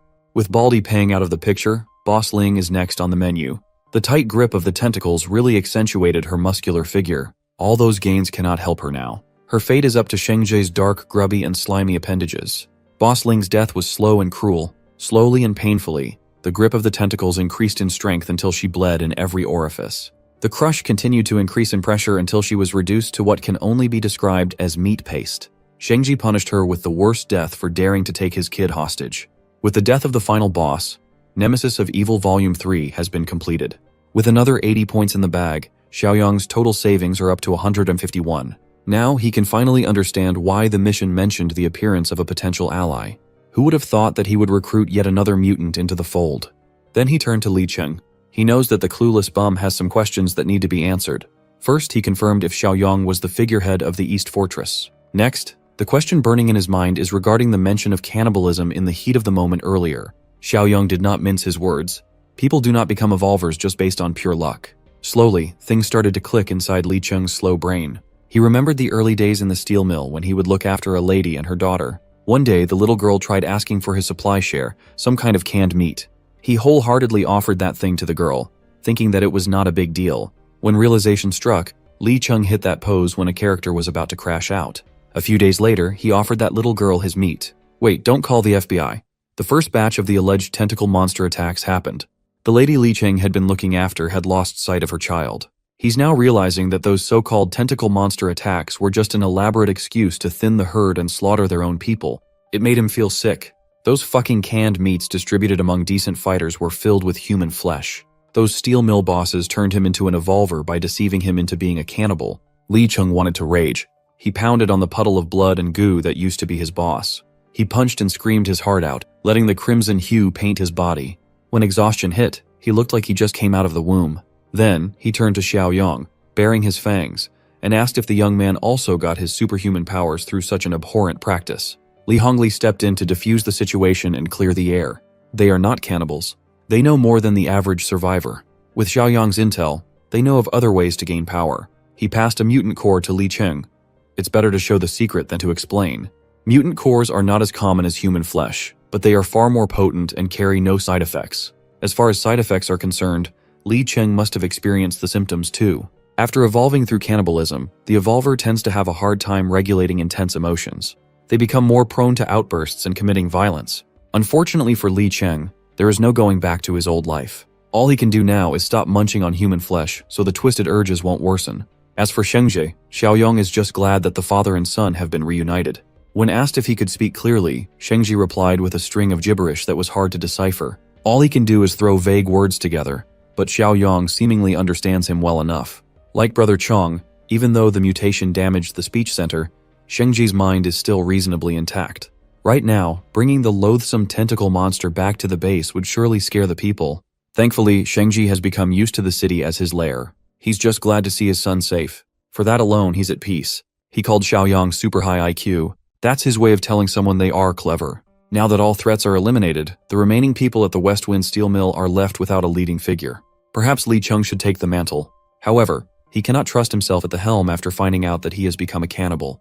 To compromise, Xiaoyang assigned Li Hongli to take over the supervision of the steel mill, and the cop gladly accepted. As for Li Cheng, the young man swore to keep watch over the demon in his heart as long as he joined the fortress. While the bloody business in the park was wrapping up, something intense is happening in the nearby border of City S.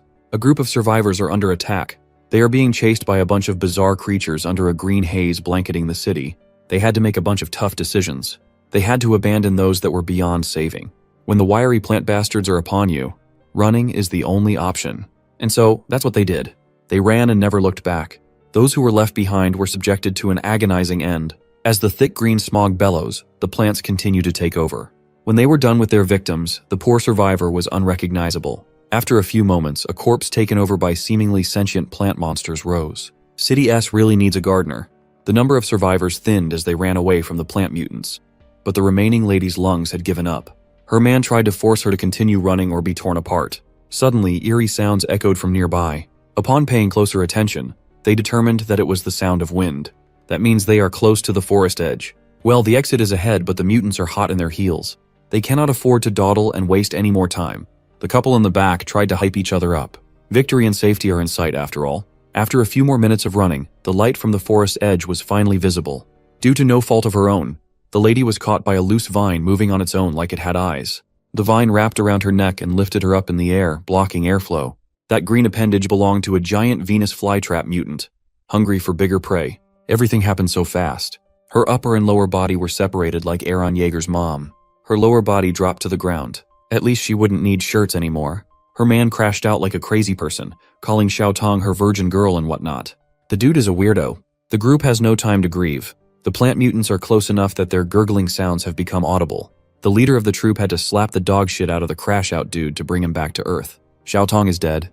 They can't do anything about that. Now, it's up to him if he wants to join his girl in the afterlife. In the end, the group made it out of there, entering a different city. The plant mutants continued chasing, moving as slow as proper horror villains. What they lack in speed, they make up for in numbers. They look like the Last of Us zombies low-key. The survivor leader continued running in circles until he found a place he recognized. He's positive that they've just entered M City Wilderness Park. What's strange was the lack of any and all signs of activity. It's like the park had been neatly abandoned, undisturbed by humans or zombies. With what happened in their last settlement in S City, it's no surprise that the neighbors have evacuated too. On a random street and a random street pole, the group found someone hiding and not doing a good job at it. Since the figure did not attack, they assumed it was human. So, they politely asked where the evacuation point was. Well, the guy they're asking for directions is the farthest thing from a human. It was Jiang Shengzhe, the tentacle monster. When he showed his tinted skin, dark eyes, and wriggling tentacles, the survivors realized that they were idiots. They thought Shengji was like those mindless plant mutants that had been haunting their dreams. The bums continued another round of running until they were certain that the beast was away. They deliberated on the possibility that the areas outside the forest have also fallen. Then, the hunters that have locked onto their scents have shown up once more. The gods must hate these dudes. They are sprinting marathons left and right. This time, they are surrounded on all sides. Every angle had been blocked by a coordinated encirclement. Hopeless, the survivors started breaking mentally. If they just stayed in the forest, they could have pulled through and lived for a few months. Maybe Xiaotong would still be alive. As the plant mutants close in on their doomed position, the boys are presented with a tough choice. It looks like their leader is choosing to take matters into his own hands. Instead of being torn apart by alien creatures, he might as well do it himself. Thankfully, there is no need to do all that. Shengji's tentacles zoomed across the streets, handily deleting the heads of those frail plant mutants. This is his territory, and he won't allow foreign encroachment on the park. Back in the eastern fortress, Zhang Xiaoyong is emptily staring at his kingdom under the bright moonlight. His utopian mission has progressed quite well. Right now, his community score has grown to 62, and store points are up to 231. At this point, he can be considered rich. When you have points to burn, checking the daily shop is a treat. Right now, he can buy a level 2 armed deterrence box for 20, a level 2 black tech box for 50, or a level 3 superpower awakening supply box for 100. Xiaoyong is rarely ever surprised, but that last choice knocked his socks off. Without hesitation, he spent his points like a madman and cleaned out the shop. Armed deterrence contained an armored jeep. Black tech gave him another physical enhancement serum. Finally, the superpower awakening box contained a level 1 enslavement mark. The skill allows him to enslave one life form. He doesn't see the need to use it right now. Brother Chong, Brother Shengzhe, and Li Cheng are still stable. After all that spending, a chance to earn points presented itself. The mission. Weed Control Volume 1 has officially begun. He thought the mission was a literal gardening job, but things became clearer when Brother Shengji relayed updates about that encroaching army of plant mutants. Later that night, the people of the fortress gathered outside the wall to cautiously look at the tentacle monster. Shengji escorted the party he just saved to the east to meet the big boss. He's dragging a plant mutant corpse for examination. From the crowd, Shengji's wife and son ran up to him with glee. While he has no problem saying the words son, the word wife must have been wiped from his vocabulary. He called her marry me. To this day, Xiaoyong is the only one who has no trouble translating his broken speech pattern. The reunion of the family was bizarre and sweet. Tears were shed and hugs were shared. Xiaoyong immediately got down to business and examined the shriveled mutant corpse. Shengji tried to explain what happened, but he did not have enough words to form a coherent story. So, the leader of the survivor troop stepped in to elaborate. They came from City S and were forced to run away because of these mutated plant creatures. While City M is also unsafe, it's in far better shape than City S. On the way to the fortress, the new group passed by a lot of zombies roaming the area. Xiaoyong sent one of his men to retrieve his new armored jeep, parked 2 blocks from the base. Tonight, he wants to see the border between the two cities. Using the armored jeep and the survivors' guidance, they reached the place without a hitch. It's only been a few hours, but the vines have already grown a lot taller, covering more ground. To get a better understanding of the situation, Xiaoyong wants to venture deep into the jungle. Survivor Bro just got out of that hellish place, so it's understandable that he's against going back in. Well, ignoring the problem is not an option. At this rate, the nearby West Wind steel mill will get swallowed up. By then, quality of life and production will suffer. Before going a deeper dive, perhaps it would be wiser to do something else first. Xiaoyong thinks it would be better if his people could gain more strength to handle crises on their own. Old Lee and his new steel mill crew will tag along too. For the next few days, everybody is going on a hunting spree. It's grinding time, baby. Speaking of the steel mill, there seems to be another troublesome mutant lurking in the area, and it's eating zombies. Thankfully, we won't have to see this ugly-ass mutant for long. Xiaoyang is on some Assassin's Creed movement tonight. In one clean slash, he dispatched the troublesome zombie-eating mutant. With the big boy out of the way, the rest of the crew were freed up to go to the ham with their firearms. They did not spare any bullets, letting it rain on the normal zombies aimlessly marching in the city. Under Xiaoyang's leadership, they would search and retrieve mutant cores from their kills. They repeated this process over and over, steadily increasing their supplies. Unbeknownst to them, an overfed evolver had been going around the city, looking for fresh human meat. Normal zombies cannot even pose a threat to this guy. He can kill normal walkers without breaking a sweat. Due to the steady decline of the human population, Mr. Evolver here has been resorting to roasting zombie meat. All he wants is a bite of some untainted human flesh. Fortunately for him, the scent of his favorite meal is being blown over to his nostrils. Under Li Hongli's leadership, the steel mill had been operating better. However, the addition of new guns in their arsenal is making some of the guards overconfident. Some of them are overextending from their perimeter just to kill zombies for fun. The scent of these guards is what the buff evolver caught a whiff of. He was licking his lips in anticipation. The best kind of meat comes from those who have not eaten their own kind before, the so-called pure humans. Buff evolver is not dumb. He can see that those people are armed with some serious firepower. Going alone might be extremely risky. He knows he has to hold back a few more days to hunt properly, but the concept of waiting makes him drool and tear up like a hungry dog. Back in the fortress, Xiaoyang is busy tinkering with his system shop again. Afterward, he called for an all-hands meeting. They have been doing a coordinated hunt for 3 days now. He assigned all the harvests to Li Hongli and Zhang Qi to split. Old Li protested that they couldn't hog all the resources when Xiaoyang everybody contributed to the hunts. The big boss struck down their concerns. For everyone else, there are plenty of weapons and ammo. What they need is to push a few top-tier fighters forward. It is a way better method than equally distributing cores and having everyone half-baked evolve. Besides, the rest of the group trusts the boss's judgment. Xiaoyang had never made a bad call before. As for Shanshan, the boss has something else for her. He invited her to an isolated room with just the two of them inside. With a hint of nervousness, she asked what was about to happen.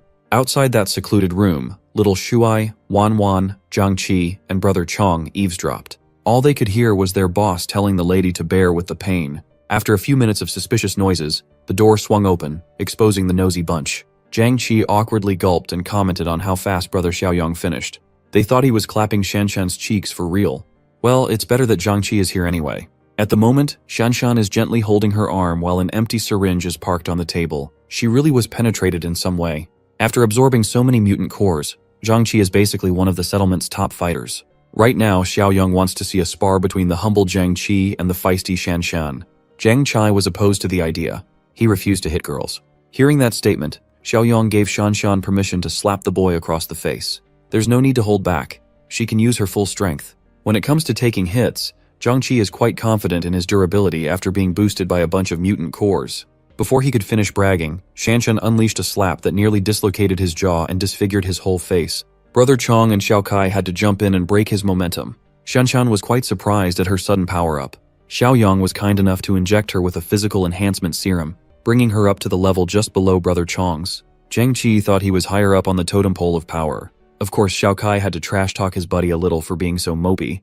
With every preparation settled, Xiaoyang assigned everyone their respective roles for the upcoming woodland expedition. Alongside his best fighters, he selected the leader of the new troop as their guide. Mr. Leader here quickly turned down the assignment. He's already escaped that place once. He vowed to never come back. Lai Cheng goaded the man for chickening out. But Mr. Leader is reasonable. He doesn't have comrades or family in the neighboring city. He would gladly stay in the fortress to work as a laborer, away from danger. So, the guy who lost his girl stepped up to the plate and volunteered to be the guide. In western suburbs, buff evolvers are combing through buildings for someone. Day by day, his brain is functioning slower and slower. If he doesn't get fresh human meat soon, it will only get worse. The banging on his head was interrupted by the sound of banging in the distance. He quickly ran and followed the lustful sounds. Upon opening the metal door of an abandoned building, he was greeted by the sight of two couples going at it like animals in heat. Buff Evolver cleared his throat to catch their attention and stop the penetration. The foursome immediately recognized him, but they were not happy to see him again. Buff Evolver assured them that he did not come to this place to steal anything this time. In fact, he came over to share information. The women did not trust his worst at all. Everybody here had bitten the bullet and embraced being half monsters. There is no point in lying. Buff Evolver swore that he was not lying. He found a community of pure humans, saw that they were armed to the teeth, and now he's asking for help to hunt. The half-monsters crowded him with their equally buff bodies, evaluating his every word and action. In the end, the half-monsters agreed to trust the words of the thief this once. If the bastard lied, they could just eat him instead. Just like that, he was accepted into the group. With her kitty hanging out, the redhead half-monster welcomed the new addition to their group with something tight and warm. Buff half-monster is not one to turn down such a generous offer. While something freaky was happening inside the city, Xiaoyang's group had officially entered the border. Their guide for this expedition is the broken-hearted Zhu Xingkai. Xiaoyang praised his bravery, and Xingkai asserted that he wanted revenge on those plant mutants that killed his girl. Furthermore, his parents are still trapped in the jungle. The boss will take a point, Li Cheng will cover the rear, Brother Chong and Shengji will take a left and right, and Xingkai will stay snug in the middle. Xiaoyang only dares to take this risky mission to stop the jungle from spreading into his territory. The rescues are just secondary. Suddenly, a wet vine fell and dropped some sticky stuff on his face. Immediately, Xingkai went on high alert. He's seen that sticky substance before. He yelled at the boss to move, but it was too late. The slimy vein wrapped around Xiaoyang's neck like a hungry python. The giant Venus flytrap showed itself, the exact same creature that snapped Xiao Tong in half. No one has ever escaped from that voracious mouth alive before, but that statistic won't stand for long. Xiaoyang fearlessly grabbed onto the vine and pulled. He yoinked that thing so hard, the creature's disgusting innards came out. Xingkai was aghast. He could barely form a word in surprise. The innards fell on the ground, making a dull thud in front of the big boss. It wriggled like a disgusting bag of slimy grapes. The Venus flytrap must have known what was good for it and immediately tried to escape. Xiaoyang could not be bothered to chase, so he delegated the task to Shengji and his tentacles. That mutated bastard did not disappoint. His tentacles extended and grabbed hold of the hungry plant. After securing a firm grip, he retracted the tentacles and dropped the pesky target down. Much to everybody's surprise, the flytrap activated its defense mechanism and released some green, noxious fumes into the air. For some reason, the fumes did not arouse any apprehension. In fact, it smelled good. Xiaoyang was alerted. Inhaling smoke with a strangely alluring fragrance cannot be a good thing. As he was about to warn everyone to cover their noses, all sources of light around him seemed to vanish. Everyone else was experiencing a variety of the same bizarre experiences. Xingkai was struck with a strange feeling pounding in his skull. He looked around and saw the crew standing still like statues. Then, his attention was wrestled by a rustling in a nearby bush. A feminine figure emerged from the tall grass, calling to him. Upon close look, it was his girl, Xiao Tong. The image of her death is still fresh in his mind. Seeing her in the flesh once more overloaded his common sense. He walked towards her, a feeling of relief and disbelief mixing in his mind. Xiao Tong beckoned him to move a little bit closer, telling him that the rest of the survivors were nearby. Absolutely entranced by the sight of his girl, Xingkai willingly followed her voice. While that was happening, the raid on the steel mill was also underway. The half-monsters have reached the target, a whole factory filled with pure human meat. One of the boys drooled upon getting a whiff of their prey. There's nothing like pure, clean human meat to whet the appetite.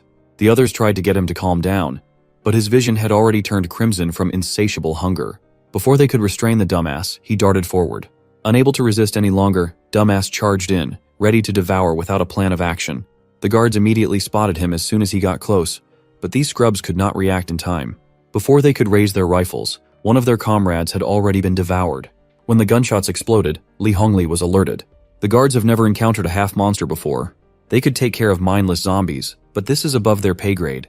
The bullets of their AK-47s were useless. Every clean hit was instantly nullified and healed.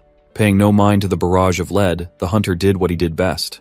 He could have wiped out the outer guard if old Li did not show up in time to kick him in the stomach. A single attack sent the hunter spinning like a ballerina. Halfway through, he regained control of his body and made a clean landing. In this range, old Li can just pelt him with high-caliber bullets from afar. The dumbass had no choice but to retreat. From afar, he'll eat bullets. Up close, he'll get beat up. Old Li yelled at his boys to take the injured back to the infirmary and try to stop the bleeding. The dumbass half-monster limped back to his crew's hiding place, humiliated and wounded. He could not even make it back all the way without collapsing. Instead of concern, his group showed him disdain.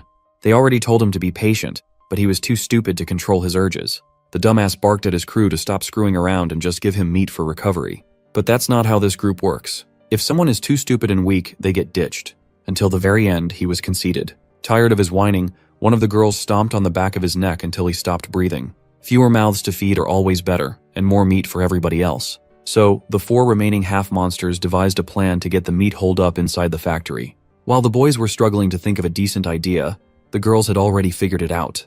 They might be monsters who crave flesh, but they look human through and through. All they have to do is walk through the front door. Back in the woods, Shinkai hesitated for a bit when he felt an unnatural force pulling him to the image of Xiao Tong. The creature impersonating her is growing impatient, and the mask is slipping.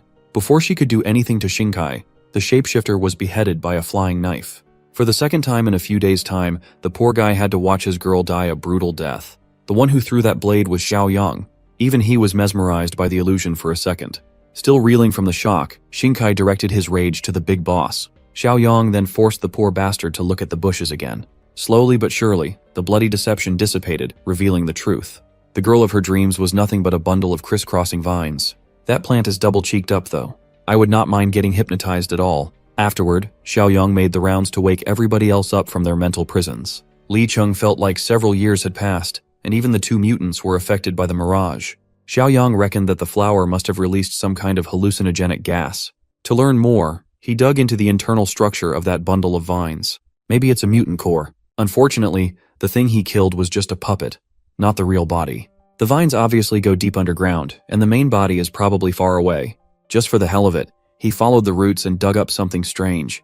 It looked like a potato taro, like it was some sort of nutrient storage organ for a freaky creature. Just in case, he sent that thing into his dimensional space. Maybe it's edible? Who knows? He turned to Shinkai for more info about these strange plant creatures. Well, he only knows how dangerous they can be. However, Old He might know a bit more. Old He is an expert from the Agricultural and Forest Research Institute. Before Shinkai and the gang escaped, that old man was stationed in a high-rise settlement. Eager to learn more, Xiao Yang switched courses to meet with this Old He fellow. Back in the steel mill, the half-monster finally pulled the trigger on their straightforward plan.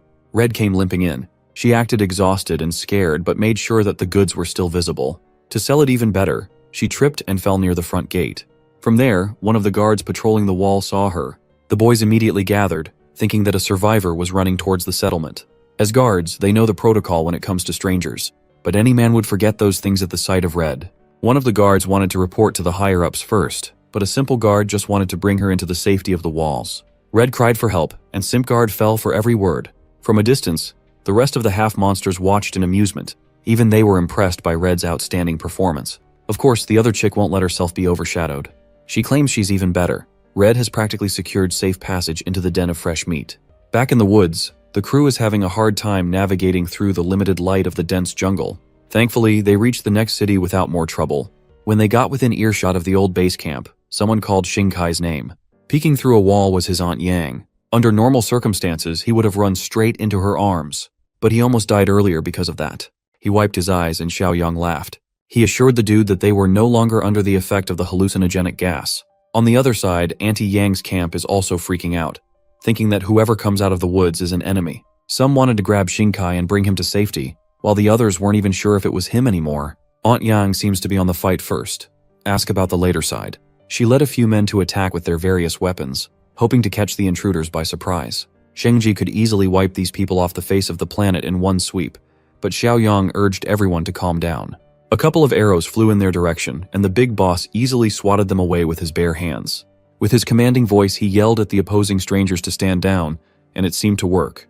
Shinkai jumped in the middle to convince his aunt that these people with him were not enemies. Aunt Yang seemed convinced enough and ordered her boys to stop shooting their useless shots. Shinkai elaborated that Xiao Yang and the gang are from outside the jungle. When asked about the rest of the party, Shinkai had to break the news that half of his friends were killed or injured, including Xiao Tong. When asked to be let inside, the city's people were naturally ambivalent about the idea.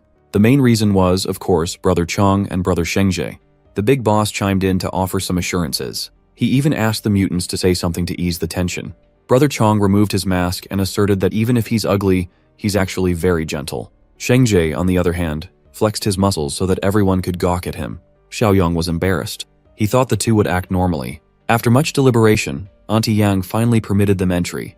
Back in the steel mill, Shanshan Akira drifted to the front gate to check on their people in the west. He radioed Old Li to open the gates. Before going in, her sharp senses picked up something hostile lurking nearby. It was faint, and it came as fast as it went. The half-monsters quickly retracted their bloodlust and continued hiding. Old Li personally opened the door for Shanshan. Once she was inside, the half-monsters could finally breathe.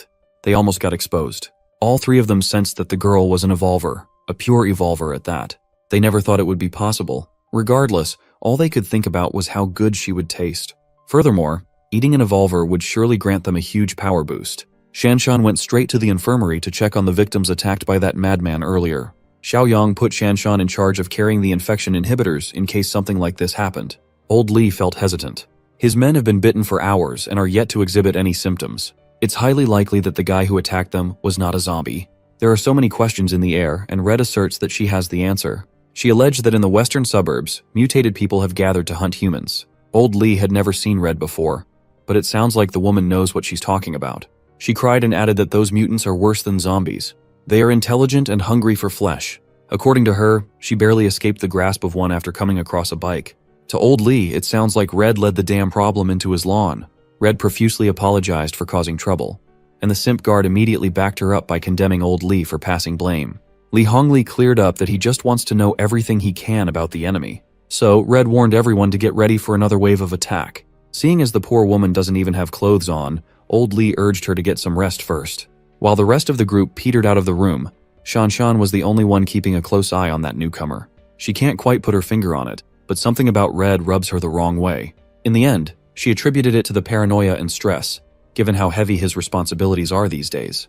Back in City S, the group had finally reached the high-rise located in an area covered in green smog. Xiaoyang asked why the survivors did not use a more convenient location with stronger structures nearby. Well, that's because staying low on the ground is a death sentence in this city. The green mist gets denser the lower you go. Breathing in this nasty stuff for too long will turn a normal human into a plant mutant. Only buildings with 10 floors or higher are safe as the fog is thin enough. Everybody took the stairs and continued talking on the way up. At the top of the high-rise, Xiaoyang finally met up with Professor He. They gave the rundown of the situation outside the jungle and the problems in the other city, lowering morale. After explaining the mutant situation, Xiaoyang invited Brother Chong and Shengji to come in and meet everyone in the high-rise settlement. As for T-City, B-City, or abroad, there is no available information out there. Up to now, there are no signs of organized rescue. Everyone is on their own. Xiaoyang brought out the weird potato he dug up earlier and asked the professor what he knew about it. Professor. He calmly identified it as the tuber of those plant mutants. It is edible, and the high-rise people have been living off it for a while now. If not for the food shortage, they would not have dared to eat something that looked so freaky. Nevertheless, good survival food is an impactful discovery. Their meeting was interrupted by an emergency happening right outside the building. Looking out the windows, one can see a ton of plant mutants gathering and surrounding the high-rise. They identified the enemies as something called flower carts. Hearing that term turned Professor He's expression dark. Flower carts might become the cause of death for everyone in this building today. The professor raised his voice and demanded everyone's attention. Women and kids must climb up to the top floor and lock themselves in sealed rooms. Everyone who can fight must take arms. Professor. He would rather let a few survive than let everyone die. His people listen to him. They are willing to lay their lives on the line for the settlement. Professor. He reckoned that Xiaoyang was still young, so he should join the others in hiding on the higher floors. The big boss scoffed and assured the professor that he'd be just fine. In fact, he's a little curious about what kind of monster could scare everybody this badly. Professor He warned everyone that if they failed to reach the flower cart's core body in time, everyone would be as good as dead. You see, the flower cart can control other plant mutants. It likely uses something akin to pheromones and can launch large-scale organized attacks. Its main body must be nearby, and it is pissed. Much to the professor's panic, Xiaoyang opened the window to the room. He pulled out a rifle out of thin air with the intent to test the enemy's strength first. From the top floor, he sniped the encroaching plant mutants one by one. As expected, those buggers are incredibly resilient. They can regenerate fatal injuries in just a moment. Still, Xiaoyang wants to test the limits of that overpowered regenerative ability. He focus-fired one of the mutants, turning its body into Swiss cheese from afar. Like the other ones, this bullet-ridden insult to Mother Nature stood strong, but it only held on to dear life for a bit before collapsing on the ground. Going by that experiment, it seems like killing one of those bastards requires 2 magazines. It's hardly a good trade, so it's no wonder everyone's so scared. Nevertheless, Zhang Xiaoyang has a near-infinite supply of weapons and ammo stashed in his personal dimension. Pulling dozens of crates out of thin air was shocking enough. But when the young man used his bare hands to pry those nailed wooden crates open, the high-rise people were befuddled. The crates contained the natural counter for plants and Molotov cocktails. Xiaoyang instructed the high-risers to use those crates in case any of the mutants slipped through the cracks.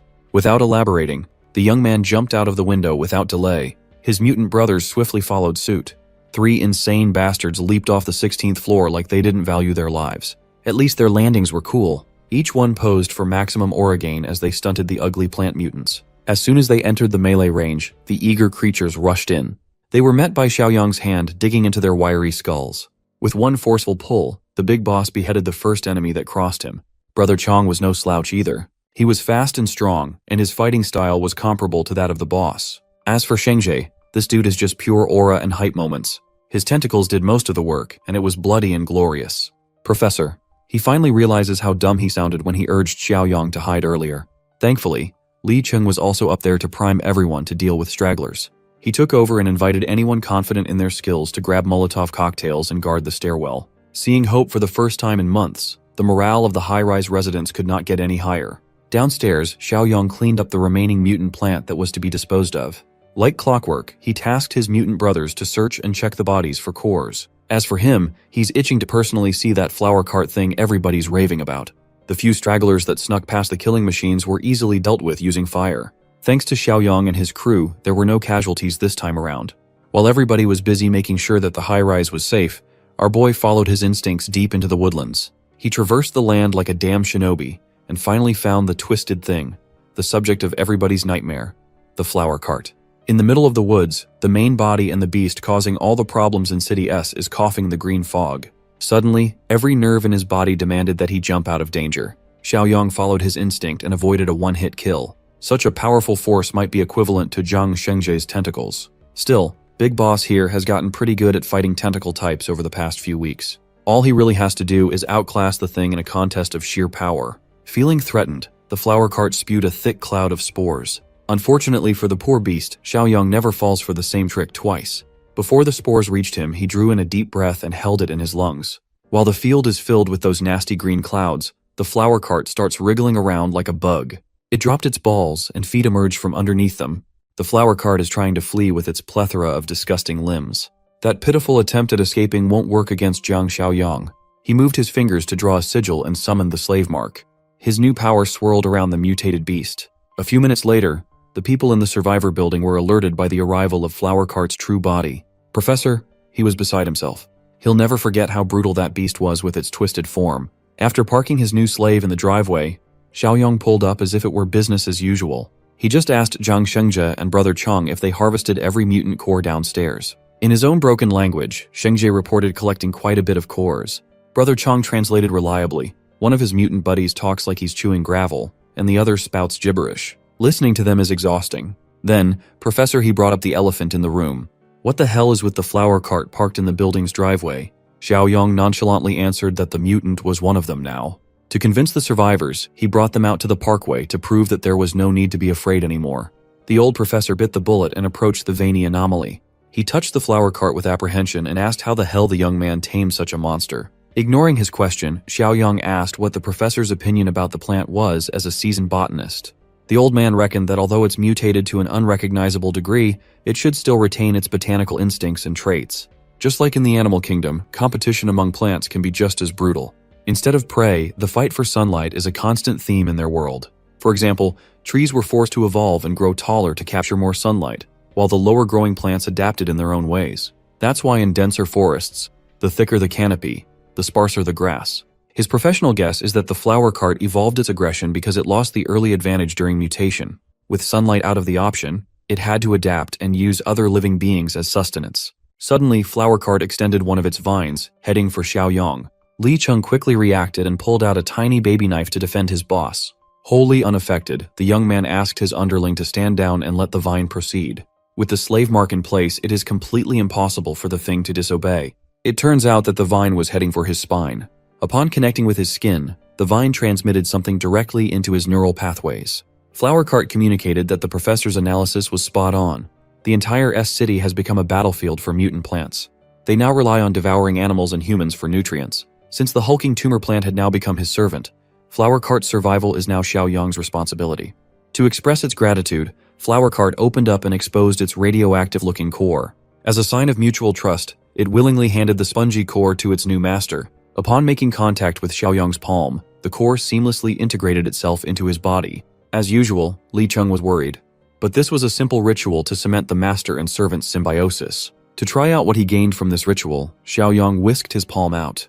Out of nowhere, an array of vines spawned and shot out with great impact. The vines swiftly wrapped around a nearby tree, holding it with great force.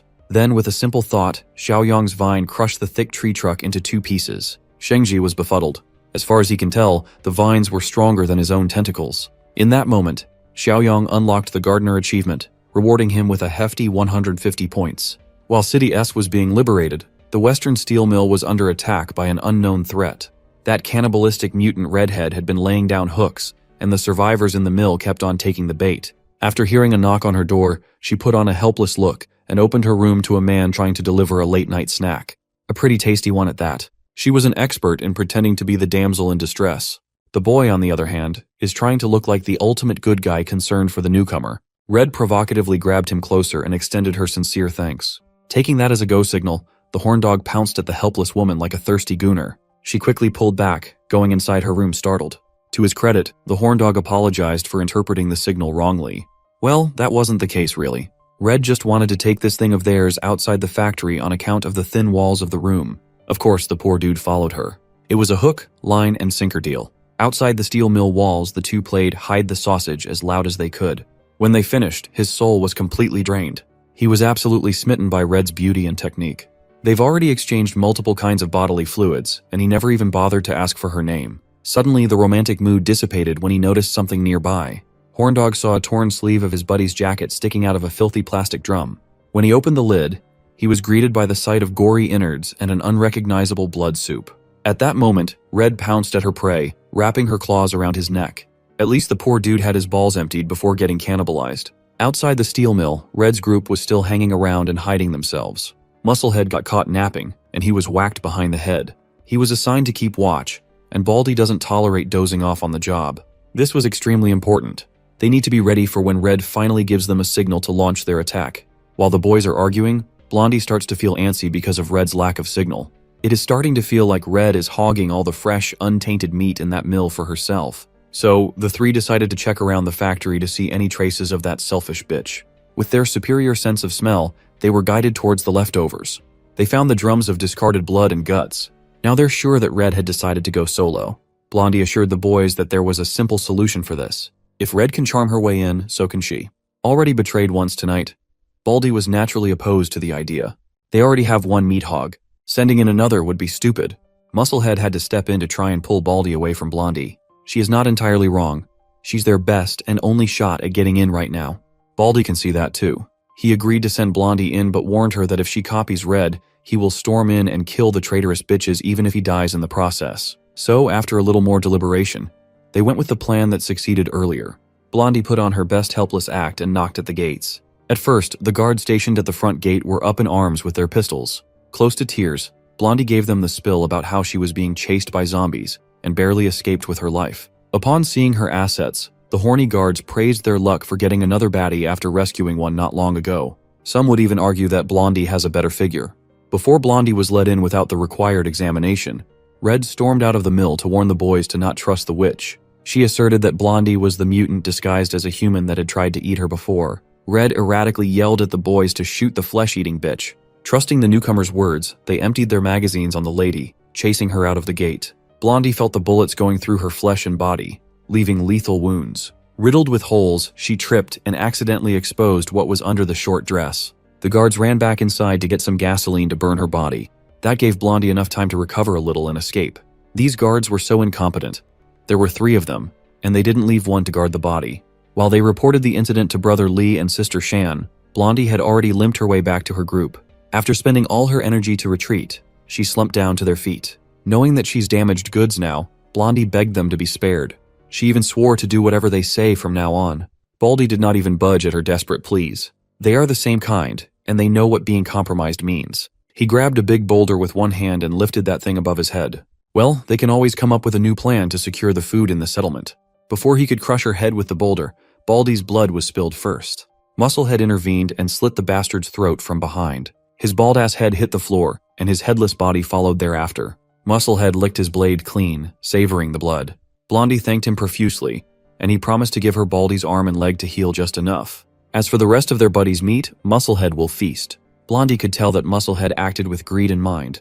If she was the one who died tonight, Musclehead would get nothing but scrap meat. With this ambush, he gets the upper hand and the lion's share. Back inside the steel mill, the leaders are finally taking note of the increasing number of missing members.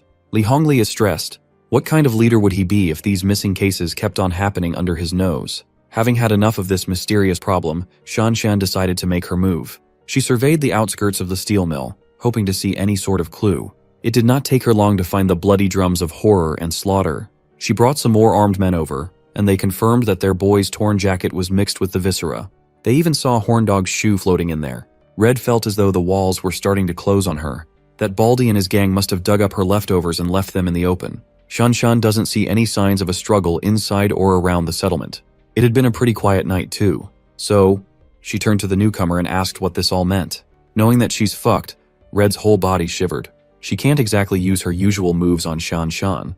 Without hesitation, Sister Shan drew her blade and tossed it toward Red's vital points. The cannibalistic newcomer felt her life flashing before her eyes through the tip of the blade.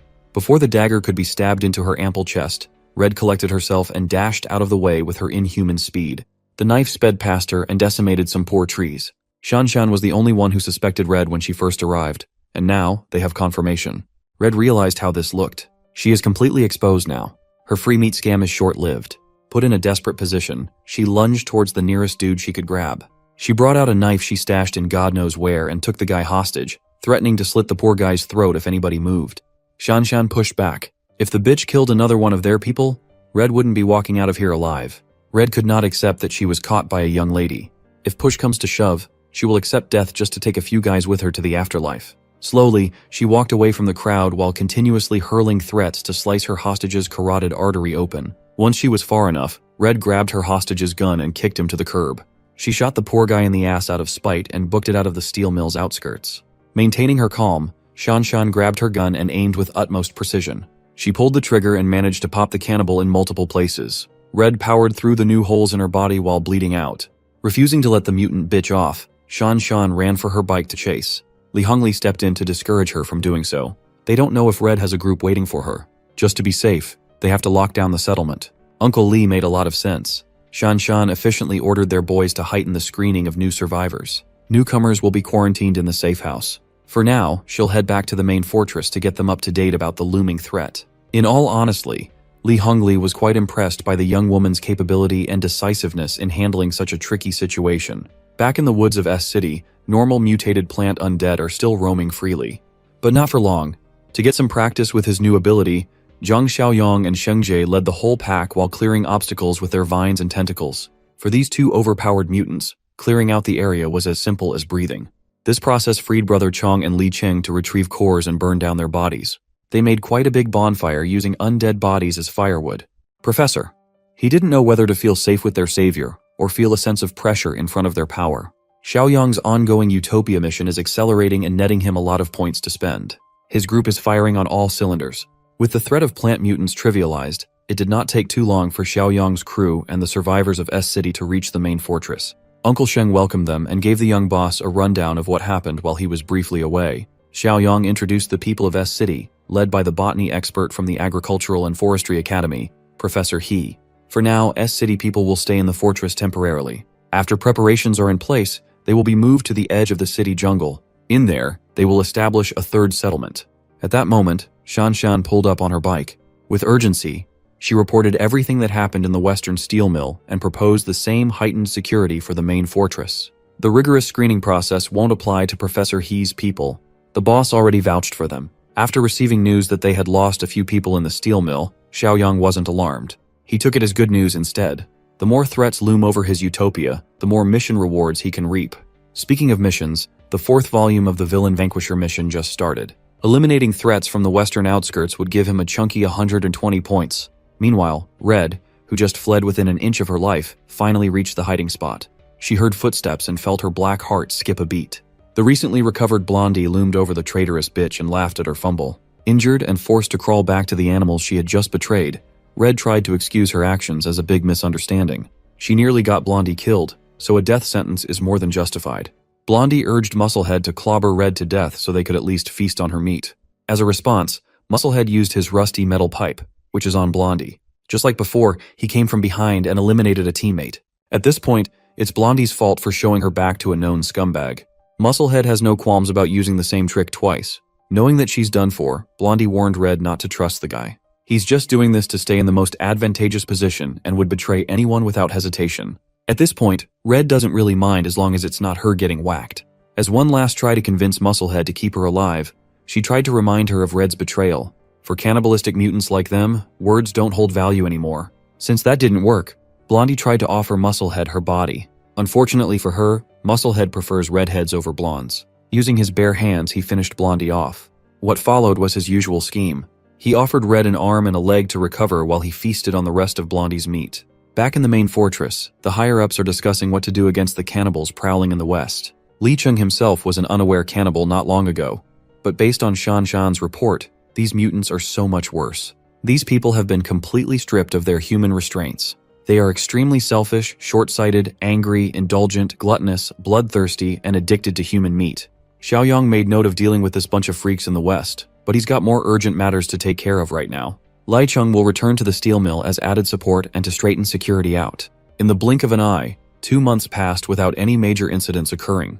Somewhere in the woods, a group of survivors are contemplating relocation. If they stay in their current hideout, they'll all die. So, they packed their remaining food and essentials and braved the woods. They chose to venture out in the dark since the plant creatures are more active during the day. Unfortunately for them, the time of departure didn't matter. They were still spotted by a battalion of mutant plants. At the initial contact, a lot of them were captured and consumed right off the bat. The remaining group tried their hardest to run for their lives but ended up trapped in a deadly encirclement.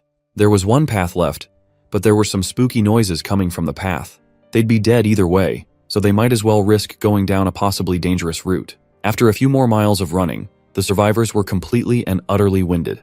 Interrupting their run, a massive tree came careening down towards their position.